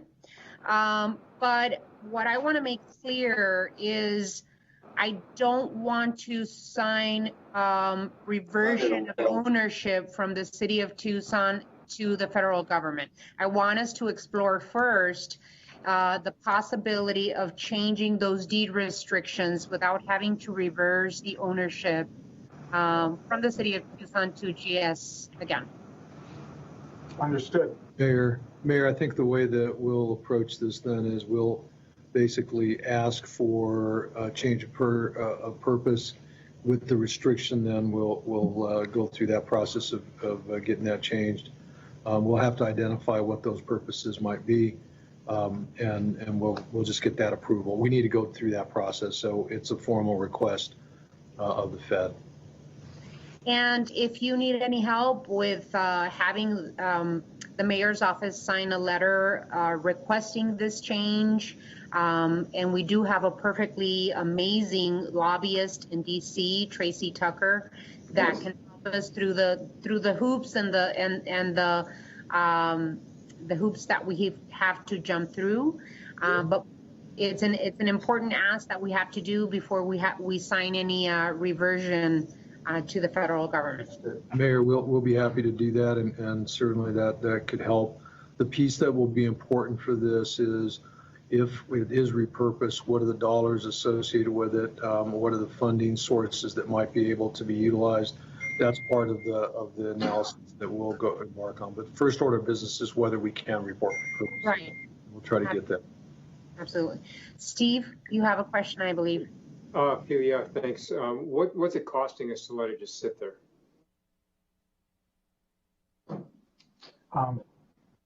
Councilmember Kozaczek, members of the council, Right now, we are committed to securing the property, and it has an alarm system, and there's some minimal cost associated with that, and that's an ongoing expense that the police department is paying.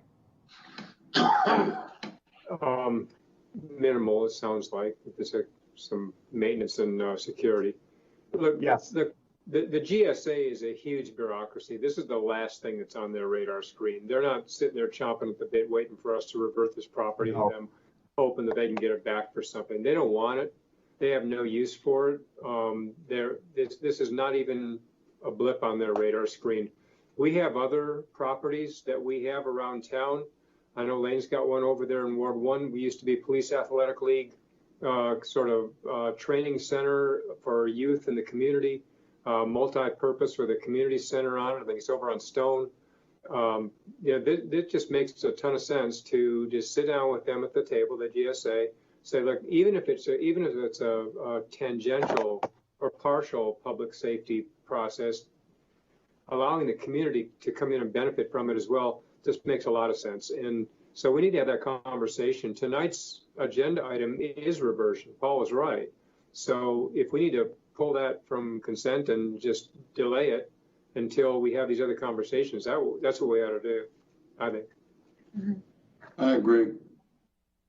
Call for the question. I agree. Thank you, Steve. Thank you. So there is a motion and a second with a clarification that we do not want to start the reversion process. So we're going to pull the item, which is item J. It's J, item J. To delay that conversation so that we can approach the federal government and our congressional delegation to help us through this process so that we can change the potential uses of the property. That's what I understand? Exactly. Yes. Okay. All righty. Well, there's a motion and a second. Ms. Clerk, can you begin roll call, please? Ms. Santa Cruz? Aye. Mr. Cunningham? Aye. Mr. Durham? Aye. Mrs. Lee? Aye. Mr. Fimbres? Aye. Mr. Kozaczek? Aye. Mayor Romero? Aye. Item passes 7-0. Thank you so much. Thank you all for your work. Really appreciate it. We now move to item 9. Are there any state and national legislation or regional committee issues for discussion? So, Honorable Mayor, members of the council, I provided some information yesterday by email to Mayor and Council. There's information about the Child Care as Essential Act. This is the $50 billion preschool child care funding bill that Councilmember Kozaczek had asked about at the last council meeting.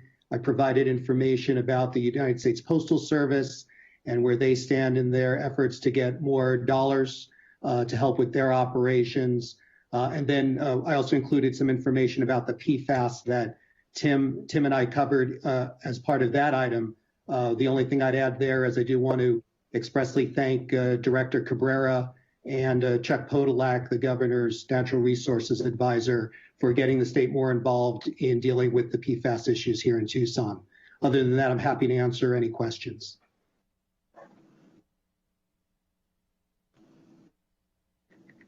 All righty, thank you so much, Andrew. Really appreciate your update. Item 10, does anyone have any items to remove from the consent agenda? We're pulling item J, correct? Item J. Okay. And Mayor, with respect to item K, and that's the financial participation agreements that you've previously discussed, and they're on for formal adoption tonight. There are a couple of blanks in those agreements and exhibits for some dates. So if you approve that tonight, we're going to read in some dates. Specifically, there's a date for the second installment of the funding. It's broken into 2 installments, equal installments. So the idea is that we would add language there that the second installment would be not later than August 1st. And then there's a second date for when each of our program partners will provide us their final formal accounting of the program which, as you know, under the CARES Act funding has to be expended by the end of the calendar year. So we'll insert that it'll be 30 days after that. So by February 1st of 2021 to provide their final accounting. Okay, thank you. Thank you, Mike. And then I believe item 7C, which is an agreement with the Tucson Presidio Trust, Historic Preservation. And then item I, a grant agreement with the Recycling Partnership to help combat recycling contamination. I'd like to pull those just to have more of a conversation about them. And with that, we can move over to item 11. Does anyone have any future agenda items? Hearing none. Study session is adjourned. The regular session, I'll give you about 10 minutes and we can regroup at 6:48 so that we can have a little bit of a break. Thank you all so much, and I'll see you in 10 minutes.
Clerk.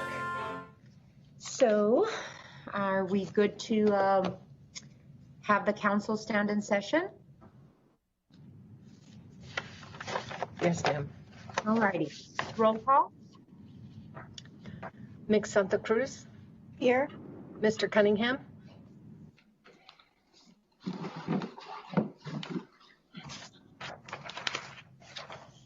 You show him on the meeting. Mr. Durham. Here. Mrs. Lee. I'm here. Thank you. Mr. Cunningham's here. Sorry, guys. Thank you, Paul. Mr. Fimbres. Here. Mr. Kozaczek. Here. Mayor Romero. Here. Item 2. Invocation and appointments to boards, committees, and commissions.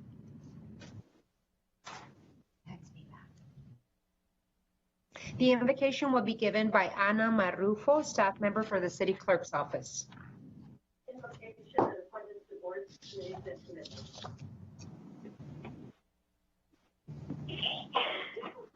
How do they do this? This is so boring. I literally hate you. Okay, here we go. We're going to do the city clerk prayer.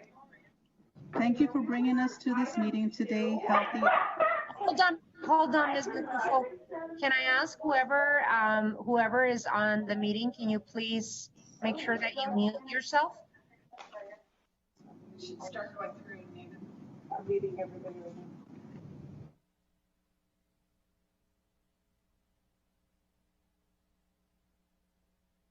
Ms. Marrufo, you can go ahead now. Thank you. Okay, thank you. Thank you for bringing us to this meeting today, healthy and open-minded. We ask for guidance for the mayor and council as they make decisions that will affect the lives of all Tucsonans. Help to make these decisions without bias or prejudice. It is important to remember to do what is best for the entire community. We know this is not an easy task, but we ask for guidance in that which will benefit most people. Amen. Thank you, Ms. Marrufo. Item 2D. City Manager's Communication number 149 dated June 9th is received into and made part of the record. Are there any personal appointments to be made at this time?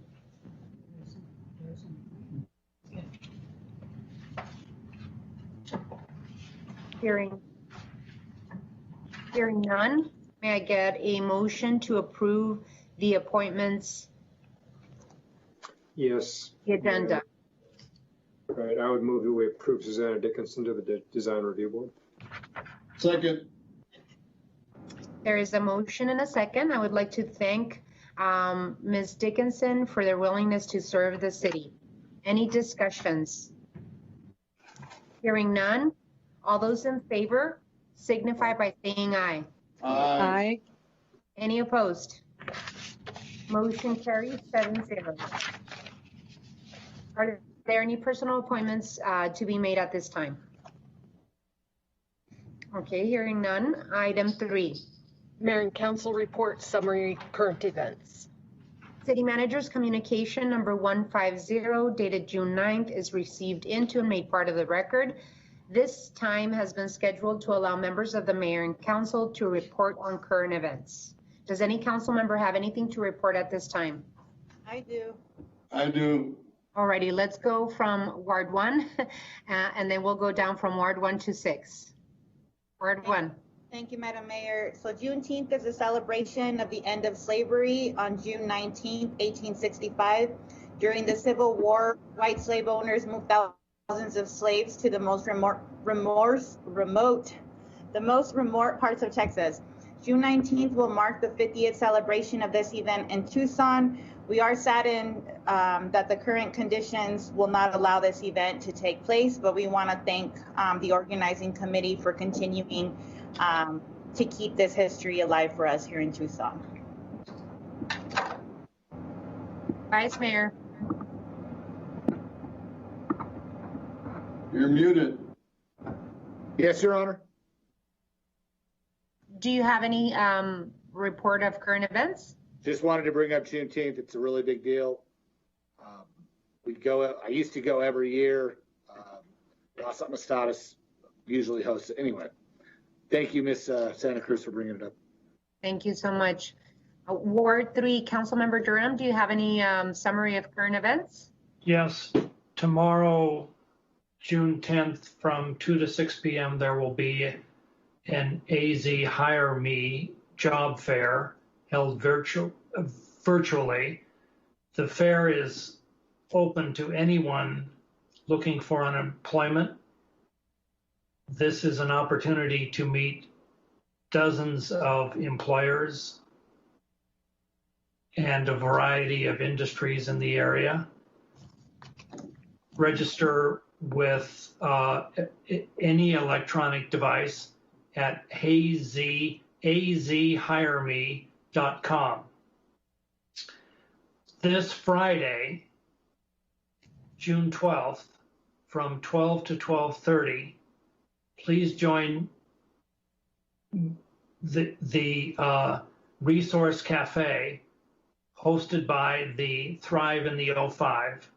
You can view the live stream on Tucson Thrive in the 05 Facebook account page and hear from the experts from TEP talk about their programs to support customers, including the discounts for low-income customers, emergency bill assistance, and payment plans and budget billing.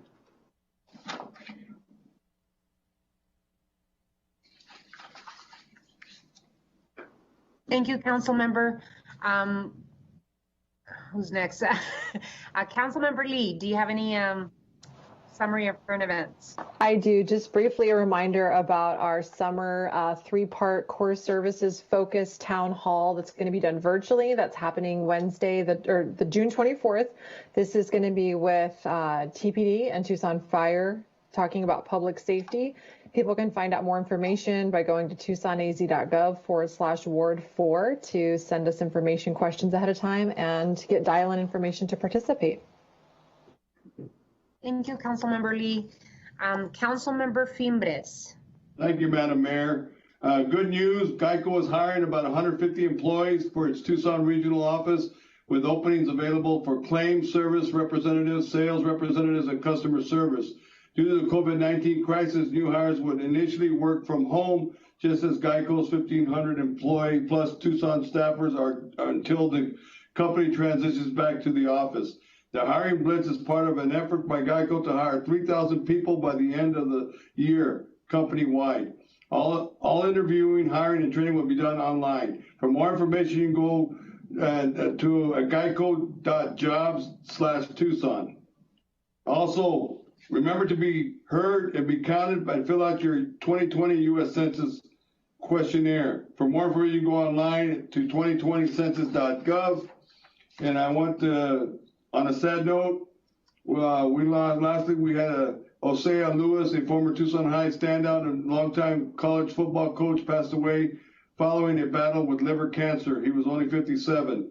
Before he was a 3-year starter and all Pac-10 selection at Oregon State. Lewis was an all-city linebacker and team captain for the Tucson High Badgers in 1981. After his playing career, Lewis joined the coaching ranks and became a defensive assistant coach at OSU, New Mexico, Utah, San Diego State, and Vanderbilt. Coach Lewis was a special person who helped many young men during their time at college. His knowledge, leadership, and expertise will be missed. I want to extend my condolences to the family and to all our friends. Thank you. Likewise, Councilmember. Councilmember Kasachek? No? Okay. Then we move on to item 4. City Manager's Report, Summary of Current Events. City Manager's Communication number 151 dated June 9th is received into and made part of the record. This time has been scheduled to allow the City Manager to report on current events. Mr. Manager. No report, Mayor. Thank you. Thank you, Mr. Manager. Item 5. Liquor license applications. City Manager's Communication 152 dated June 9th is received into and made part of the record. Ms. Clerk, please read the liquor license agenda. Your Honor, on this evening's liquor license agenda, there's only one application. That is a agent change acquisition of control for Iron John's Brewing Company in Ward 6. It's noticed as item 5D1. So an appropriate motion would be to approve item 5D1. May I have a motion, please? Madam Mayor, I move to forward the liquor license to the State Liquor Board with a recommendation of approval. Is there a second?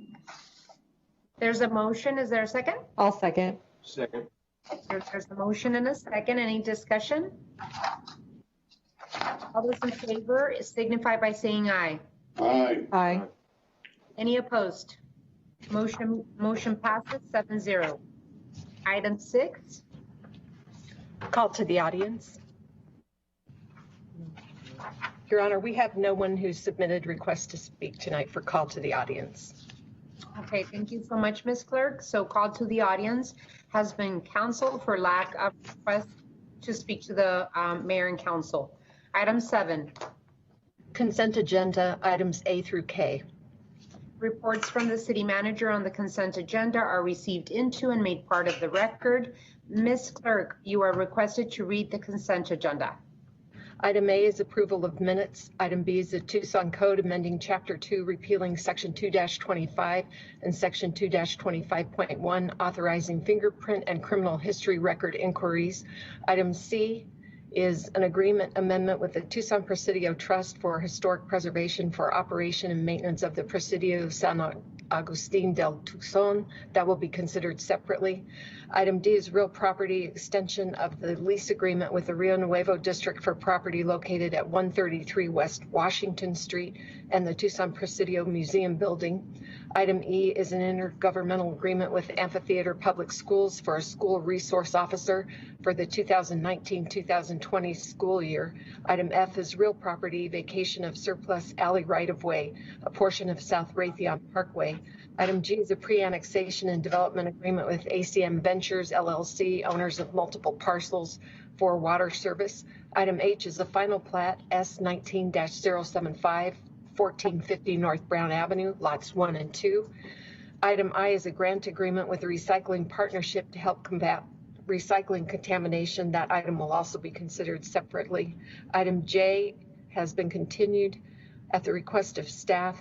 Item K is a resolution approving financial participation agreement with the Community Foundation for Southern Arizona, YWCA of Southern Arizona, and Women's Foundation of Southern Arizona for the city's We Are One Somos Resiliency Fund. And I believe Mr. Rankin has some dates to read into the record on item K. Mayor, members of the council, as I mentioned during the study session, the dates will be inserted into the agreement if it's approved, under which the second installment of funding will occur not later than August 1st. And with respect to the date by which our partner agencies will provide their final accounting report to the city will be February 1st of 2021. That's all I have. Thank you, Mr. Attorney. And that's for item K. So, Your Honor, an appropriate motion would be to approve items A, B, D through H, and item K. May I have a motion? So move. Okay, so there is a motion, and may I have a second? Second. Okay, so there is a motion and a second, and I believe I have Councilmember Lee on the queue. Mayor, I just put a note that I will abstain from voting since there's a Raytheon item here. Okay, thank you, Councilmember. Really appreciate it and noted. So, may I have roll call, please? Ms. Santa Cruz? Aye. Mr. Cunningham? Aye. Mr. Durham? Aye. Ms. Lee has recused herself. Mr. Fimbres? Aye. Mr. Kozaczek? Aye. Mayor Romero? Aye. Item passes 6-0. So can we start with the consent agenda items that were removed by the council? The first item is item C. Is an agreement with the Tucson Presidio Trust for historic preservation for operation and maintenance of the Presidio San Agustin del Tucson. Can we have staff present an update, Mr. Manager? Absolutely, Mayor. I have Albert Elias on the line, and he's ready to, he's prepared to make a quick presentation. Thank you, Mr. Manager.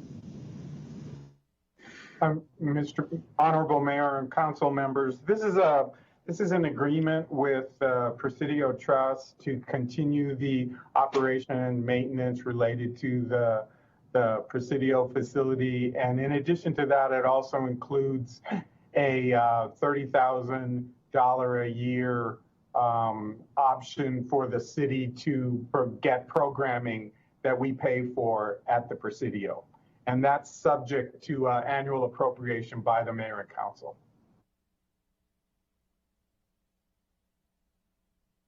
I'm available if you have any questions on this. Yes, I was reading the operations and maintenance agreement, and I see that there's, can you explain a little bit more about the agreement and how it's going to, how the partnership between the city of Tucson and the Rio Nuevo Multipurpose Facilities District, and how the partnership in terms of the properties located at 133 West Washington Street, and then also the cultural heritage days at the Presidio work, and how does the partnership all work together? Honorable Mayor, Mayor and Council, let me take them one at a time. First, regarding the living history and cultural heritage sponsorship. I think the idea here is there would be programming that the Presidio would have at the facility, and the city, that would include things like Tucson's birthday party and that type of thing. And the idea is that there would be funding provided to the Presidio in order to have programming associated with that. A couple of other events, cultural heritage events they have are things like Mexican Independence Day on September 16th, Day of the Dead, Ofrenda in mid-November, the Luminaria Nights in December, Native Peoples Day in February, those types of cultural events that would take place there. With regard to Rio Nuevo, my understanding is the other portion of the site is Rio Nuevo owned, and this agreement allows them, the Presidio, to continue to use that property that Rio Nuevo owns. Councilmember Santa Cruz. Hi, Albert. So I had a couple of concerns. We had started the conversation before the pandemic hit about city-funded events that still use a Confederate flag. So I'm a little concerned about some of their cultural events that still fly the Confederate flag.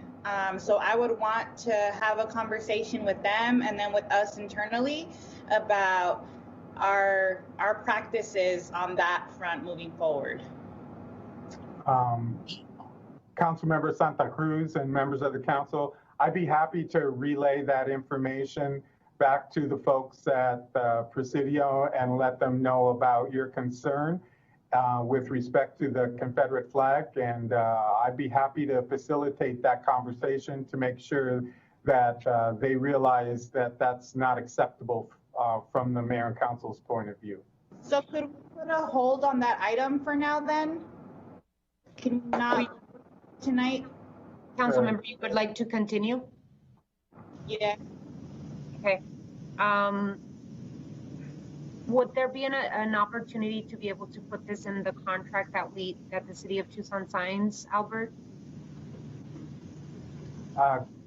Mayor, Councilmember Santa Cruz, I believe if that's the commitment that the mayor and council wishes to have, I'm sure we can take that up with them and request that be included in the document. And I think it would be, I'm sorry, Vice Mayor? You know, I think we had this conversation with them last year, and they were totally okay with taking the Confederate flag out. the issue is that it's a ceremony they do every single year where they use every single flag that's been flown above the fort in progression. So they display that flag because technically we were under the Confederacy for 3 months or something. And I'm totally okay with them not doing that. They can have a blank flag or something. And I think we actually came to a resolution last time. So I'm 99% sure. I mean, we can delay the vote, but I'm 99% sure that the Presidio folks are open to not displaying that flag, even during that flags of the history ceremony. And I think the nuance was some of the historians were saying, well, technically we're really never under the Confederacy, and some of them saying, well, yes, we were. And now I remember thinking to myself, this really isn't that necessary, because the people who are literally arguing to fly the Confederate flag during the ceremony weren't even they were talking about historical nuances that it was a little bit, I mean, it's important, but if we want to have that discussion with them, if we're going to tell them, hey, look, don't fly it or you're not getting your 30 grand, I know they're going to say, okay, never mind. So is kind of the Presidio on the call, maybe? So I think that it would be appropriate if we just delay. I think that it would be appropriate to come back on the 23rd, which we have a meeting on, delay and make sure that we have a conversation.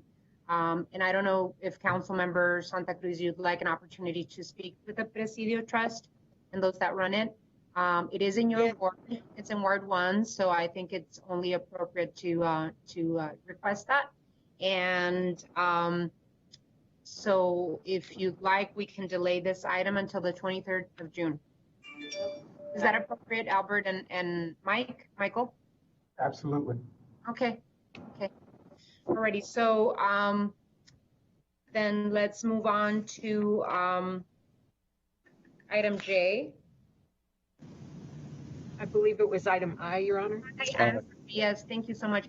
All I'd like with item I is if Mr. City Manager, the Carlos de la Torre, the Department Director for Environmental Services, is available. I just have a couple of questions about how this grant is going to work. Mayor, Mr. de la Torre is available. Carlos, are you there? Hi, good afternoon, Mayor, members of the council. Yes, I'm here. Thank you.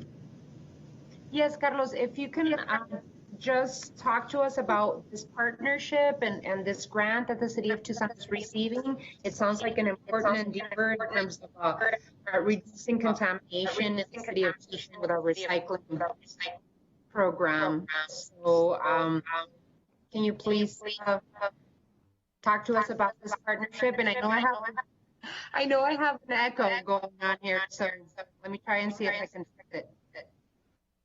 Certainly, Mayor and members of the council. Last year, the city was invited to participate in what they call the 50 Cities Leadership Group, Summit Group, nationwide. We're invited to participate. And as part of that, it gave us the ability really to apply for future funding related to how the city could improve its recycling program. So as you know, one of the key components or issue that we have on our program is really the contamination rate that we're seeing. So roughly we're seeing about a 30% contamination. Nationally, the average is around 17%. So our goal is really to be below the national average and be better than that. But also the other component on that is really by reducing our contamination rate below 18.7%, it really reduces our exposure of a cost that we pay to Republic Services for excessive residue. And that really amounts to us to about $400,000 a year. So the recycling partnership has helped other communities really reduce significantly their contamination rates, and that's really the effort is really looking at that. We have always seen things anecdotally. We have not really opened every single bin, which we're not going to do this as part of this program, but we'll target about more than 20% of our bins We'll open them. We'll do a base audit of basically of those areas, the areas that were depicted. So we know what the contamination looks like before. Then we'll go out there and do an active, essentially, tagging of those containers, the 30,000. So they'll get a tag saying, yeah, you're doing good, or you need to improve on something, or actually, as a matter of fact, we're not going to service your bin because it's really contaminated. So we're going to do that throughout basically this period. We're going to do that over an 8-week period. And the reason they typically do it over a 4-week period, but because we have every other week, we're basically going to extend it out 8 weeks. So as we move along and we inspect essentially those bins, folks will have feedback via the tagging program. And then at the end of the program, we'll see where we're at the end of the 8-week period. Hopefully we have reduced significantly our contamination rate. Hopefully by then we will know what is the key contaminant that we're seeing in the different areas. How can we really set programs to improve the quality of the recyclables? How do we engage residents in terms of really the contamination? And then how do we maximize the use of the program? So by pinpointing specific contaminants that maybe should go somewhere else, or obviously in the bin, it basically gives the ability to maximize the use of the recycling bin for what it's really intended to be used for. So again, we want to get started as soon as maybe the council approves that, and probably once a lot of the travel restrictions are lifted, probably at the end of end of August.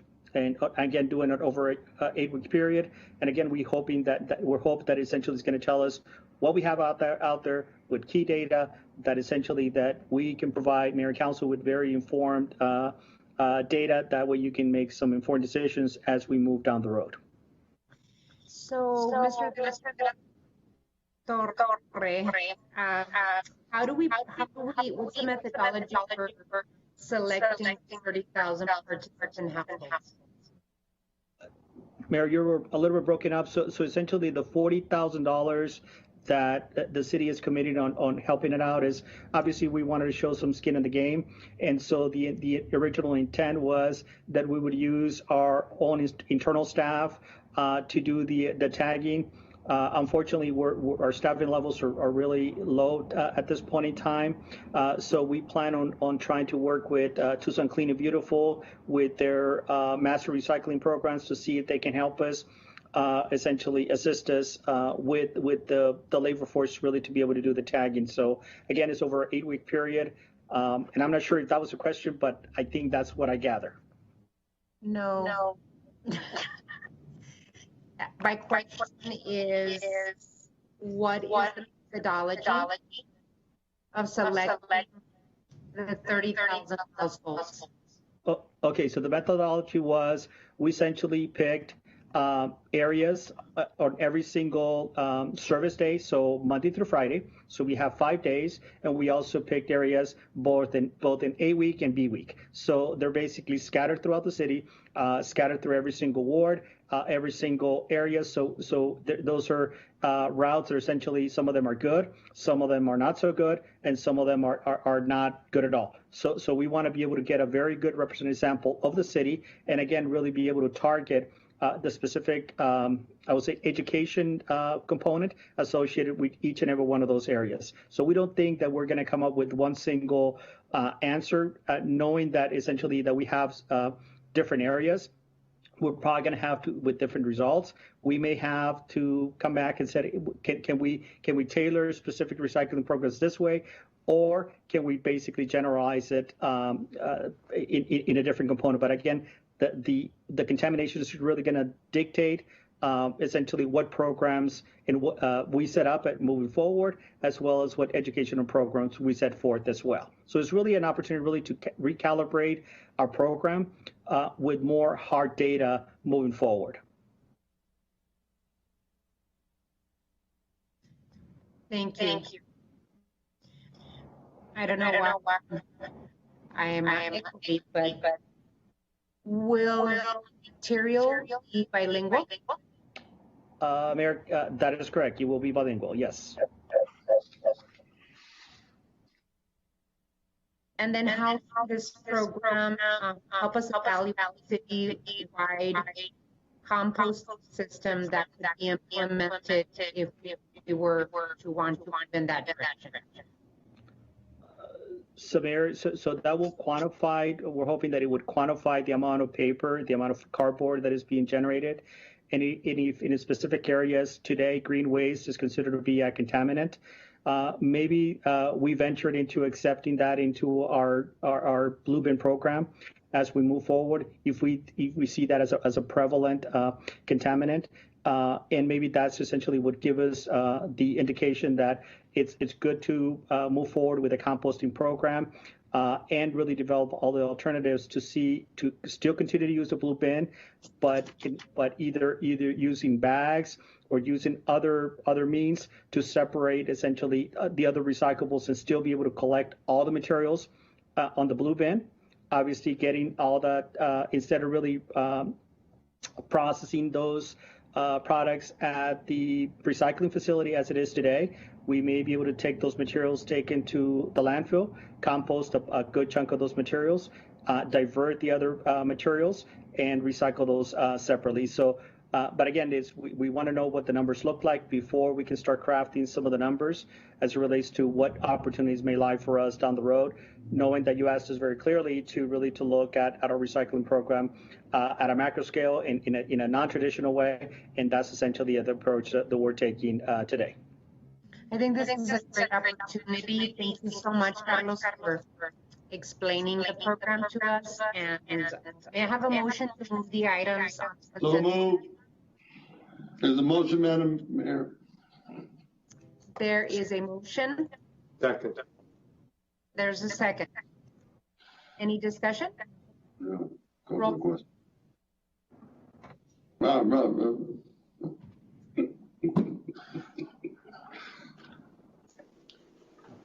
Ms. Clerk, may I have roll call, please? Ms. Santa Cruz? Aye. Mr. Cunningham? Aye. Mr. Durham? Aye. Mrs. Lee? Aye. Mr. Fimbres? Aye. Mr. Kozaczek? Aye. Mayor Romero? Aye. The items on the consent agenda are approved by a vote of 7-0. Thank you so much. Item 8. Public hearing, City of Tucson recommended annual budget for fiscal year 2021 hearing. City Manager's communication number 167 dated June 9th is received into and made part of the record. Ladies and gentlemen, this is the time and place legally advertised for a public hearing on the fiscal year 2021 recommended budget. This public hearing is scheduled to last for no more than 1 hour. Speakers are limited to 5-minute presentation. Ms. Clerk, do we have any requests to speak? Yes, Your Honor, we have received very many requests to speak. We can call the speakers in the order that we've received the requests, if you prefer. Yes, Ms. Clerk, and let's make sure that we time the speakers to 5-minute presentations. Are we requesting the speakers introduce themselves, and if they live in the city of Tucson, and if they're a paid or unpaid speaker, and any other of the requirements that we do with regular public hearings? That would be it, Your Honor, except that we do ask that people observe rules of propriety, decorum, good conduct, and refrain from violating any of the Mayor and Council's rules. Are we requiring that the speakers turn on their cameras? No, Your Honor, some speakers are on the telephone, okay. So we have not asked that. Okay, all righty. So, Ms. Clerk, if you can introduce our first speaker. The ones that are checked right here. Tyler Besh.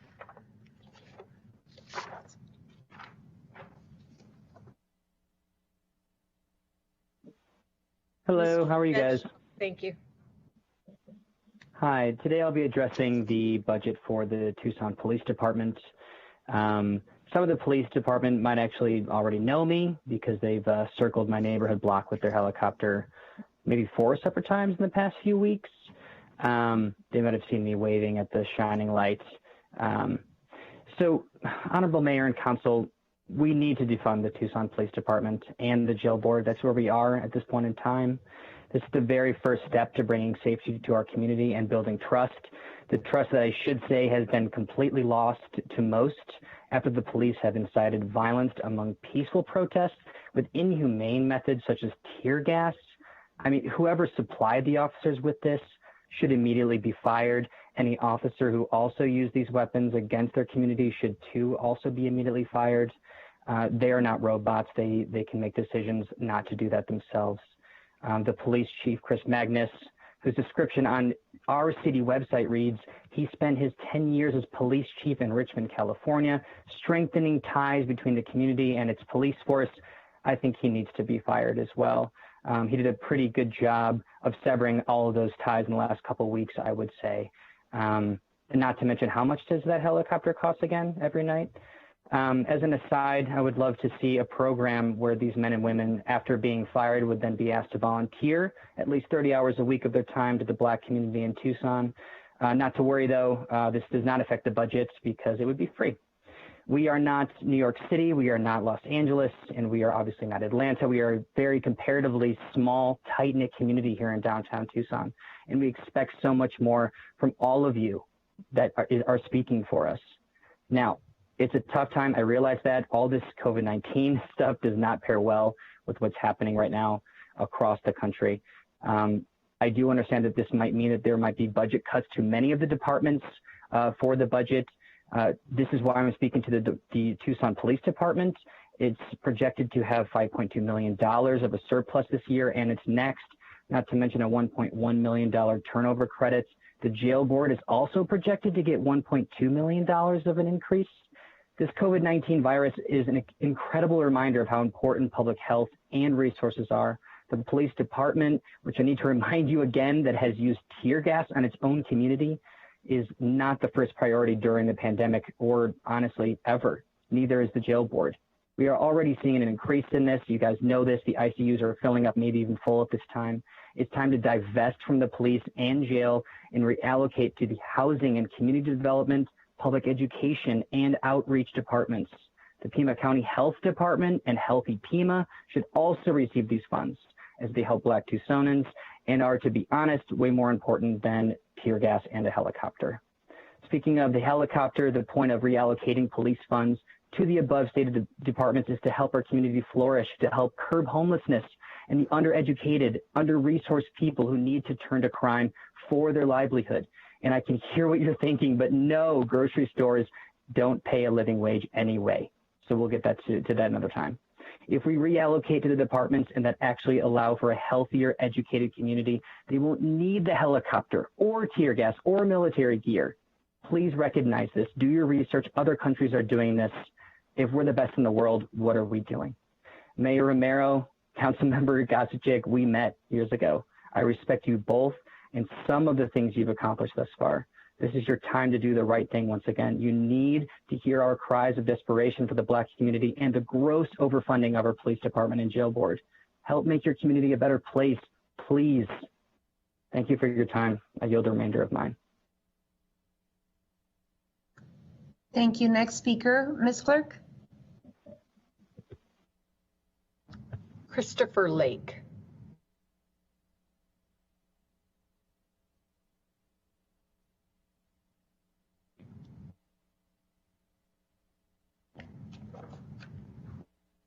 Mr. Lake, if your phone is muted, you can press *6 to unmute yourself.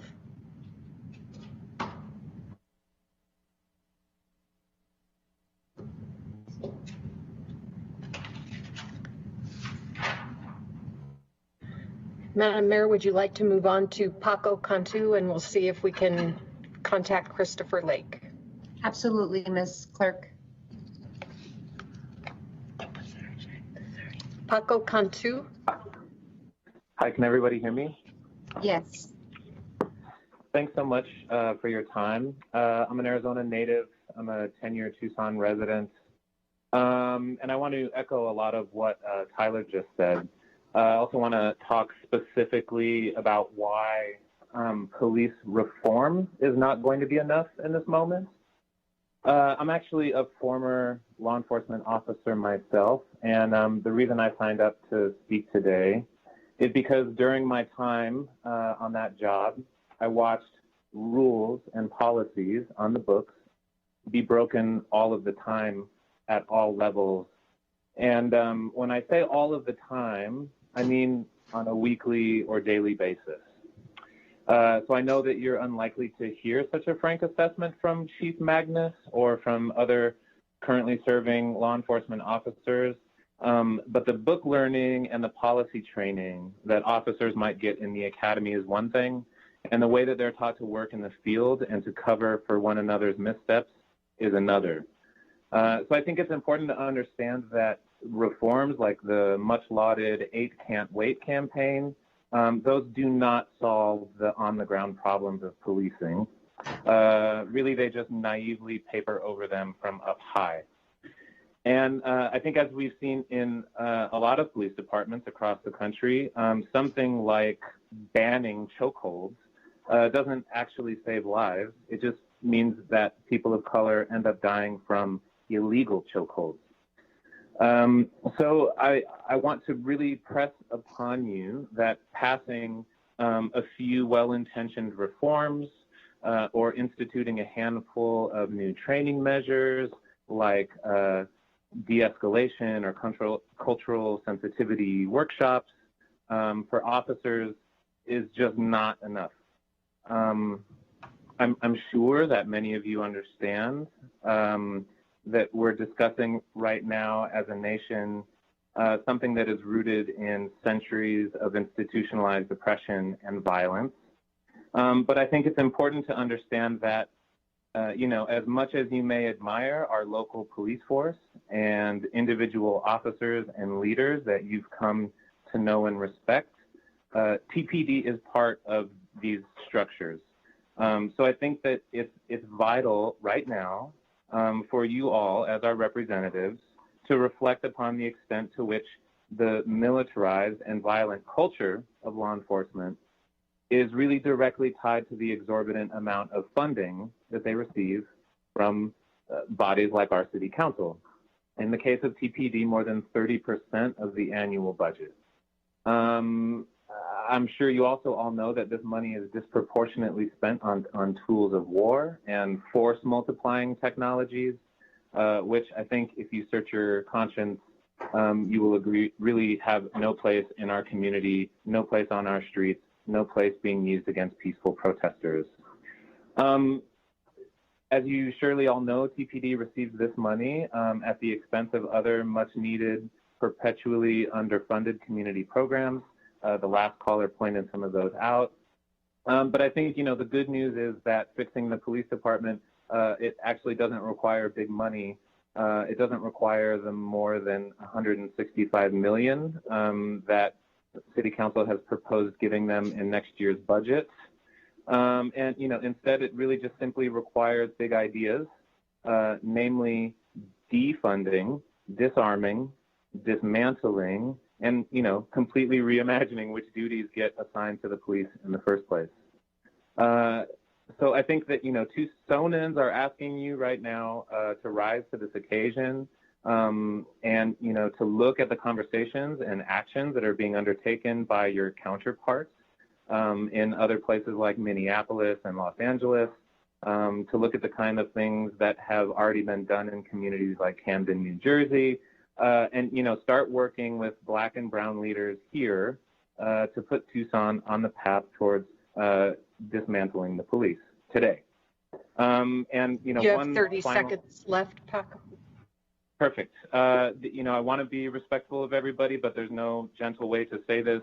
I have to chide each and every one of you for working with TPD to pass Ordinance 11746, restricting citizens' right to film the police.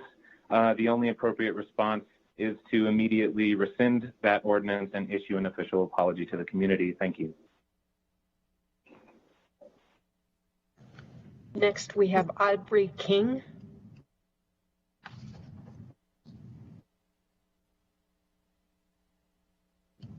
Hi, can you hear me? Yes, we can. Alrighty. So my name's Aubrey King, and I live in Ward 3.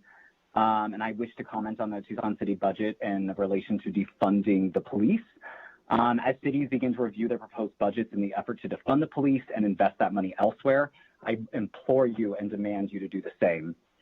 I spoke to a police officer on June 2nd saying that they want this city to be a reflection of how all other police departments should look like. It's kind of a joke to say that if you refuse to do anything to actually show that. You say that Tucson is one of the most progressive cities in leadership, yet that doesn't seem to change how your institutions are funded.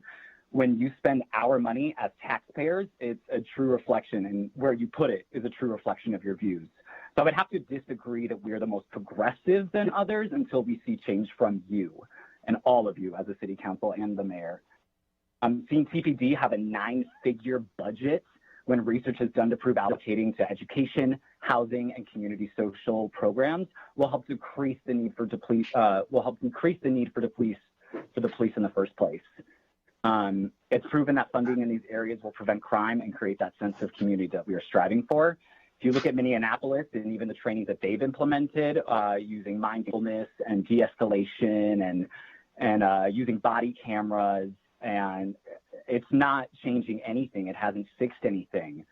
So I understand that this is going to take time to reform, but significantly decreasing the amount of funding that goes towards police will have an effect in reducing crime. So if you truly believe that we are one of the most progressive cities, you need to begin to defund the police. Instead of fearing the loss of the jobs of the police force, which is what a lot of them are afraid of, they need to start caring about the lives that will be lost if we continue to fund the city this way. So we need to start seeing potential in new jobs created for social workers and hiring qualified people for specific calls that police are not equipped to even handle. If I break my hand, I wouldn't go to a cardiologist. So why am I wasting my taxpaying dollars for calling the police if I lose my dog?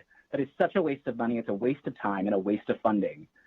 And when I look at how police officers only need 840 hours max of training when a cosmetologist needs up to 1,600, that's such a significant difference for a job that is not as significant in our community. So let's set an example of that community that police officer wanted to see. If you want to see an effect and be that city, actually defund the police and put that money where it needs to go. I'd like to end with my big statement: defund the police, Black Lives Matter. Thank you for your time, and I yield. Thank you. Your Honor, our next speaker is Christina Sonderegger.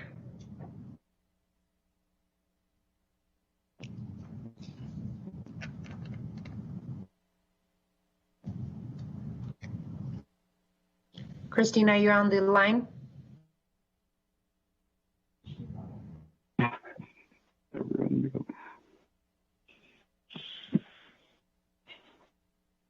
Ms. Clerk, can we continue with the next speaker? And then maybe we can come back to Christina. The next speaker is Patricia Schwartz, and I'll remind everyone, if you're participating by telephone, you'll have to press *6 to unmute yourself. Thank you. Okay, can you hear me? No? Yes? Can you hear me? Yes. Yes, yes. I can. Sorry. Okay, so I'm a Tucson resident of Ward 5, unpaid speaker. I'm going to try to make this a bit snappy. I don't think I need to spend any of this time recounting tales of harrowing consequences of police tactics. I know as residents of this community, this state, and this nation that you are well aware of the needless suffering and persistent injustices due to systemic racism and unregulated violence in our law enforcement forces. You have and will continue to hear it from your constituents, see it graphically depicted on the news, and find it throughout stories of our history. Black people and other people of color have been suffering through these stories for several hundreds of years, and it's time that we show them that Black Lives Matter. The problem, thus, is not in recognizing that we need to do better. I'd like to think that the problem here for the council may lie instead in an uncertainty about how to do better. So that's what I wanted to appeal to, our opportunity to reconstruct community safety and security from the ground up in this historic moment. As mentioned by other speakers, that begins with divesting funding from our outrageously large policing budget and into community investment. I'll give two brief examples from my time living here in Tucson. For one, we know that over 60 of our public schools received a grade of C or lower in 2019, and that a large number of our kids attend Title I schools, meaning that at least 41% of students are considered lower income. Having worked in after-school programs, I've seen the need for additional staff, equipment, training, and resources to provide Tucson's kids with quality education and a safe space to learn. Our teachers deserve to earn a living wage and have classroom items covered instead of having to buy them on their own. Schools should be able to easily cover meals for their kids without having to perform budget acrobatics to balance these programs with other activities.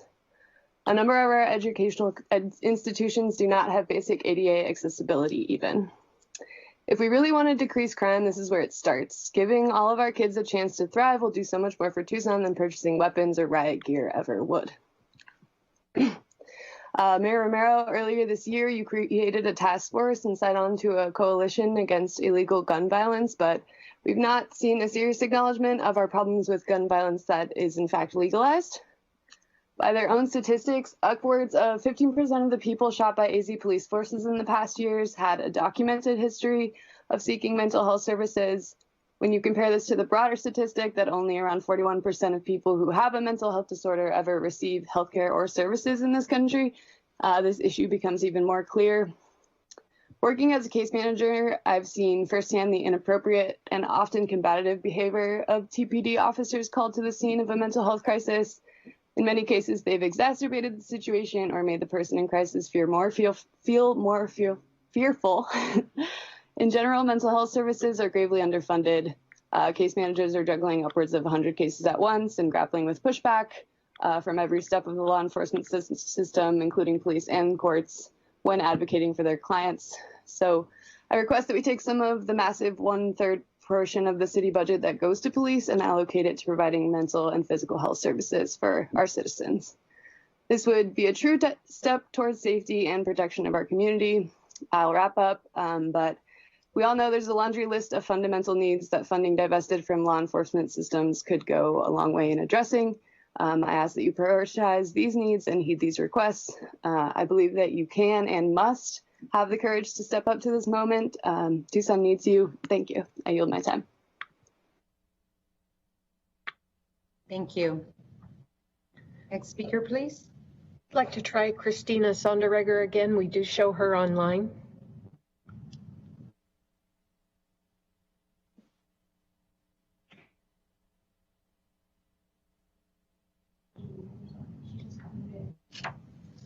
Ms. Sonderegger, if you press *6 on your phone, if you're on your phone, you can unmute.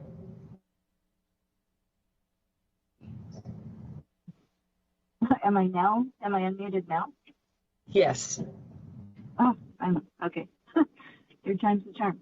I don't have a very well prepared a statement as some of the other speakers. I'm just calling as a lifelong resident of Tucson, a mother who raised 2 children to adulthood here in Tucson, and we are white, but we have experienced both terror and brutality from the police, as well as just rudeness. That's police and sheriff. And I cannot imagine how much worse it would have been had we had dark skin. I really think that one thing we need is to get police out of our schools. I'm old enough to remember a time when we did not, that was just not something that was not part of our world. And it's become standard in our schools. I think that's just terrible. I also am old enough to remember when police wore a shirt and pants and normal shoes, and now looking around and seeing how militarized they are, how often they show up in riot gear to peaceful protests. It's horrifying, and I would like to see the funding for the police allocated to more life-affirming, community enhancing people-centered programs and, community needs, whether it's mental health or education or just, whatever else that the community would benefit from. I don't feel like police have helped. In fact, in my experience, just myself and my two children, I cannot think of a time when police helped us, but we did have a handful of really bad experiences with them. And I just think that our tax money, the community's tax money, could be used much more productively. And the militarized gear really just absolutely has to go. And I think that's about all I have to say, so I yield my time.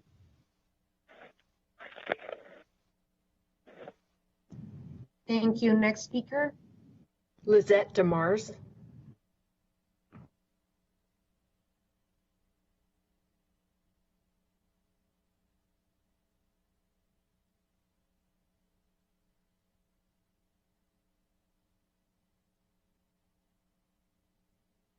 Can everyone hear me okay? Yes. Thank you. Good evening, council members and Mayor Romero. Thank you for your attention tonight. My name is Lisette DeMars. I live in Ward 6, and I have had the pleasure of working with some of you on community projects. I very much appreciate that you are willing to adjust your thinking and planning when the community has come to you with concerns, coupled with ideas and solutions. Today, I ask the mayor and council listen to the public concerns being voiced and the amazing solutions being proposed. I ask that you amend the proposed FY 2021 city budget to reflect a significant divestment in the Tucson Police Department and in our policing infrastructure. I know that due to the economic fallout of COVID-19, the city is planning budget cuts. I've reviewed the FY 21 budget and see that almost all city sectors are being cut by 15%. But I noticed that the police department is facing proposed cuts of only 2%. Tucson needs to divest from policing and invest instead heavily in public health, housing, employment opportunities, trauma and mental health services, education, and direct relief efforts that center Black, Brown, and Indigenous Tucsonans. More officers, guns, jails, and arrests are not and will never be the answer to ending racial disparities, injustice, and police violence. I shared via email a few informational resources with all of you earlier. It would mean a lot to me if you review those resources and reach out to the local groups involved in transformative justice work. I know that they have reached out to you this week. I am also here as a resource and a connector for you. If any of you have questions, please let me know. I know you have my contact information. I thank you very much for your consideration and time tonight. And as always, I am here to help. Before I yield my time, I do have to say I miss seeing all your faces. I know that this is a difficult conversation. I'm so sorry to see that many council members have turned their cameras off. If I had had the opportunity to face you and have this conversation with my whole community, I would have. I was also accidentally here for the whole study session, and I know everyone's cameras were on during that time. I hope that everyone can turn their cameras back on during this era and this conversation. Thank you all, and I yield the rest of my time. Thank you, Lisette. Garrett Philbin.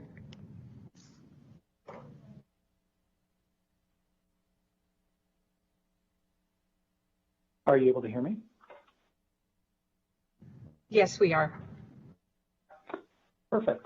I'm a Tucson resident in Ward 6, 85711, and I'm an unpaid speaker. And I was just wondering before I started if I could get an affirmative for everyone on the city council and the mayor who is still on the call.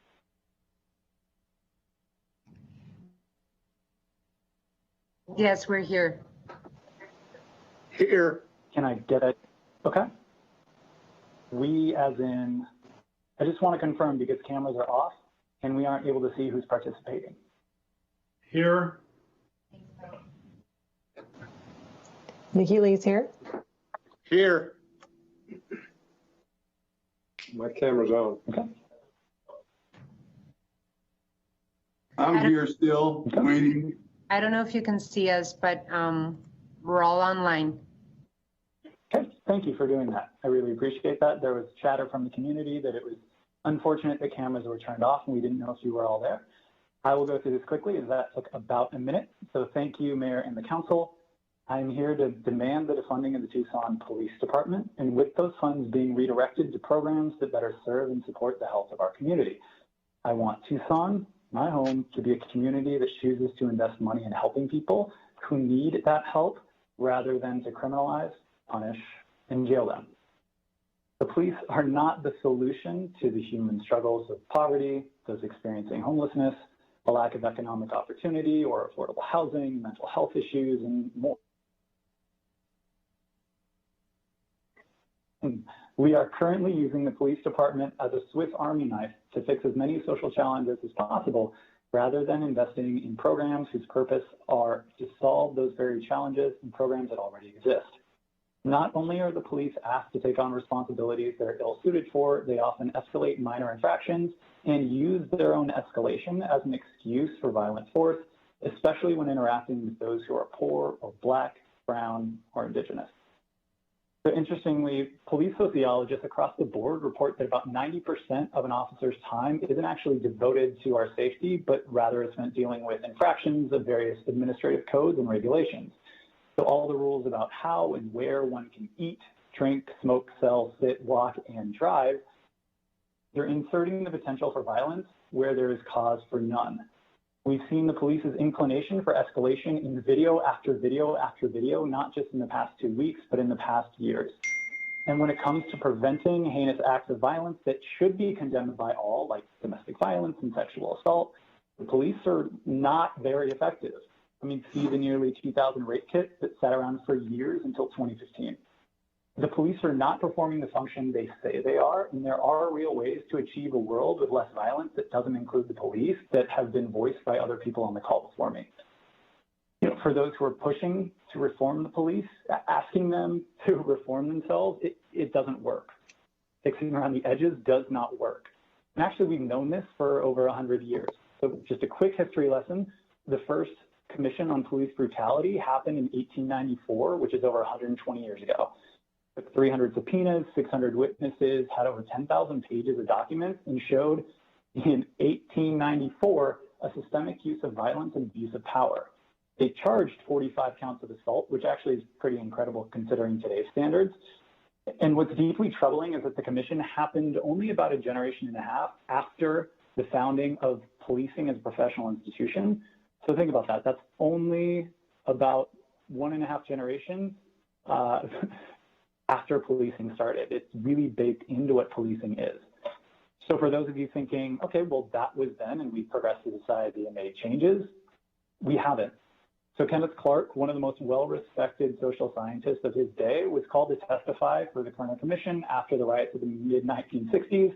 And he said then what sounds very, very prescient now, which is, I read the report of the 1919 riots in Chicago, and it was as if I was reading the report of the investigative committee of the Harlem riots in 1935, or the report of the investigative committee of the Harlem riot of 1943, the report of the McConnell Commission of the Watts riots in 1965.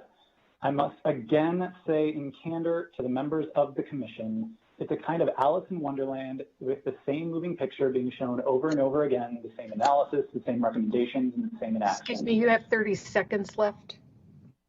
Perfect. I have one more paragraph. Thank you for letting me know. Insanity is doing the same thing over and over again and expecting different results. Police officers and police agencies have shown to be incapable of fixing themselves. Money is power. I'm a financial coach. I know all about that, and we need to shift the power away from the police. It's time that those of us in power stop talking and truly listen to those who have been disproportionately impacted by police violence, our Black and brown and Indigenous and poor residents, and listen to them for answers. Thank you, and I yield my time. Thank you so much. Our next speaker. Sorry, Mayor, our next speaker is Maddie Guyot.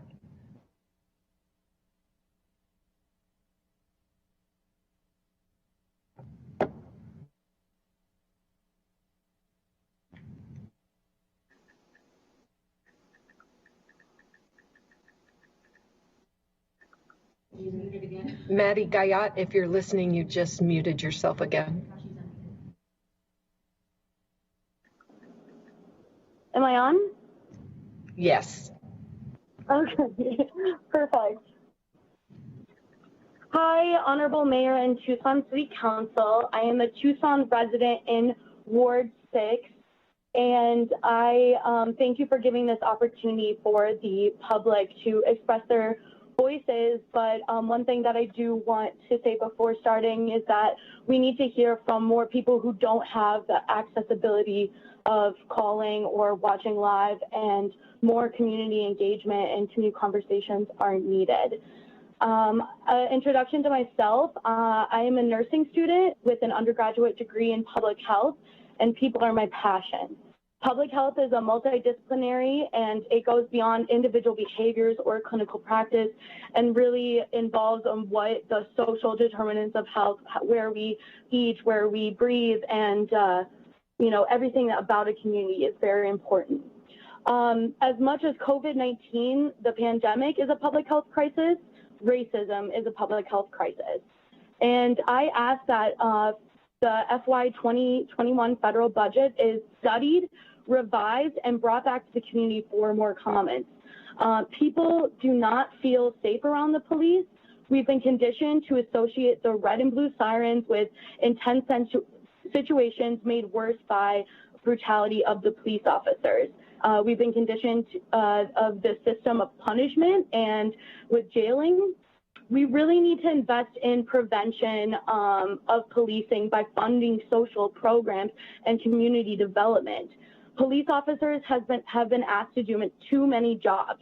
When someone is a mental health crisis, we don't need people with guns to potentially escalate the stress of a person. When police are called, they need to send a message that, or when police are called, they send a message that their behavior, the behavior of the person endangered, is a problem. Economist Art Rolnick proved that education has the highest return investment for taxpayers. Why do teachers need to pay for supplies out of their own pockets and rely on book donations? 1 in 4 third graders in Tucson are not able to read at a proficient level by 3rd grade, which is a significant assessment of not only education outcomes, but also job placement and economic outcomes as well. I additionally want to say that not only do we need to defund the police, but we need to critically assess what we're doing with our jail money. The fact that in the proposed budget, it says that pretrial services were thought to reduce costs, but it didn't, and so you guys are still going to increase it by 1.5 million, even though we're seeing tax or budget cuts all over the board because of the COVID crisis. We need to really assess what jailing and what incarceration does to a community and does to a human experience.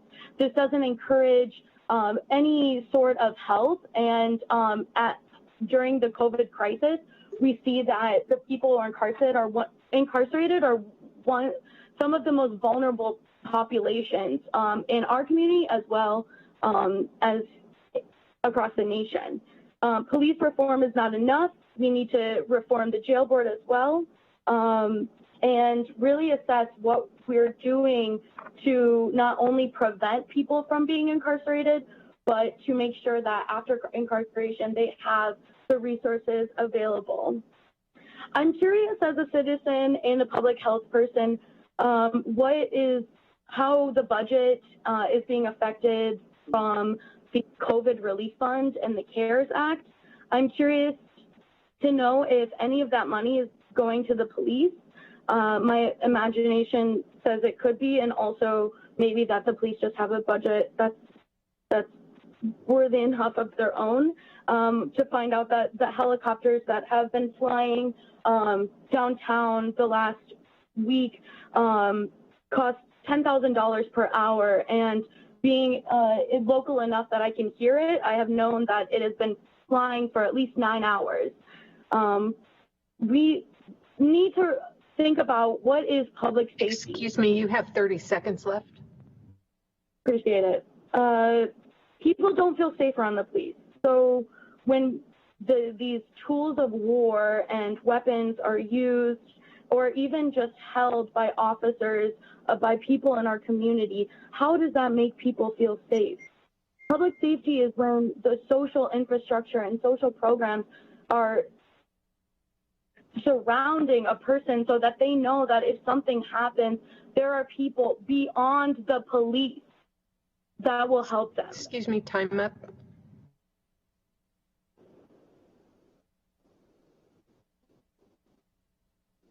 Thank you.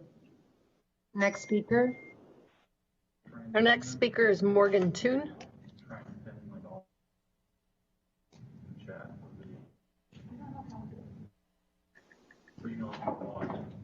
Morgan Toon. Hello. Hello. Hi. Honorable Mayor and Council. Excuse me, Morgan, can you speak up a little bit? We're having trouble hearing you. Yes. Can you hear me better? Yes, thank you. Okay. First, I want to thank those of you who have kept your cameras on, as many of us were with you through the study session as well. We realize this makes for a long evening, but the welfare of our city and our residents, especially of the Black community, deserve our undivided attention. My name is Morgan Toon, and I am an unpaid speaker. I'm a Tucson native, UA alumna, and a current Tucson resident. I am aware that the city of Tucson is currently considering a reallocation on the fiscal year 2021 budget proposal due to the loss of revenue from COVID-19. Currently, the city has over $165 million allocated to the Tucson Police Department, the single largest allocation in this budget. Considering recent events, I beg the city of Tucson to divest away from the police and back into our community. The city of Tucson could be a national leader, beginning to look at ways we can support our city without the threat of police brutality, which disproportionately targets low-income minorities and particularly young Black men. This large budget, alongside the recent passing of Ordinance 11746, is sending the wrong message to this community about where Tucson stands on the Black Lives Matter movement. And while I realize there has been much misinformation about this ordinance, it is far too vague and leaves much room for error. We must do better to protect and serve every citizen of this community. We must back our words of community policing philosophy with action before we make ourselves an example of police brutality, as Phoenix has already done. All too often, we send in our police officers to deal with matters that could be better handled by medical or mental health professionals. We continue to trap our nonviolent youth in the criminal justice system instead of investing in things that children truly need, like housing and development or parks and recreation. We criminalize the poor and then turn around and strip the very resources granted to them to defend themselves in court. The reductions in this budget proposal will severely limit client representation in specialty courts such as Consolidated Misdemeanor Problem-Solving Court, Mental Health Court, DV Court, and any collateral consequences, including immigration ramifications. These are the exact reductions that will increase incarceration for low-income minorities and nonviolent offenders. And how are those without transportation to arrive at the courts on time when this budget suggests limiting bus routes from 15 minutes to 30-minute intervals, not to mention starting all routes 1 hour later in the morning? As someone who relied heavily on public transportation in my college years, this is a horrible disservice to the citizens of Tucson. This is not about stripping a department entirely of its budget or abolishing it altogether. It is about directing and balancing the budget in a different way. And while we continue to overfund TPD and the jail board, we are starving much needed resources like mass transit, the public defender's office, and the public safety communications department, which has been extremely overwhelmed and underfunded since its 2017 consolidation. We have officers available to respond to calls that we don't even have operators available to take. And lastly, I'd also like to say, I have an adult brother who is blind and mentally challenged. He relies heavily on the Sun Van and lives outside of the ADA optional service area. The currently allotted budget cuts will prevent him and many others in his area from having access to this much needed service. Looking at the TPD budget combined with the amounts allotted towards police vehicles and facility upgrades within the Safer City Improvement Fund, I feel that our city council has a great responsibility to consider reallocations to the fiscal year 2021 budget. I hope you take the time to consider these points. Thank you, and I yield my time. Thank you. Next speaker. Lauren McCullough.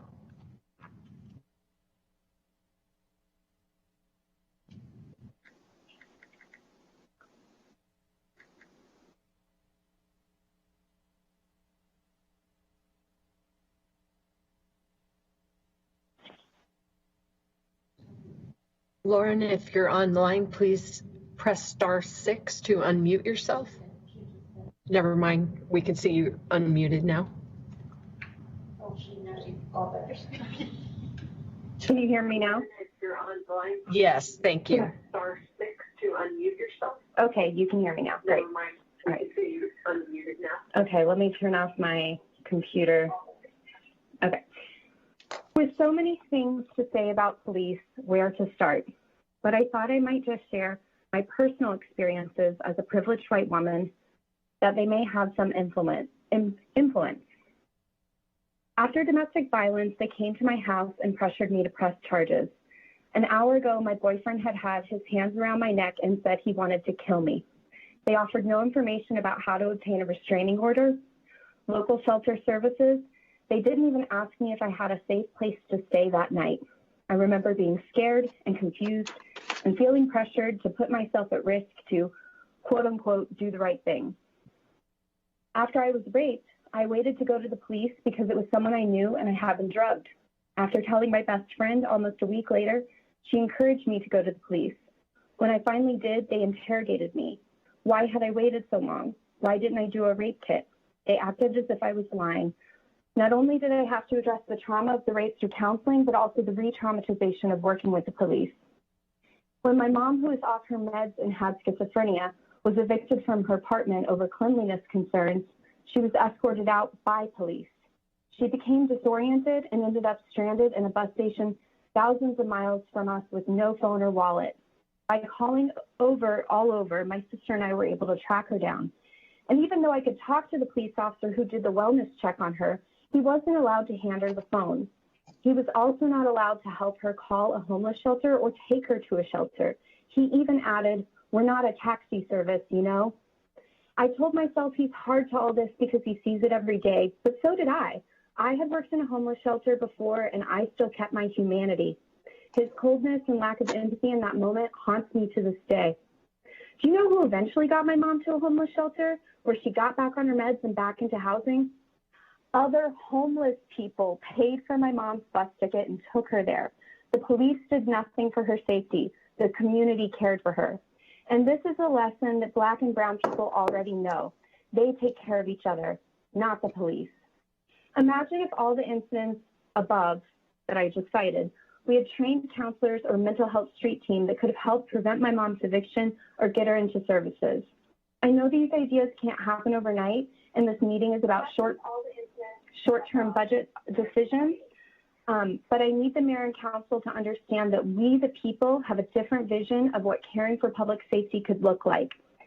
Care that treats us with dignity and can respond to us with compassion. And while I'm here, I just want to say, shame on you for that helicopter. I don't know if it costs $10K a night or $10K an hour, but what's the return on investment on that thing? How many bona fide criminals versus protesters have been caught by the helicopter? 10, 20, or even 1? Or can we all admit that it's actually a tool of intimidation and harassment? How dare you use our tax dollars on that when we still have people sleeping on the street? How dare, when all the demonstrations in this town have been nonviolent, have we burned down a police station? Have we lit up a cop car? Do we deserve the police to block us in, aim at us, throw tear gas, not allowing us to return to our cars and then catching us out after curfew? No. And if you're relying on police reports, mayor and council, instead of actually being out among the people, lest I remind you, police lie. We've seen it multiple times in the cases of murder and brutality where the police write the report one way, but the video shows another. And if you have an understanding of this moment in history, where you are standing right now, you'd call off the helicopter and you'd handle this differently. All this unrest, all this pain, all this mobilization of the people, it can be for only one thing: change. Change is painful and scary, and that's why we avoid it until things become so unbearable we can stand it no longer. I'm here to tell you, this community will stand it no longer. We are ready for change. You have the power to make that change. Please consider this as you make your decision. I yield. Thank you so much. Next speaker. Zachariah Everson.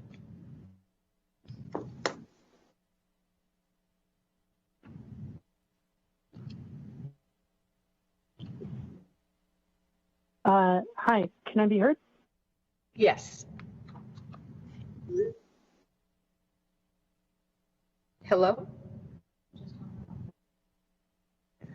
We've been told Zachariah accidentally or on purpose disconnected. Our next speaker is Connor Kingston.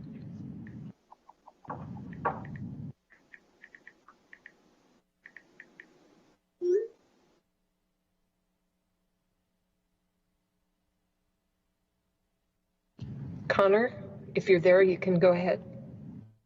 Hi, can you hear me? Yes. Excellent, thank you. That's a tough act to follow. My name's Connor Kingston. I've been a citizen of Tucson most of my life. Folks have spent a lot of time tonight sharing their ideas with you. The community has been very vocal, and I'm very proud of them for that. I want to focus more on the moral component of this, and I'd like to start by addressing a comment made by Mayor Romero within the last couple of days, that the Tucson budget is really a moral document. And it got me thinking about what morals it reflects. It got me thinking about what kind of a document puts over 32% of its resources into violent policing of its people when schools don't have nurses, when we have people sleeping on the streets who don't have access to clean food. Chris Magnus can say all he wants. He can sing all the songs he wants about how police reform is all it takes, that all we need to do is just make our police nicer. But that's really not the case. Malcolm X reminded us that a bad seed grows a bad tree, grows a bad fruit. And a good seed grows a good tree, gives us good fruit. The idea that we simply need to reform the police department is completely insufficient. And let me just also say that I can tell by the looks on most of your faces and how far your eyes are rolling back in your heads that most of you aren't listening. And really tonight, that's the problem. We're here talking to you. And I know that if you're not listening to us, if you're not listening to the voices that are screaming out for your help, that we don't have a chance.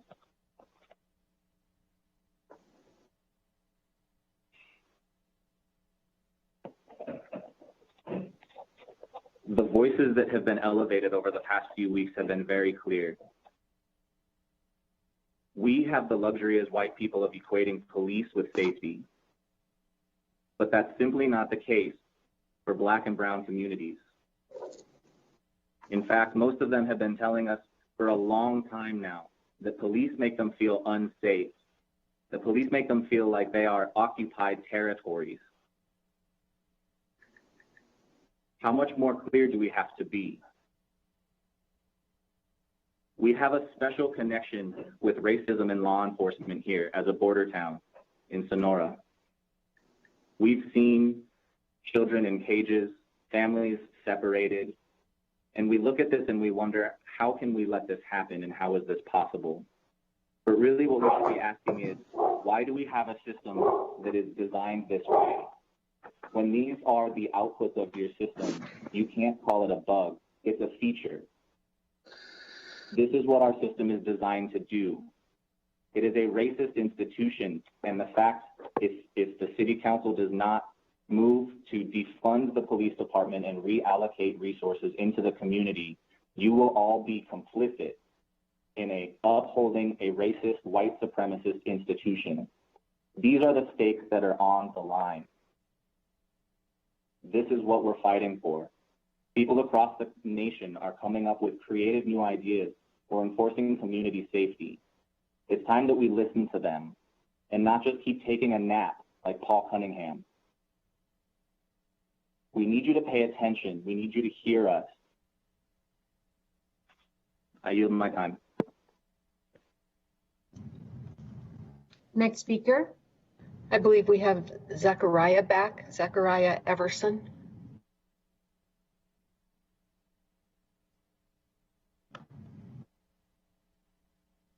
Hi, can I be heard this time?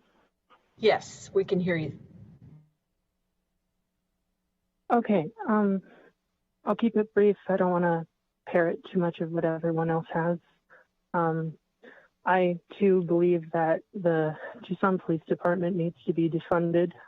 Too often I see racist cops, bigoted cops of every kind. I've had a lot of cops literally call me a faggot to my face for just walking around and existing.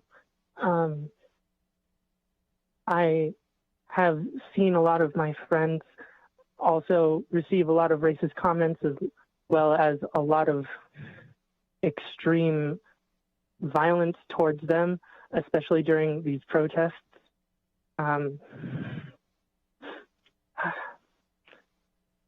Sorry. I feel as though that the Tucson Police Department is completely and utterly inept at its job. It consistently over-polices and ruins the lives of a lot of its citizens. When I was 17, I was arrested for speeding, going 5 miles over the speed limit. I wasn't on anything, and that was proven later on, but for 6 months, I was constantly berated by the police department whenever I asked for any information on the case, as well as during that time, while I was a minor, I was not allowed to contact my parents while they were holding me for 3 hours plus. I'm kind of rambling at this point, but I feel as though I've already made my point, so I will yield the rest of my time. Thank you, Zachariah. Next speaker, please. Colleen Linehan.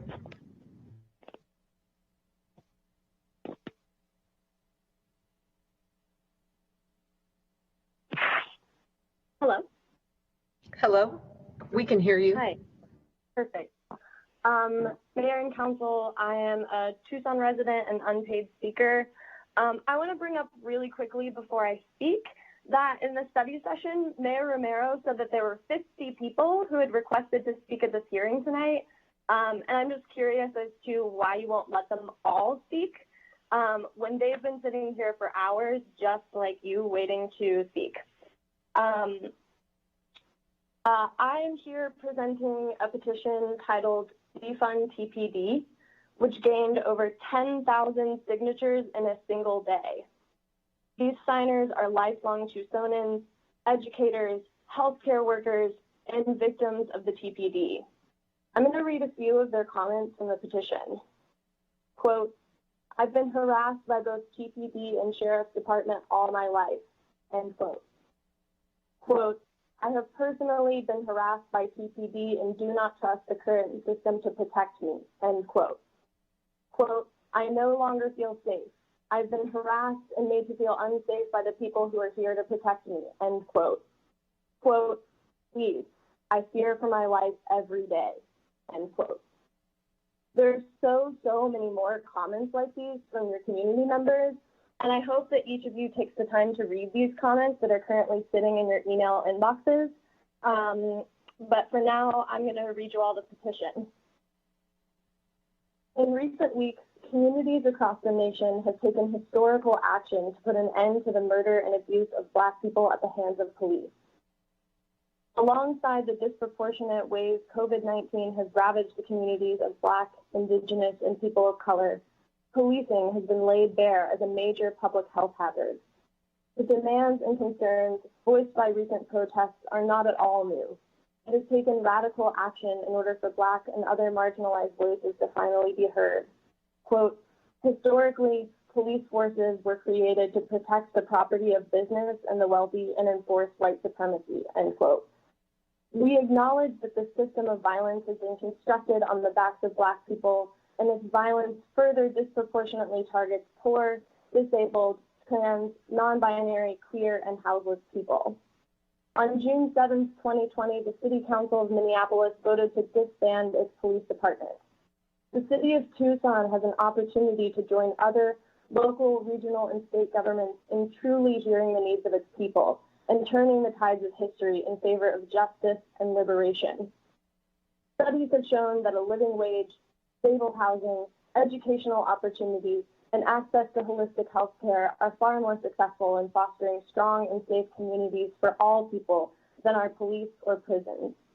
Yet the Tucson city government proposes to hire 50 new police officers in 2021, while continuing to fund the TPD disproportionately in relation to much needed social services.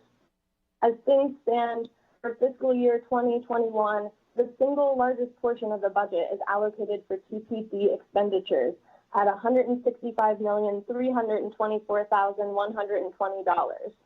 We recognize that the already existing reduction to the TPD budget by over $15 million for fiscal year 2021, but these cuts are not enough. Tucsonans deserve an approach to public safety and the distribution of public funds that centers Tucsonans' own voices, needs, desires for a thriving future, and #care not cops. Any funding to the police bolsters a system born and bred on racism, a system we are demanding to be immediately defunded and dismantled. No longer will the state systematically destroy and disempower Black communities, Indigenous communities, and communities of color. We demand that the mayor and city council members pledge to, 1, enact an immediate hiring freeze for Tucson Police Department, 2, implement a permanent moratorium on increases to police funding, 3, defund and disband TPD and reallocate funds toward housing, resources for houseless people, mental wellness, and other community resources, and 4, immediately create a process for the people of Tucson to have a greater decision. Excuse me, you have 30 seconds left. Thank you. Greater decision-making power in how funds are allocated from here forward, or in other words, significant community participation in the city's budget. A city's budget is a reflection of a government's values, principles, and priorities. Tucson does not need reform. It needs to be remade in the image of justice and equity. We demand that you shake off the shackles of institutionalized racism, that you seize this moment and follow the incredible and creative people of Tucson into the future of just, equitable community care as crafted by the public. Thank you. Thank you. Next speaker, please. Cindy Hauserman.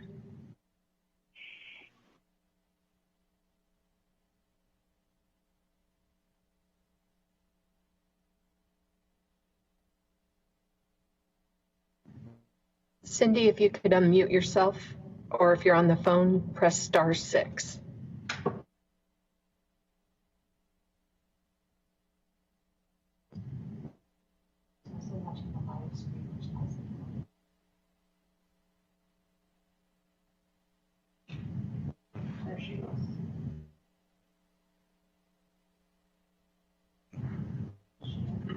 Cindy Hauserman.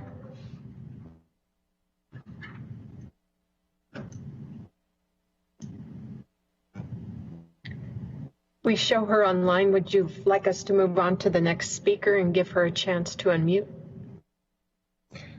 Our next speaker is Michelle Janke.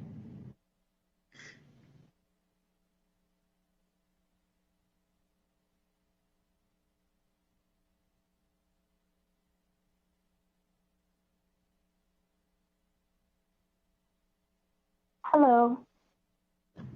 Hello. We can hear you. All right, thank you. I would like to introduce myself. My name is Michelle Janke.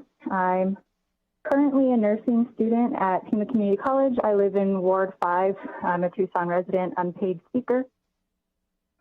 Currently, I work in a hospital, but a few years ago, I was a teacher's aide in Tucson Public Schools, and I also worked with special needs students. As all the other callers before me, I'm also calling on the issue of defunding Tucson police.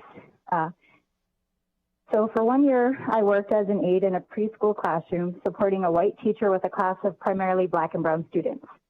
At recess one day, a police car drove by, and this teacher took it upon herself to make what she thought was a joke, singling out a brown student who hadn't been following her directions and telling him, "Uh-oh, you weren't listening to me, so now they're coming to get you." This student became visibly upset and scared, started crying, and said through his tears, "If they're coming, they're going to kill us." These were preschoolers, 4 to 6-year-olds. I was devastated by this happening in my classroom and immediately acted to support the student. And once he was in a better place, engaged with the teacher in conversation. I had to explain to her why the student said what he said, because as a white adult, her perception of the police was completely different from this young brown child's. And I also had to explain to her why threatening children with police action is never acceptable. This is only one example of how Black and brown communities are over-policed, and I know that you all have heard many of these examples, and we all have seen many of these examples in our lifetimes. But I just want to reiterate that when a child who's barely 5 years old associates police officers with danger and violence, we have to know and realize that we are misusing our resources in a deep way, and we have to take action. As an American institution, the police have earned this violent reputation, and even in Tucson, they continue to live up to it. Others have mentioned the recent protests and police response to them. I also want to call into attention a recent celebration of Black life that happened this Saturday. At that celebration, the Black organizers arrived at the U of A site of the celebration only to find police in full riot gear regalia ready to greet them. The organizers were forced to spend their valuable time and energy during a week when people are still outraged, still traumatized, and still grieving, negotiating to push back the police perimeter. It should have been abundantly clear that this was completely unnecessary. There should not have been any police presence at all. Yet, even after all of this, a chopper still hovered low over the event as it was in progress, and officers were holed up in a nearby building using binoculars to watch the crowd, ready to stomp and corral anybody who seemed as though they were going to protest once the event was over. The police were the ones in this situation who created an unsafe escalation. They were the ones creating conflict here. All across the country, this has been the case, and Tucson is not an exception, as we've heard over and over again. We know this from recent events, and I also need to point out that we know this from past and recurring cases of cooperation between police and Border Patrol to deport undocumented community members who are not causing any disturbances. I say all this to call on my city council members and my mayor to put a permanent moratorium on increases to police funding. TPD, as we have also heard, received a disproportionate amount of city funds. We need no more cops and no more resources for policing. What we need is to reallocate these funds to critically underfunded social services. We need to rethink the current approach to community problems because police cannot and should not be solving all public problems. We need to finally restructure our city budget, working to create a participatory city budget, one with significant community input, built first and foremost by Black community advocates, by brown community advocates. Excuse me, you have 30 seconds left. Thank you so much. I just want to end by saying Black Lives Matter, and thank you all for your time. Thank you so much for your time. Next speaker. We'll try Cindy Hauserman again.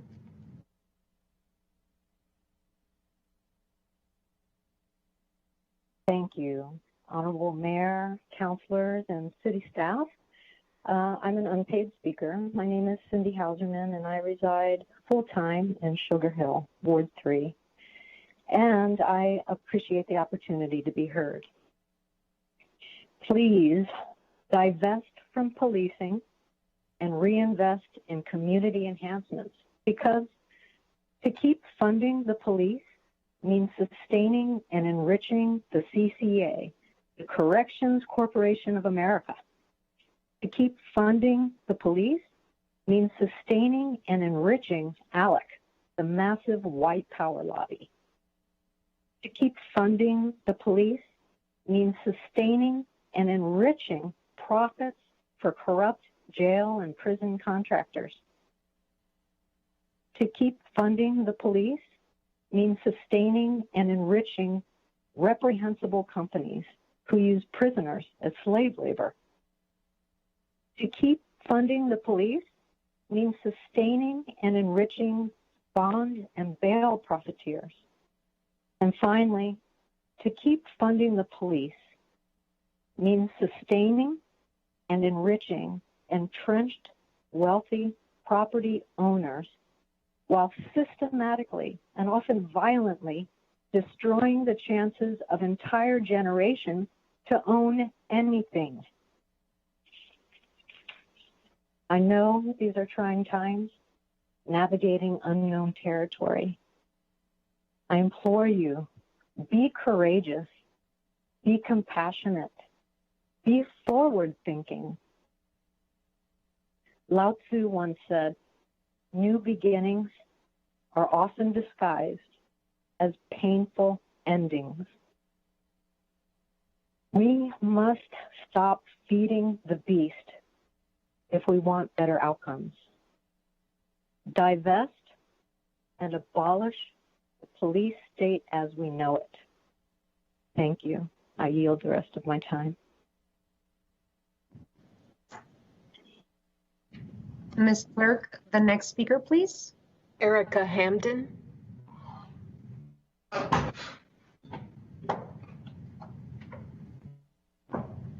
Hi, can you hear me? Yes, we can. Hi, I appreciate the opportunity to speak. I first want to start out by discussing the lack of transparency about these meetings. The agenda for today, and especially for the study session, was reorganized without updating the website, and therefore the timing for everything was totally off. It was really difficult to join in, be waiting for this particular item of the city council meeting agenda, and have no idea where we were, even though technically it was 5:30 and the agenda should have happened. People should not need to be asking in the comments of the YouTube channel where in the agenda we are. It should be really obvious to people who are listening. Additionally, the budget itself needs to have an executive summary. There needs to be a lot more information about where the money is going in a way that is easily accessible. You shouldn't need to dig through 50 pages of very dense Excel documents to figure out the details of each department. Overall, this gives an impression that these meetings and that the budget is not being written with the idea of informing the public, with providing a sense of transparency, and for people to be able to weigh in on where their money is going and what it's doing. Secondly, I'd like to echo what every other person has said. We need to defund the police. Someone very early on said that defunding, disarming, dismantling, and I completely agree with that. In the course of listening to these comments, the helicopter that people have been discussing flew over my house. I'm a resident of Tucson. And who is that helping exactly? We are spending a lot of money on things that don't make people's lives better, that don't protect anyone, and that don't serve anyone. So I want to reiterate and emphasize what everybody else said. I also want to say that the police right now have access to military-grade weapons, which they don't need and which cost us a ton of money, even if they get them via grants or for free, but they have to use them within a year. And I guess I want to ask, like, what is even the mentality of someone accepting something like that? Are they planning to go to war with the citizens of Tucson? If you're not, then you don't need any war-grade weapons. And if they are planning a war, I think that's a bigger discussion that we should be having. I think right now the attitude of the police to the citizens that they're supposed to serve and protect is not that. It's aggressive, it's uninformed, and it's not helpful. And I want to echo what everyone else has said about not feeling safe around the police. I don't feel like they exist to protect the citizens. I think that they are operating right now much more like a protection racket. I think that the city should defund it and use that money in a lot of ways that have been suggested on this call, in which I'm sure the city council can easily access better ways to use the money and provide resources to the city, the people that actually need it. So defund the police, Black Lives Matter. I yield my time. Thank you. Our next speaker is Ty Huskin.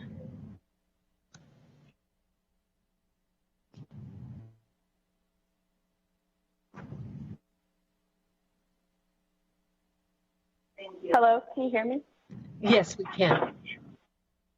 Awesome. Hello, Honorable Mayor and Council. My name is Ty Huskin. I'm an unpaid speaker. I have lived in Tucson my entire life, born and raised here. I currently live in Ward 6, and I'm a student at the U of A. I've had multiple family members employed as officers in TPD, and I echo my fellow Tucsonans and implore you implore you all to prioritize the well-being of the Tucson community, beginning with the defunding of the Tucson Police Department and Jail Board in the 2020-2021 city budget. These departments do not further the well-being of our community and in fact actively harm the community at large. Based on the many negative, threatening, and violent experiences community members have had with TPD, some of which we've heard tonight, TPD currently takes up 1/3 of the proposed city budget, an obscene amount of funding that furthers the militarization of an ineffective police force, underprepared for most of the situations they're called to. I am calling for divestment from TPD and the jail board and the reallocation of these funds toward areas currently being defunded by the proposed budget, such as the fire department, public health, mass transit, as well as areas in dire need of funding, such as housing and education. Defunding TPD and the jail board is not only possible, but necessary for a stronger, safer Tucson, for its Black community and the community at large. Thank you so much. I would yield my time. Ms. City Clerk, we have hit an hour of the public hearing. We still have, how many additional speakers do we have? Your Honor, we show 3 more people still online that wish to speak. Alrighty, is there a possibility of, so that we can listen to the speakers that we have, can we cut the speaking times to 3 minutes, and that way we could have the speakers be able to finish speaking. I also want to make sure that those that have spoken or are still online, that they are aware that Mayor and Council voted this afternoon at study session to extend the public hearing process till June 30th. Tonight we had the possible tentative adoption of the budget, and so we are providing additional spaces, additional meetings for people to be able to come to public hearing and other ways of submitting their input to the City of Tucson budget. So if my colleagues feel comfortable allowing the last 3 speakers to finish off, then we can do that. Ms. Clerk, who's the next speaker? Carlos Romero.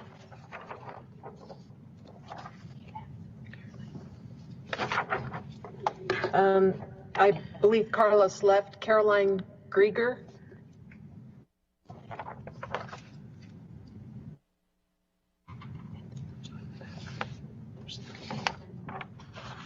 Hello there, can you hear me? Yes, we can. Great, thank you.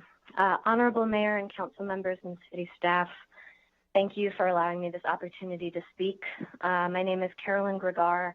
However, I go by the name Charlie Moses. I live in Tucson in Ward 6.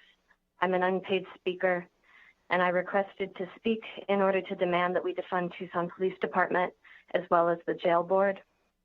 I propose the recommended budget for fiscal year 2021 is further scrutinized in order to determine where TPD can make further cuts to their department budget. I also understand that the jail board is projected to receive a $1.5 million increase as a result of pretrial services proving ineffective in reducing jail costs. However, I don't think the answer to reducing jail costs is by giving the jail more money. Additionally, I want to note that TPD has a projected $5.2 million surplus for 2021, as well as a $1.1 million turnover credit. TPD is expected to operate with a general fund budget of $165,324,120 for 2021, and that's quite a big chunk of money compared to other departments that better serve our community. I understand that because of the economic impact of COVID-19, many departments, including TPD, will be experiencing budget cuts of approximately 15%. But as stated in the recommended budget document, cuts to fundamental services to our community will be drastic. And because of this, I feel it's more important than ever that the limited funds we do have go to departments that can support the well-being of Black Tucsonans. Some examples of those departments are the Housing and Community Development Department, the Public Education and Outreach Department, and Public Health and Trauma and Mental Health Efforts. through the community partners, Pima County Health Department and Healthy Pima.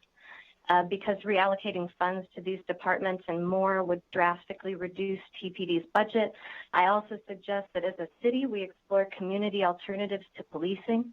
These alternatives would include education and implementation for community members, organizations, and city employees and departments on restorative justice practices, conflict mediation skills, creating crisis networks within wards, and constructively rehabilitating community members without involving current systems of oppression.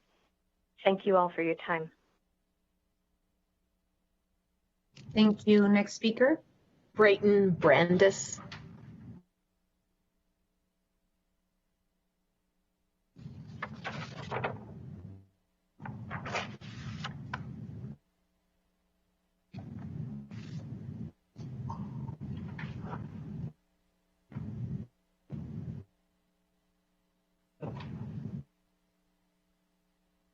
Brayton Brandis.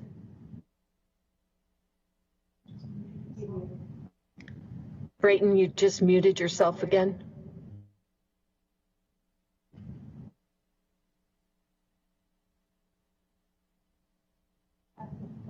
Brayton, if you're on the telephone, would you please press *6 to unmute?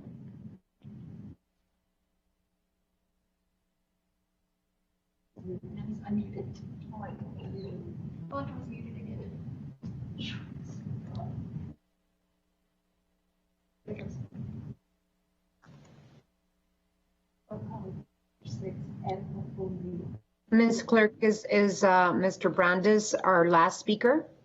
He is, Your Honor. We show no one else waiting online to speak. Is Mr. Brandis? Hello? Are you able to hear me? Yes. There he is. You can. Yes. Okay. First, I'd like to suggest implementing a complete temporary freeze on the funding and hiring for the Tucson Police Department until the following changes are implemented. And once they are implemented, then cut the budget in half once these changes are made and the funding starts again, with the intent to lower it gradually until it is officially gone.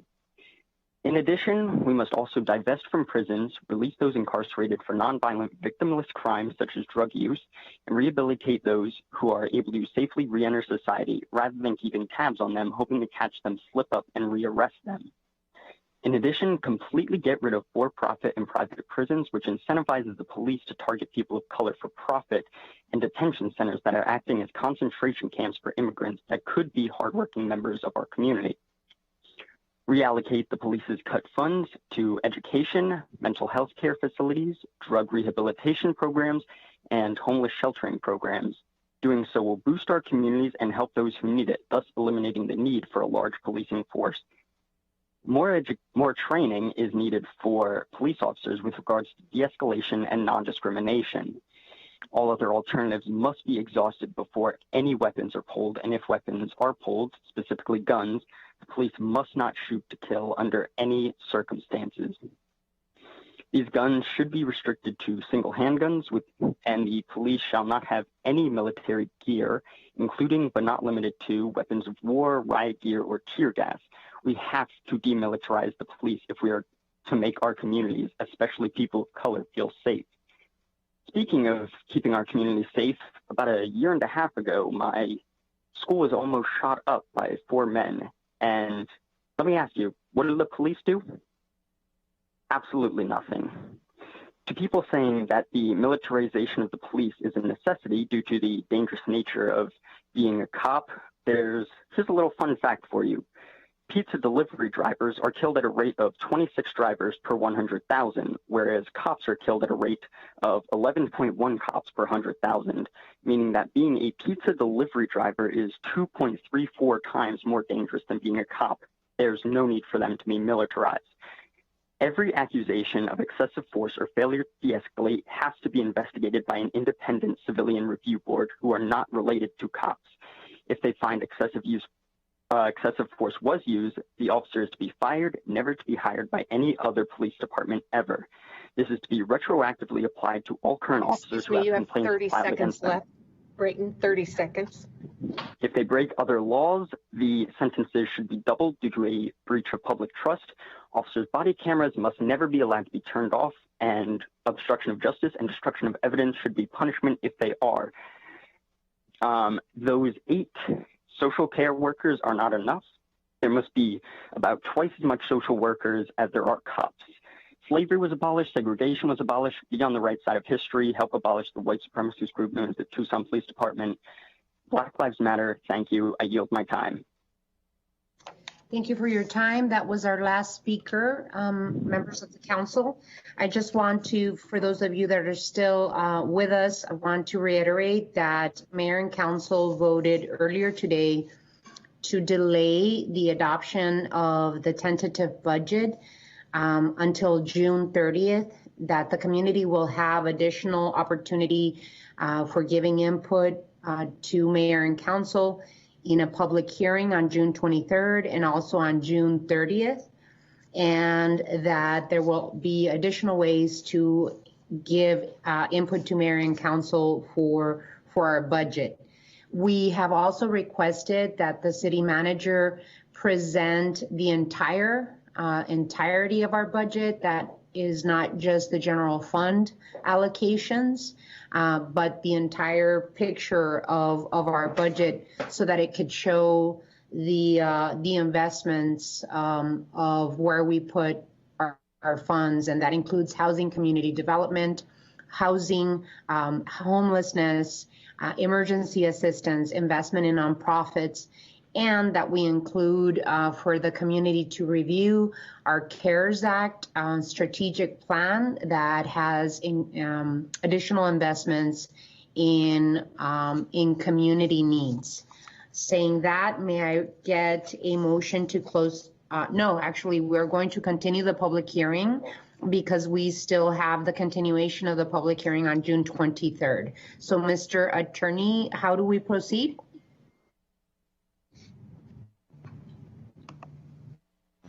Mayor, with that announcement, you can move on from the public hearing. You've already announced it'll be continued to the June 23rd meeting, which is expected to begin at or after 5:30 on June 23rd. Thank you. So we leave the public hearing open and have an additional public hearing on the 23rd. Okay. So thank you so much, everyone, for making the time to speak to Mayor and Council. We appreciate and want your input. And with that, I'd like to move to item 9. Finance tentative adoption of the fiscal year 2021 budget. I believe this item has been continued. Thank you so much. Item 9 has been continued to the meeting of June 23rd. Item 10. City Administration approving the appointment of Jeffrey Yates as the Business Services Department Director. City Manager's communication number 157 dated June 9th is received into and made part of the record. Ms. Clerk, you are requested to read ordinance 11758 by number and title only. Ordinance number 11758 relating to the Department of Business Services, approving the appointment of Jeffrey Yates as the Director of the Department of Business Services and fixing compensation, setting an effective date, and declaring an emergency. What is the council's pleasure?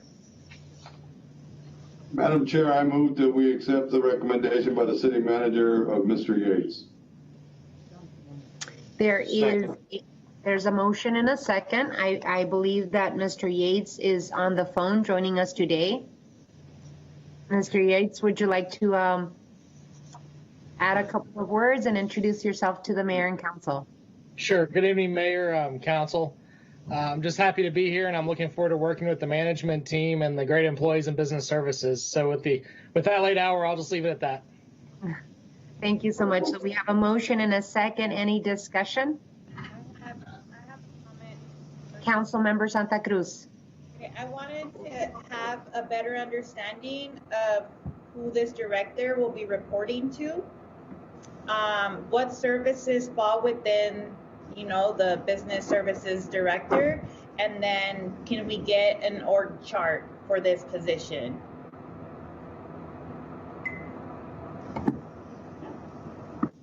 Mr. City Manager? Yes, Mayor. Councilmember Santa Cruz, the business services, sorry about that. The business services director reports to the chief financial officer, is responsible for all finance and budgeting within the organization. And I'd be happy to share a org chart with you. So would that be Joyce? Yeah, Mayor, Councilmember Santa Cruz, that's correct. Okay, so what would be, can you give us like a brief explanation or summary of the services that would fall under this director? Sure. Sure. Oh, go ahead, Joyce. Sure, I'd be glad to talk about it. Can you hear me fine, council member? All right, so the Business Services Department takes care of the accounting, treasury, cash collection. They take care of procurement, risk management. I'm sure I'm revenue, business licensing, trying to think of everything, budgeting. It has quite a variety of different services that it provides. Okay, I look forward to getting that org chart for this position. We'll get that out for you. And it would be lovely to have Mr. Yates, do a round of visits to mayor and council offices. It's a big responsibility. It's a big position, and would be a great for my colleagues on the council and I to be able to welcome Mr. Yates. Now, who the hell is the question? Excellent. So with that, we have a motion and a second. Any further discussion? Alrighty. So, Ms. Clerk, roll call, please. Mr. Fimbres? Aye. Mr. Durham? Aye. Mr. Cunningham? Aye. Mayor Romero? Aye. Mr. Kozaczek? You're muted, Mr. Kozaczek. Sorry about that. Aye. Thank you. Mrs. Lee? Aye. Ms. Santa Cruz? Aye. And that's all of us. So ordinance number 11758 passes by a vote of 7-0. Congratulations, Mr. Yates, and welcome to the City of Tucson team. Thank you. Item 11. Economic Development authorizing Rio Nuevo Multipurpose Facilities District to provide GPLET abatement for 1 South Church, resolution number 23184. City Manager's communication number 158 dated June 9th is received into and made part of the record. Ms. Clerk, you are requested to read resolution 23184 by number and title only. Resolution number 23184 relating to economic development incentives in Rio Nuevo Multipurpose Facilities District, Rio Nuevo, approving an 8-year tax abatement to be included in the government property lease excise tax GPLET lease agreements between Rio Nuevo and 1 SC Partners, SPE, and Rio Nuevo and 1 SC Hotel, QOZB LLC prime leases for the development project at 1 South Church Avenue, the project. What is the council's pleasure? So move. So there is a motion to pass and adopt resolution 23184. Is there a second? Second. Second. There are multiple. Your Honor. Yes, Mr. Rankin. It's Mike Rankin. I just wanted to remind the council of the action that was taken during the study session, the conditions that will attach to this approval. And we will incorporate those in with the resolution so that the record clearly carries forward the direction you gave during the study session. Thank you so much, Mr. Rankin. There is a motion and a second. Any further discussion? Hearing none. Ms. Clerk, roll call. Ms. Santa Cruz. Aye. Mr. Cunningham. Aye. Mr. Durham. Aye. Mrs. Lee. Aye. Mr. Fimbres. Aye. Mr. Kozaczek. Aye. Mayor Romero. Aye. Resolution 23184 passes by a vote of 7-0. Thank you so much, everyone, for staying. Appreciate it. Item 12. Tucson Code amending Chapter 23A, adoption of development impact fee rates, emergency relief rates, and fee report. Ordinance number 11759. City Manager's communication number 163 dated June 9th is received into and made part of the record. Ms. Clerk, you are requested to read ordinance number 11759 by number and title only. Ordinance number 11759 relating to development impact fees, adopting the fee report and development impact fee rates and schedules for fire, police, street, and parks and recreation facilities, amending Tucson Code Chapter 23A, Development Compliance Code Article 3, Development Impact Fee Regulations, Division 1, Applicability and Intent, Section 23A-73, Division 2, Fee Calculation, Section 23A-81, Division 4, Development Impact Fee Schedules and Effective Dates, Sections 23A-90 and 23A-91, and setting an effective date. What is the council's pleasure? Yes, Madam Mayor, I'd like to first of all thank Scott and Alyssa and the team for all their hard work and the flexibility in proposing this emergency rate until July of 22. The two-step approach is going to give the businesses the 2-year phase in that they were asking for, kind of by default due to COVID, but now we all see the finish line ahead for the new rates. And with that, I would move that we approve the fee schedule.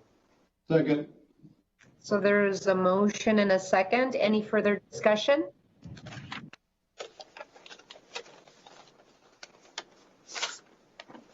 Well, no one's in the queue. Roll call, Ms. Clerk. Mr. Kozaczek. Aye. Ms. Santa Cruz. Aye. Mayor Romero. Aye. Mr. Cunningham. Aye. Mrs. Lee. Aye. Mr. Fimbres. Aye. Mr. Durham. Aye. Ordinance number 11759 passes by a vote of 7-0. Item 13. Adjournment. Council will stand adjourned. The next regularly scheduled meeting will be on June 23rd at 5:30 p.m. Thank you all very much for being here, and have a wonderful week. Good night.